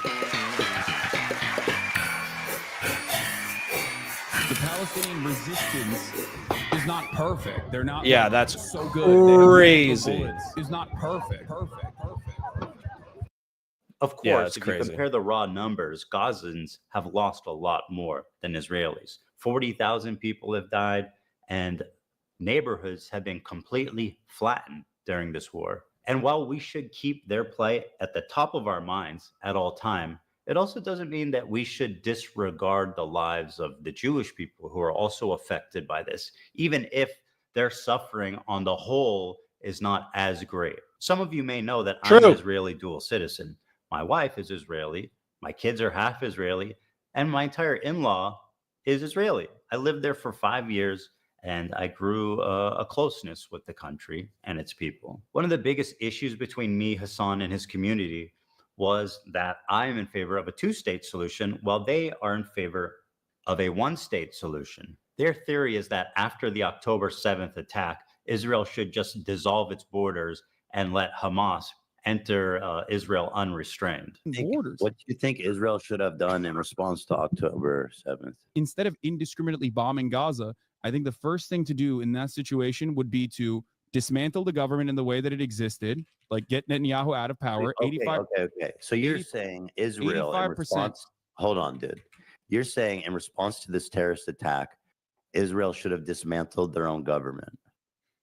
First set of actions would be to democratically take Netanyahu out of power. Yes. The problem is, yeah, this is the thinking of a fucking child, right?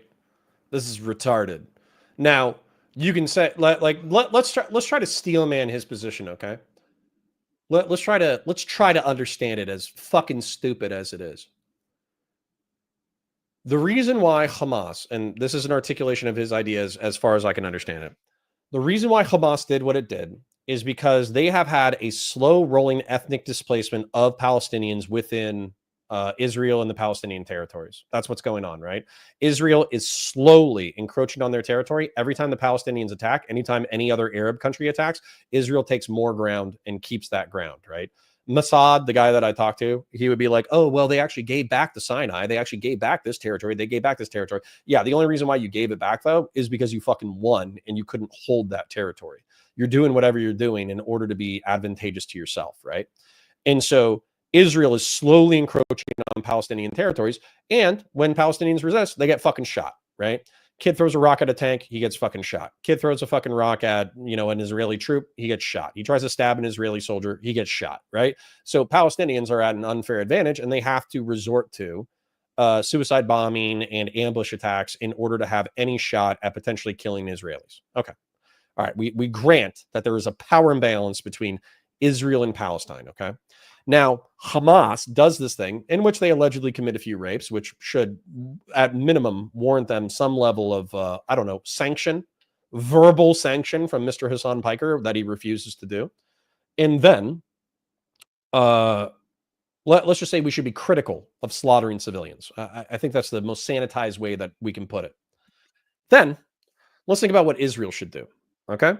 Well, I think a realistic expectation out of Israel is to have them free settlements, withdraw settlements, the Golan Heights and all the territory that they talk about that needs to be mountainous in order that Israel needs in order to have a secure border. They should secure that border, and that land should be negotiated and effectively purchased from the Palestinians. And then going forward in trade for peace and for this territorial concession that makes Israel physically secure, there should be no expansions, 0 expansions of Israel, right? That's a realistic expectation, okay? Negotiate new borders, 0 expansion, okay? That's realistic. That's not even realistic, but that's more realistic, I guess is the way that I should have phrased that.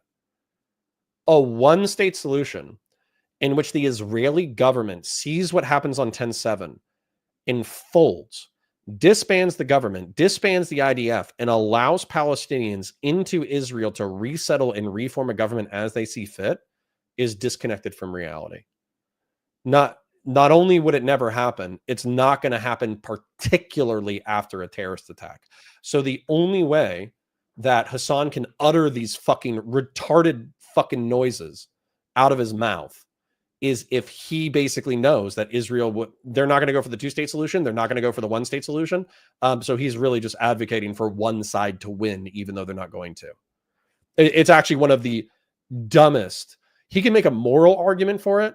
He cannot make a practical argument for it. There's no pragmatism. There's no practicality. There's no analysis of the groups involved. There's no historical analysis. There's nothing. There's a childlike moral calculation that is beyond fucking retarded. The fact that Hassan has a fucking 90 IQ does not escape me. The fact that he's so fucking stupid, that he's slightly below average intelligence, but people understand him but he says the dumbest shit on the fucking planet. It does not escape me. What a fucking tool. What a fucking moron. I can't believe anybody watches this guy. God. All right. Jonah Boy says, we got to figure out a way for Sam Hyde and Hasan to get together. I agree. I think that they should have a nice coffee together. Sean says, honestly, great video. Nice single place for all the horrible shit Hasan has ever said and done. No wasted time. Ethan is a great editor. Yeah, he should go back to video essays. He's fantastic. Like, obviously, I hope he gets a boost on whatever, but I honestly hope he does well. I think all in all, Ethan Klein is probably a good egg. He probably has a decent soul. Bud123 says, aren't some of the leftists are what for one state solution where Jews and Muslims live together in peace and have the same rights? I mean, that's what they'll say, 100%, but what's going to happen in reality? Marcias says, has Hasan ever said anything about Kurds in Turkey or Erdogan? No, of course not. Real Snuiko says, realistic is that they just conquer and annex the remainder of the territory and displace whoever was there. No, I mean, I think that's more realistic than a one-state solution. Yeah, absolutely. Like the ethnic displacement of Palestinians remaining in the West Bank territory and Gaza is infinitely more probable than whatever the fuck this guy's talking about. Mr. Bombastic says, the only mistake I saw was about the hostages, but what happened only a few days ago or whatever. Yeah, he probably wrote and recorded it prior to the hostages getting released out of Yemen, right? I always assumed it was 100% fat teenage girls who watch Hasan, but apparently that's not the only demo. I know.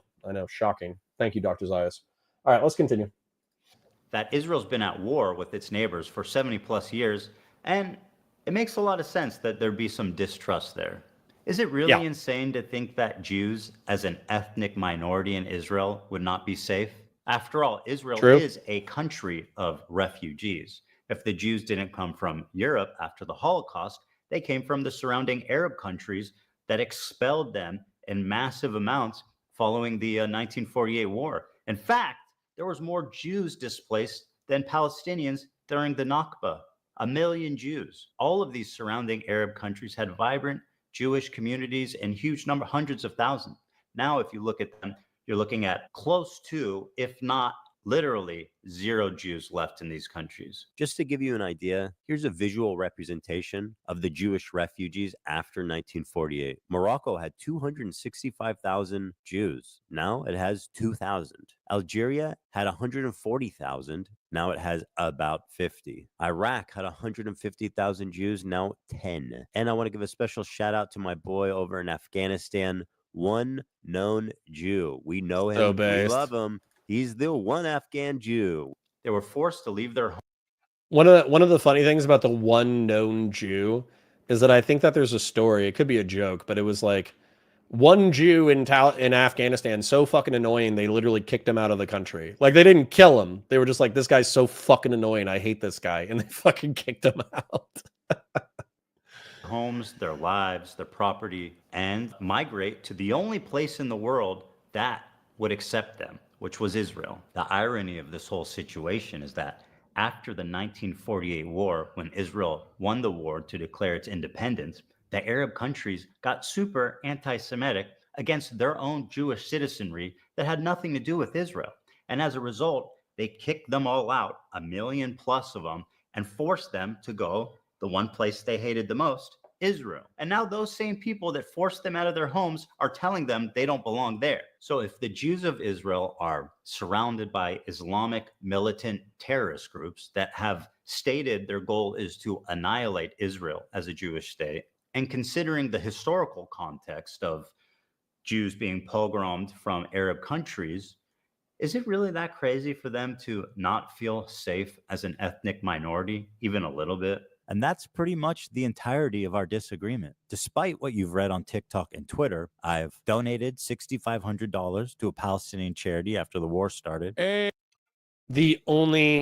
Hold on. So I'm going to throw some shade Ethan's way. Okay.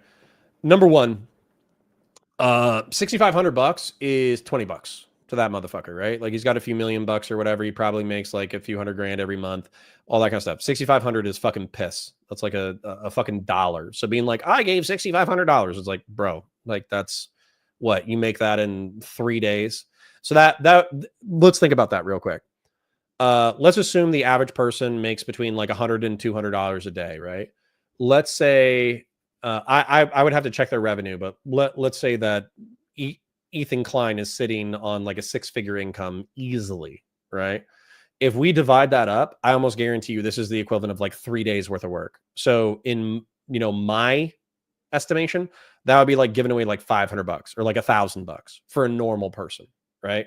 So saying like, oh, I gave $6,500, dude, that is fucking nothing to you, right? So no offense, but that you can say that as like a little shield, but nobody gives a fuck.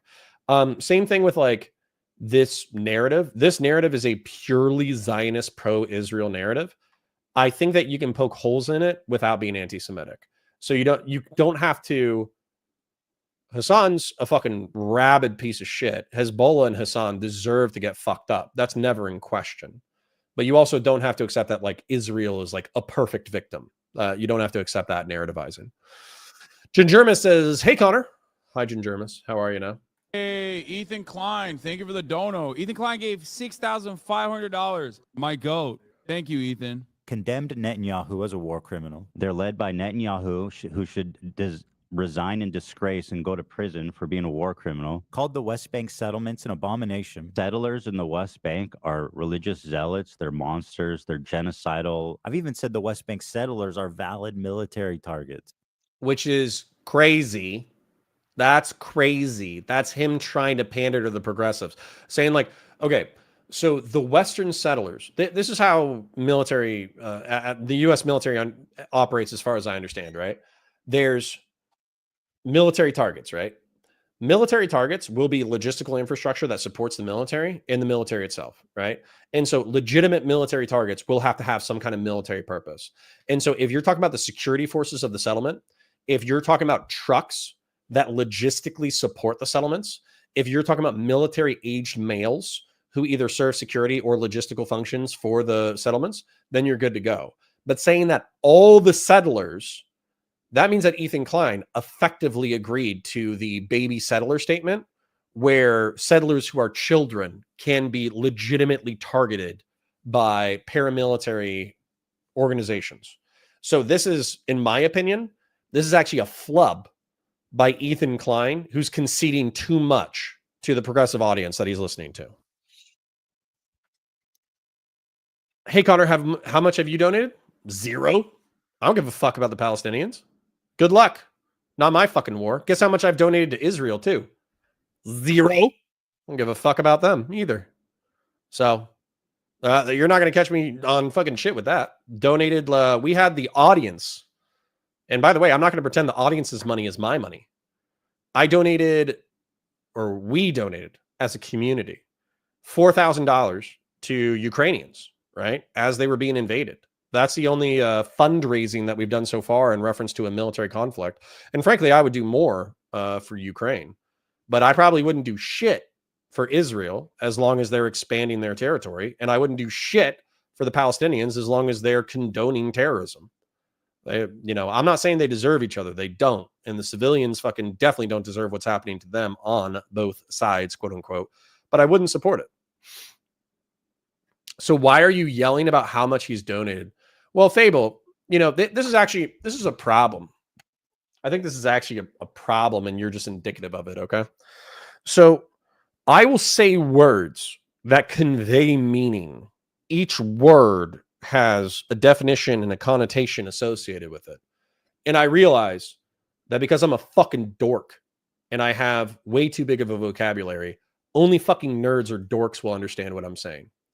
The reason why I said what I said, which is I'm going to re-articulate it and see if you can figure it out.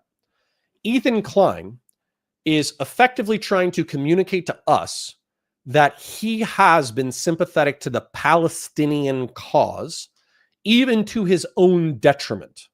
Okay? And he said in C-dubs understands it because Ethan is bringing it up as a testament of his character. He is bringing up the fact that he gave $6,500, $6,100, whatever the fuck, to Hassan for probably the PCRF or some other Palestinian cause, okay? This is the equivalent of me giving 3 days worth of labor to the PCRF, and he's a multimillionaire. He never needs to worry about money. As far as I know, Ethan Klein never needs to worry about money ever again, and he makes 6 figures a fucking month. $6,500 is probably the equivalent to him of me giving $20. So giving $20 or giving $50 or even $500 to a multimillionaire is not particularly impressive. Okay. That's why I said what I said. So do you understand that, Fable? Can you tell me in chat whether or not you understand that I am saying that him bringing that up is not particularly impressive? Now that I've explained it, do you understand? Can you type in I understand or I don't understand into the chat? We'll wait for you. I got like 100 people. Oh, I know what you said, but since when does the amount of money you made diminish the amount of money someone else receives? I'll explain this to you further because apparently we need to stop the entire fucking stream for you. Thank you to all the 100 people who are hanging out with us, by the way. Why would I diminish the amount of money? Is because if I'm walking by a homeless person and I hand them $2 out of my wallet, I don't see that as particularly noble. I view that as probably about average for what human beings are capable of. If I see, let's say, a family that is like homeless on the side of the road and they're not panhandling because they're going to do drugs, they're obviously somebody who got kicked out on their luck. If I hand them $10 or $20, it's like, yeah, that's a nice thing, but it doesn't speak to my moral character, right? Whereas he's saying that this should be evaluated as a testament to the way that he perceives the issue and his moral character. I'm saying this is equivalent to giving a homeless person $5. It doesn't do much. It's not particularly impressive considering his income. Do you understand now? So anyways, we're going to move on. I think we've spent enough time on Fable. But for Fable and people who think like Fable and people who don't understand the idea, I've basically taken what should be pretty obvious to anyone with like an IQ or the intelligence level above that of a high schooler, and I've made it understandable for somebody in middle school. All I'm saying is that most people aren't expected to donate to causes to begin with, so donating at all is the point. No, it's not. No, it's not. You understand my point? You're either being obtuse or you're being fucking annoying. I have no idea. I have no idea why you chose to wrap us around this axle. We stopped for you, by the way. So I hope you're happy. I hope you got the attention that you were looking for. I hope you're happier as a person. We're going to roll for another 10 minutes and then I'm probably going to shout out. So thank you to the 100 people cross platform. If you have money for a super chat, go ahead and do a super chat. Never required, but always appreciated.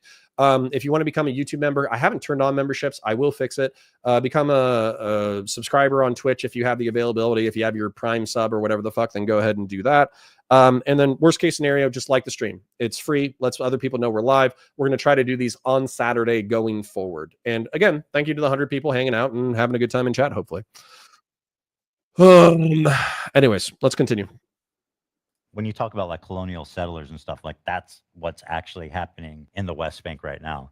And these people are more or less valid military targets, in my opinion. My only crime is wanting a two-state solution instead of one, and thinking it's not okay to kill Israeli civilians. That's it. That's why they're calling me a Nazi Zionist. And because of Hasan and others spreading this malicious lie about my beliefs, I'm even getting harassed on the street. So how come you don't like Palestine? I like Palestine. No, you don't. Why do you say that? Because, bro, you're... wasn't she in the IDF? Yeah. Oh, damn, that's crazy. Mandatory service. That's sad. That's terrorism, bro. She was born there. That's sad. I feel bad for you guys. Ethan Klein, bro, you're ugly as fuck, bro. You're ugly as shit. You look like a rapist. Yo, Ethan Klein needs a fucking gun, dude. I would not be rolling around fucking LA with some fucking schizo knocking on my window and being like, hey, you got fucking takes on Israel-Palestine? I'd be like, yeah, fuck off. And then also I'd have a pistol down here. I'd fucking pull my pistol from my fucking 3 o'clock and I'd put it up against the door. And if that guy fucking pulled, I'd light his ass up. Dude, don't. Okay. If you're a public figure, this can go bad so fast. Do not roll down your window. Do not talk to people, especially schizos on the side of the fucking street. And the second it gets hostile, say, have a nice day and drive away. Okay. Do not fucking do this shit. This is a really great way to get fucking smoked. Don't do it. Say, thanks, King. Have a nice day. Vroom. Don't do this shit. Bad idea.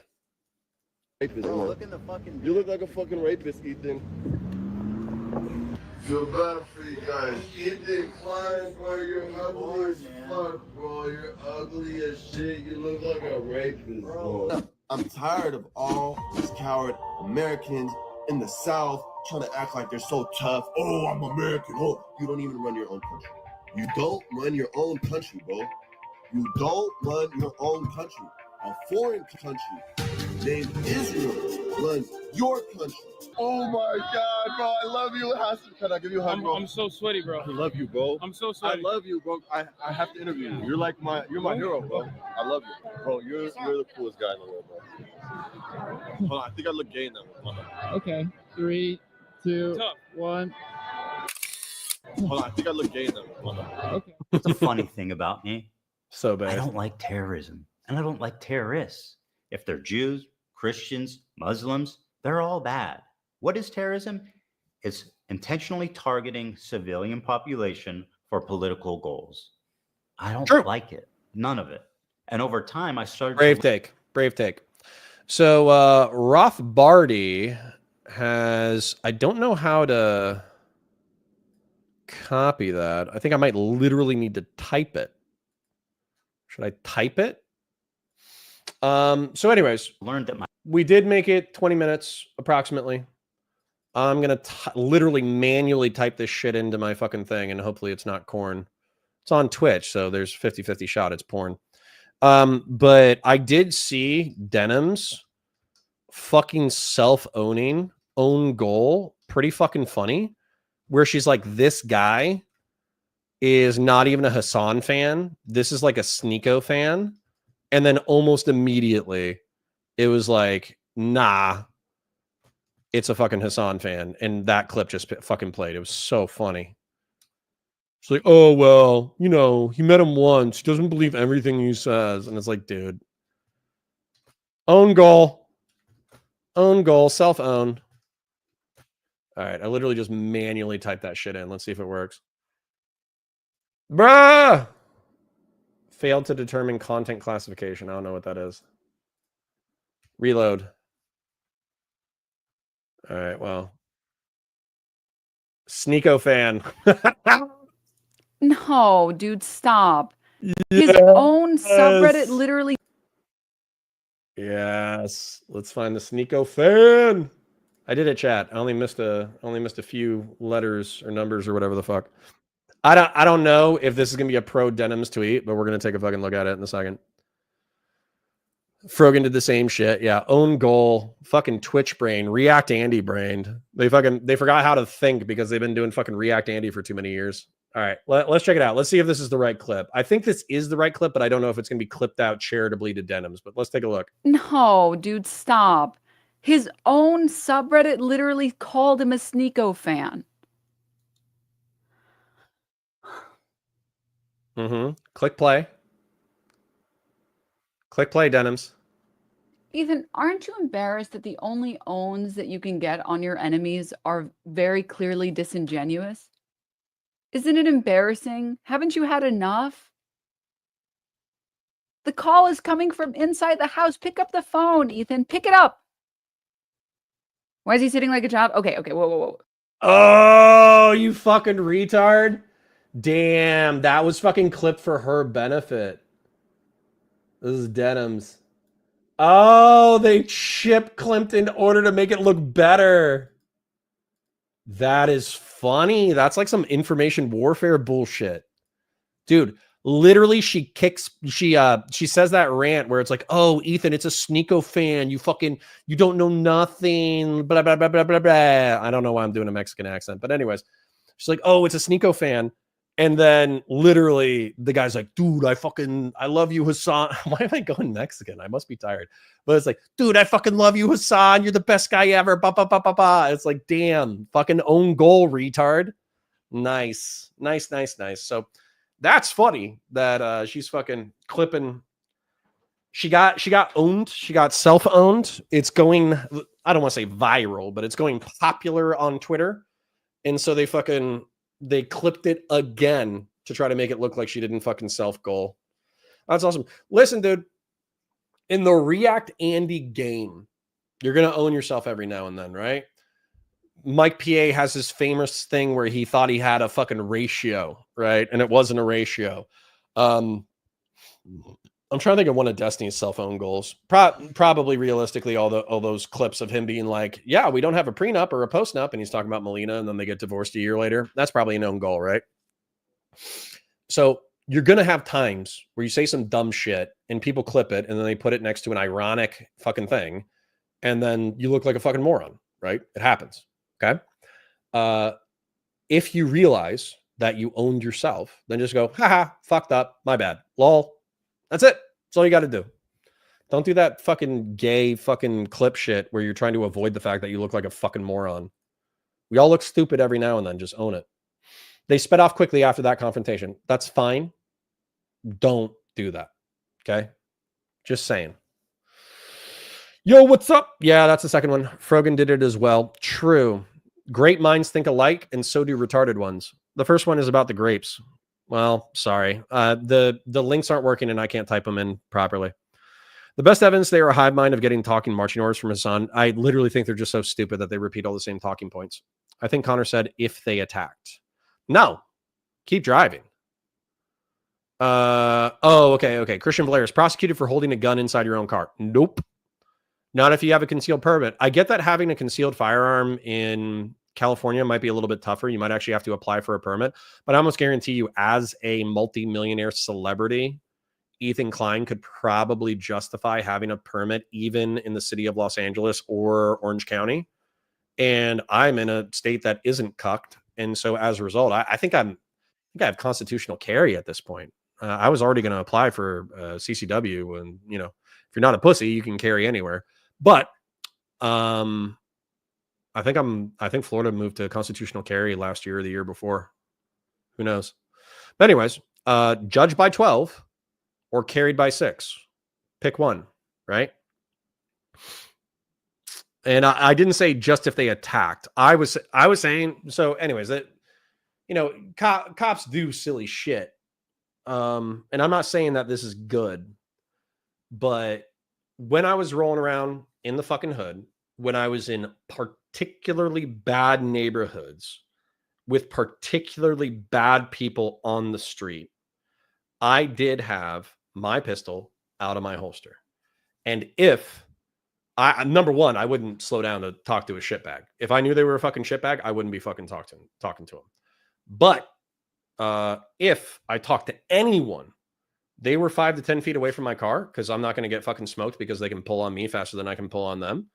And then 2, let's just say I was ready to put rounds through the door or through the glass if I needed to. Okay. So if you are being verbally accosted by someone who knows you and you don't know them, then you just need to be ready for it to go sideways. I'll put it that way. Eric Dom says, no idea if he did it intentionally, but Ethan paced the video perfectly to make React streamers look stupid. Well, good thing I like him. That way I didn't look too fucking stupid, right? Jonah Boy says, it's the racism coming out, but it's okay. This is Trump's America. We can all be racist again. True. Here's the clip with the self-own. Yeah, you can't really post links in YouTube chat. I think we have that enabled so we don't get spam. My bad. Hasan is as bad as Alex Jones. Only a matter of time before someone sues him for something crazy. True. Connor, I'm behind you on your reaction. You wouldn't say that Israel giving up the Sinai, even if they were kicked out, forced to leave, and signing peace treaty proves that they're a good faith negotiator. Well, no. I mean, you're gonna evaluate each negotiation as it comes forward. I wouldn't negotiate with one person in good faith and then be like, oh yeah, they're good faith forever. It's like, no. They're you evaluate the deals as they come across. SGM says, just asking, this your channel at Connor, or is this shared between you and Brianna?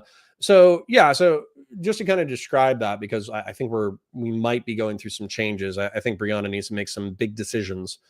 This is my channel. I created it. I created the email. I have the password. I have an editor.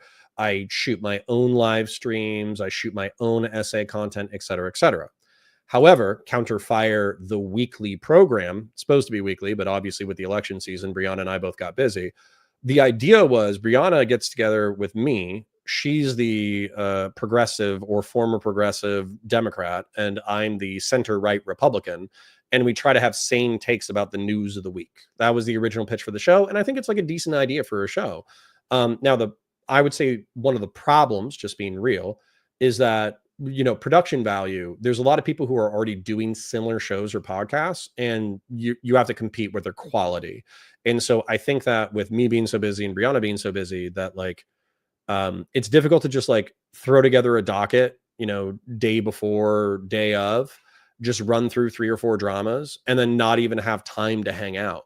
Normally a Counterfire episode is 2 or 3 hours because her voice is fucking going. And also I have a family, so we don't have time to hang out for prolonged periods of time. When it, which isn't good, right? Like if we wanted to be breaking points, we would need a full-time schedule. We would need a full-time docket, and we would need to compete with them for quality and analysis and research. And neither of us have the time right now. Now, here's another thing, just being straightforward, is, she's obviously busy with a whole bunch of projects, but the projects are with bigger people. I'm not trying to like knock myself, but you know, she's talking to Barry Weiss, and she's talking to Ro Khanna, and she's talking to this guy or that guy or this girl or that girl. And so when she wrestles in the mud with Queeman and me and Destiny and Hassan and this, that, the other, then she's taking, I would say, relatively a career risk, where people in Washington, D.C., or people in the Pacific Northwest who she has good relationships with, who she fundraises for the DNC, they'd be like, well, why are we going to take you seriously? You're spending your time on Twitch and YouTube politics talking about, you know, alleged sexual misconduct, when we're trying to, you know, I would say, motivate the normies, not the schizos. But unfortunately, if all her friends want to motivate normies, and then she wants to have 1 foot in normie space and 1 foot in schizo space, I love the schizo space, right? If I go talk to normies about my perspectives on taxes, military, American hegemony, politics, republicanism, neoconservatism, I think even policy wonks would look at me like I'm a fucking schizo, right? Because I hang out with all you fine folk every single day. So,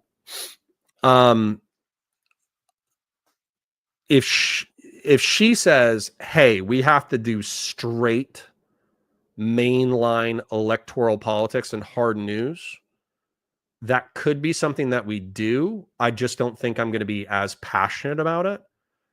And then if she says, I can't do schizo shit anymore, then I'm interested in schizo shit. So I would at least have to be able to do schizo shit on the side, right? So she's thinking about it, right? She's thinking about whether or not she wants to go hard politics, hard news, whether or not she wants to do the show, or whether or not she wants to, you know, allow schizos into her life. So I'm going to give her time and space to think about that. And so, yeah, that's the inside track. Bakar Baridi says, Connor, I'm behind you on your reaction, but wouldn't you say that Israel giving up to Sinai? I think I just did that. Just asking. That's the question that I just did. Cops can do that across for U.S. civilians, cannot, lol. No, you can. 100%. Christian Valeris, I don't want you to be under a misconception. If you have a concealed carry pistol and you are entering an approximately dangerous situation, your spidey senses are going up, there's people surrounding your car, you're in the wrong side of the neighborhood or whatever, get your fucking gun out, right?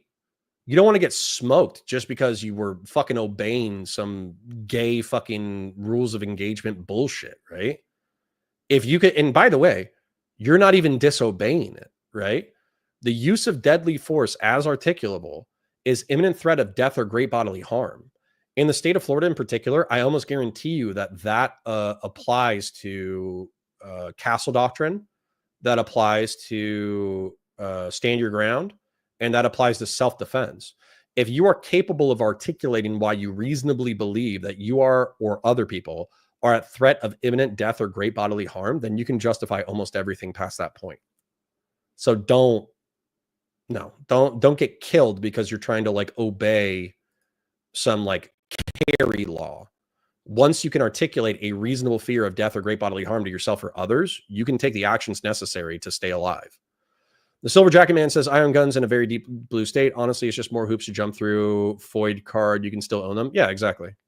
So California and New York are supposed to be particularly bad. I mean, if they attacked you, then fine. Just because you pull doesn't mean you have to shoot. You get that, right? Sorry, like, I'm not trying to be mean, but I think you guys are just wrong. So if you pull, so let's say I'm rolling around, I'm going to the hood, I'm an electrician, right? In this hypothetical, I'm an electrician. I conceal carry because I work in the hood, right?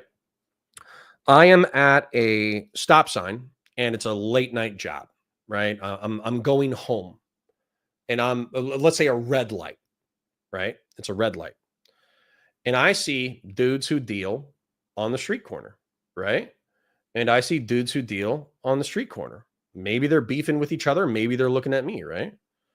If I see half a dozen dudes coming towards my car quickly, then I am absolutely pulling my pistol out and I'm putting the barrel in the center of the seat, right?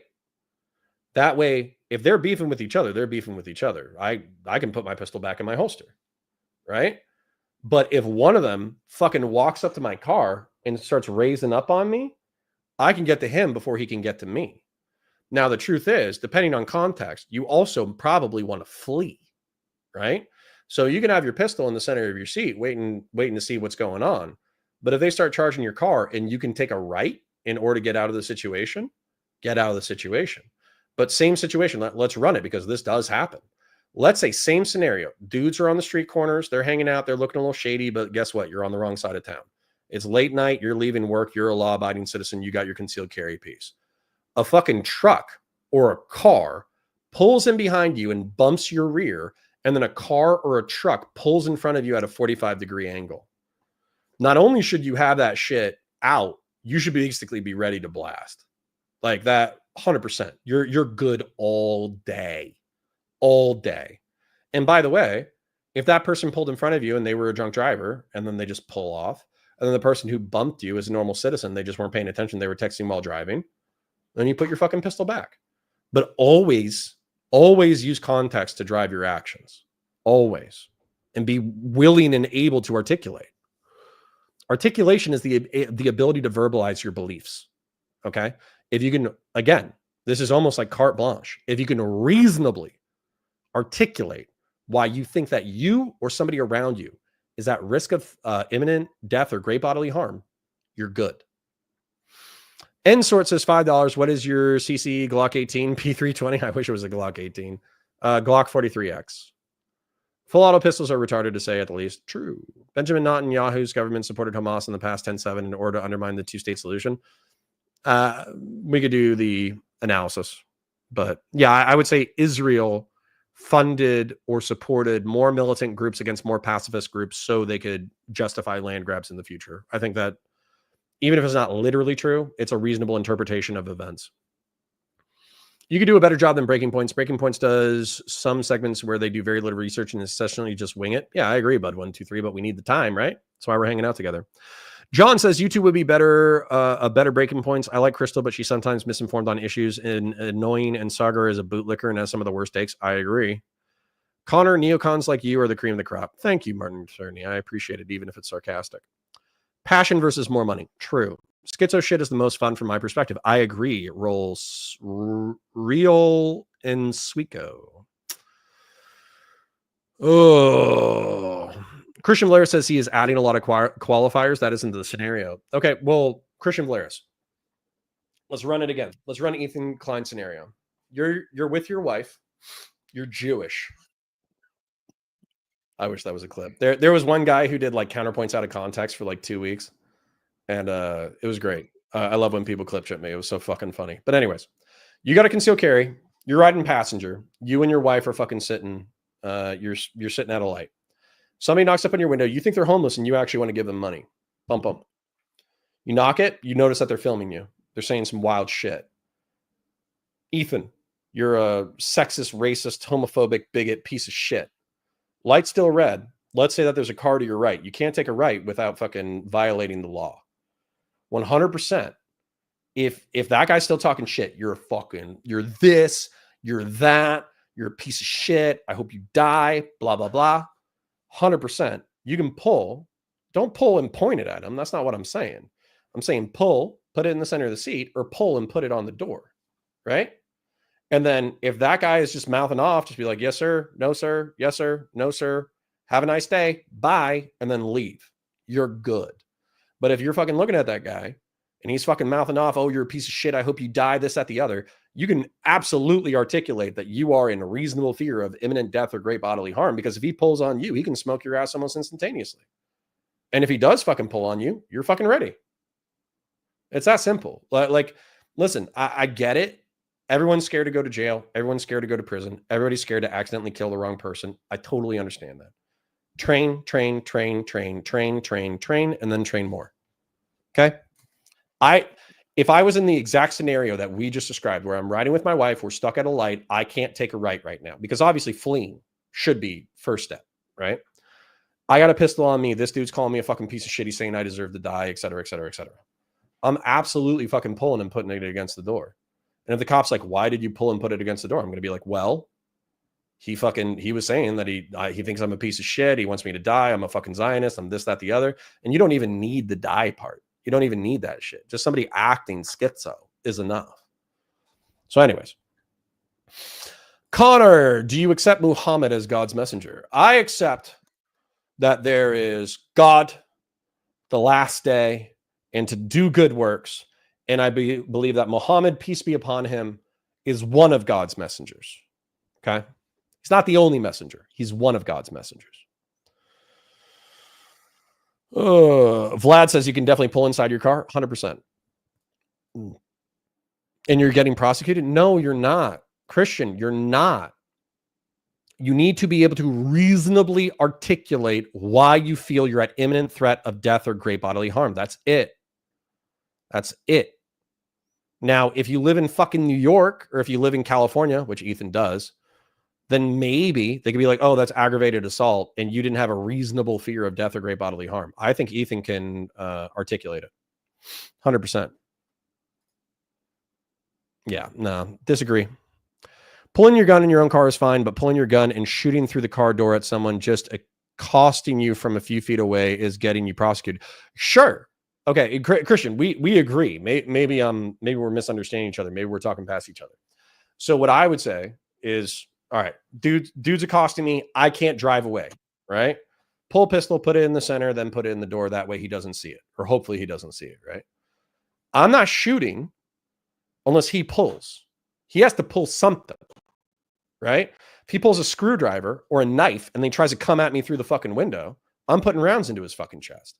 If he comes at me with a fucking gun, or what I reasonably believe to be a gun because he's fucking pulling it out super fast, yeah, he's getting fucking mag dumped all day. I get it. You could get prosecuted, but I'm telling you, like, dude, just watch cop videos of cops who are in a dangerous situation and they don't realize they're in a dangerous situation and they get fucking smoked. That happens all the time. Okay. Now, on a national level, it only happens 60 times per year, 80 times per year. But are you going to bet your fucking life on that? No. Just be ready. That's all. That's basically what I'm saying. What I'm saying is be ready. Don't get caught with your pants down. We just hit 5 hours and 1 minute, so I'm going to wrap up in a second. I'm just answering questions.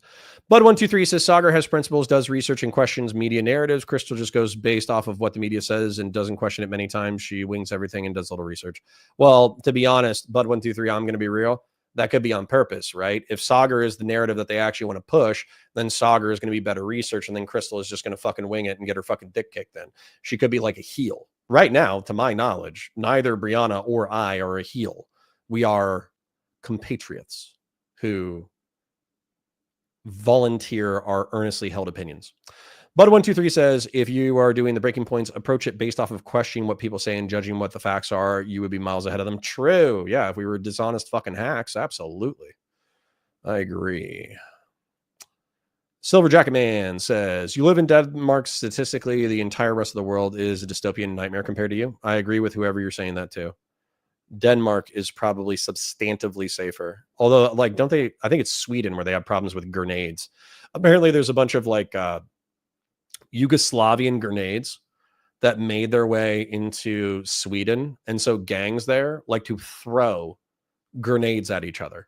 That's like their idea of a drive-by shooting, is they're throwing anti-personnel Yugoslavian grenades at each other, which is fucking hilarious if you ask me. And it doesn't kill anyone.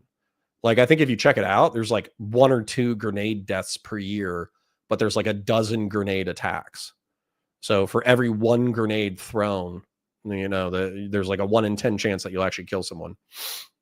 Just don't go to California, only be in free states. I mean, I agree.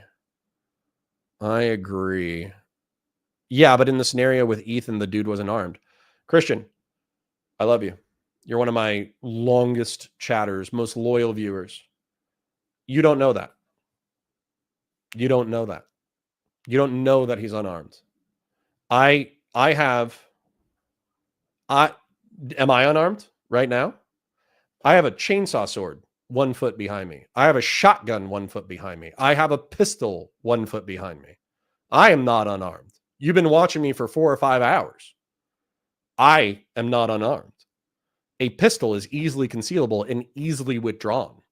Just because you do not see something in somebody's hands does not mean that they do not have something on their person.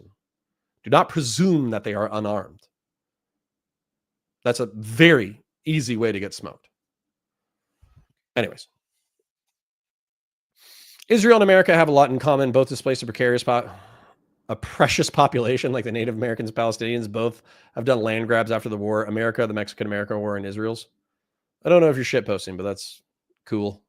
Didn't involve a gun, but even in the Enway Daniel Penny case was found innocent. True. Just give me an M16 and 1911. I'm going to be fine. True. Carjacking's happening all the time, depending on what part of the city you are in. True. Dude, literally, when I was up in Baltimore with Lauren Southern and John, her camera crew, John Dutois and John somebody else. And we were rolling around in the west side of Baltimore, and we went to the police station. And we were like, hey, camera crew, we got $20,000 worth of shit. You know, I'm concealed carrying. They basically told us to conceal carry, even though I didn't have a fucking Baltimore permit, right? And they were like, yeah, if you're going to roll around here, you need to have a firearm. And if you're rolling around in the daytime, there is just as likely of having a carjacking as at nighttime. And we did have a car pull in front of us at a 45-degree angle, and it did track us from one of the crime scenes that we were at. I'll tell the story briefly. So what happened is we're rolling around. I'm basically their security and their driver. We hit a homicide where somebody did get fucking smoked, and we're videotaping whatever.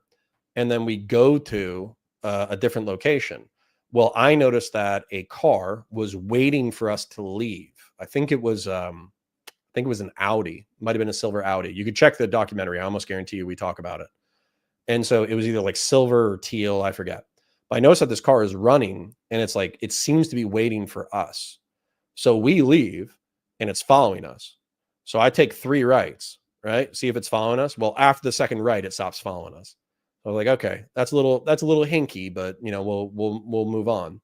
So we're rolling. We have the Citizens app, which actually gives you a geolocation for crimes that are committed in the city. And so we're rolling to like a stabbing or something else, right? Or a robbery, fire, whatever. So we're rolling to the second location. Well, this fucking Audi, same car, fucking hits us at a 45-degree angle. Like, it doesn't hit the car, but basically we're parked at the red light and it pulls in front of us at a 45-degree angle. And then what was happening was we were literally pulling up to the crime scene. And so to our right, maybe 1 block, there's cop cars, right? And so that guy sees the cop cars and then takes off. And it's like, okay, we were about to get carjacked. If that guy fucking popped out of his car, you better fucking believe it would have been on, right? So, you know, pick your poison, right? Let the guy steal $20,000 worth of camera equipment and steal your fucking rental car, or smoke him. Those are your choices at that point, right? So anyways, good times. Sagar is a misinformation machine. Whenever he talks about Ukraine, I doubt it's much better topics I know less about. Well, we'll see. The Baltimore no-go zone. True. Baltimore has a worse homicide rate than Mexico. Isn't that cool? Isn't it cool that we have failed cities in the United States of America with a worse homicide rate than a half-dilapidated nation to our south? Eric Dom says, by the way, me saying you and Brianna being too level-headed was meant positively, even if the lack of drama from that night makes it more difficult to be financially successful. Well, right. And that's the other thing is like, if it bleeds, it leads. If it involves sex, it leads. So she might not be as into running in the muck. You, Nuance Bro, and Lauren Southern. Well, Lauren's probably not coming back. Let's be real. Nuance Bro is kind of funny, but he says wild shit every now and then. I've seen people try to steal motorcycles. They throw you off the bike. Yeah, you got to be careful. But anyways, we're at 5:10. I told the wife that I was going to run from noon to 5. It is currently 5:23. I did start a little bit late, but we got a full 5-hour stream in. I hope you enjoyed it. We're down to like 70 people, but we were wrapping up and just talking to chat. Go enjoy some other streamer if you're still chilling. But I wish you all parasocially a beautiful night. Thank you to our donors this evening, and thank you to everybody who watched. Thank you to the 100 people who came. Remember to like the stream. That way other people can find it in the algorithm. Remember to comment on it if you watch it as a pre-recorded VOD.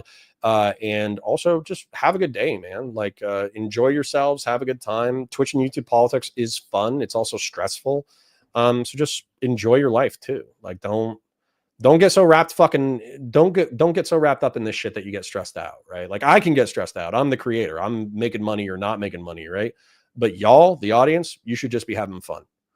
So anyways, lots of 07s in chat. 07 parasocial love. Hopefully catch you next weekend. Bye for now.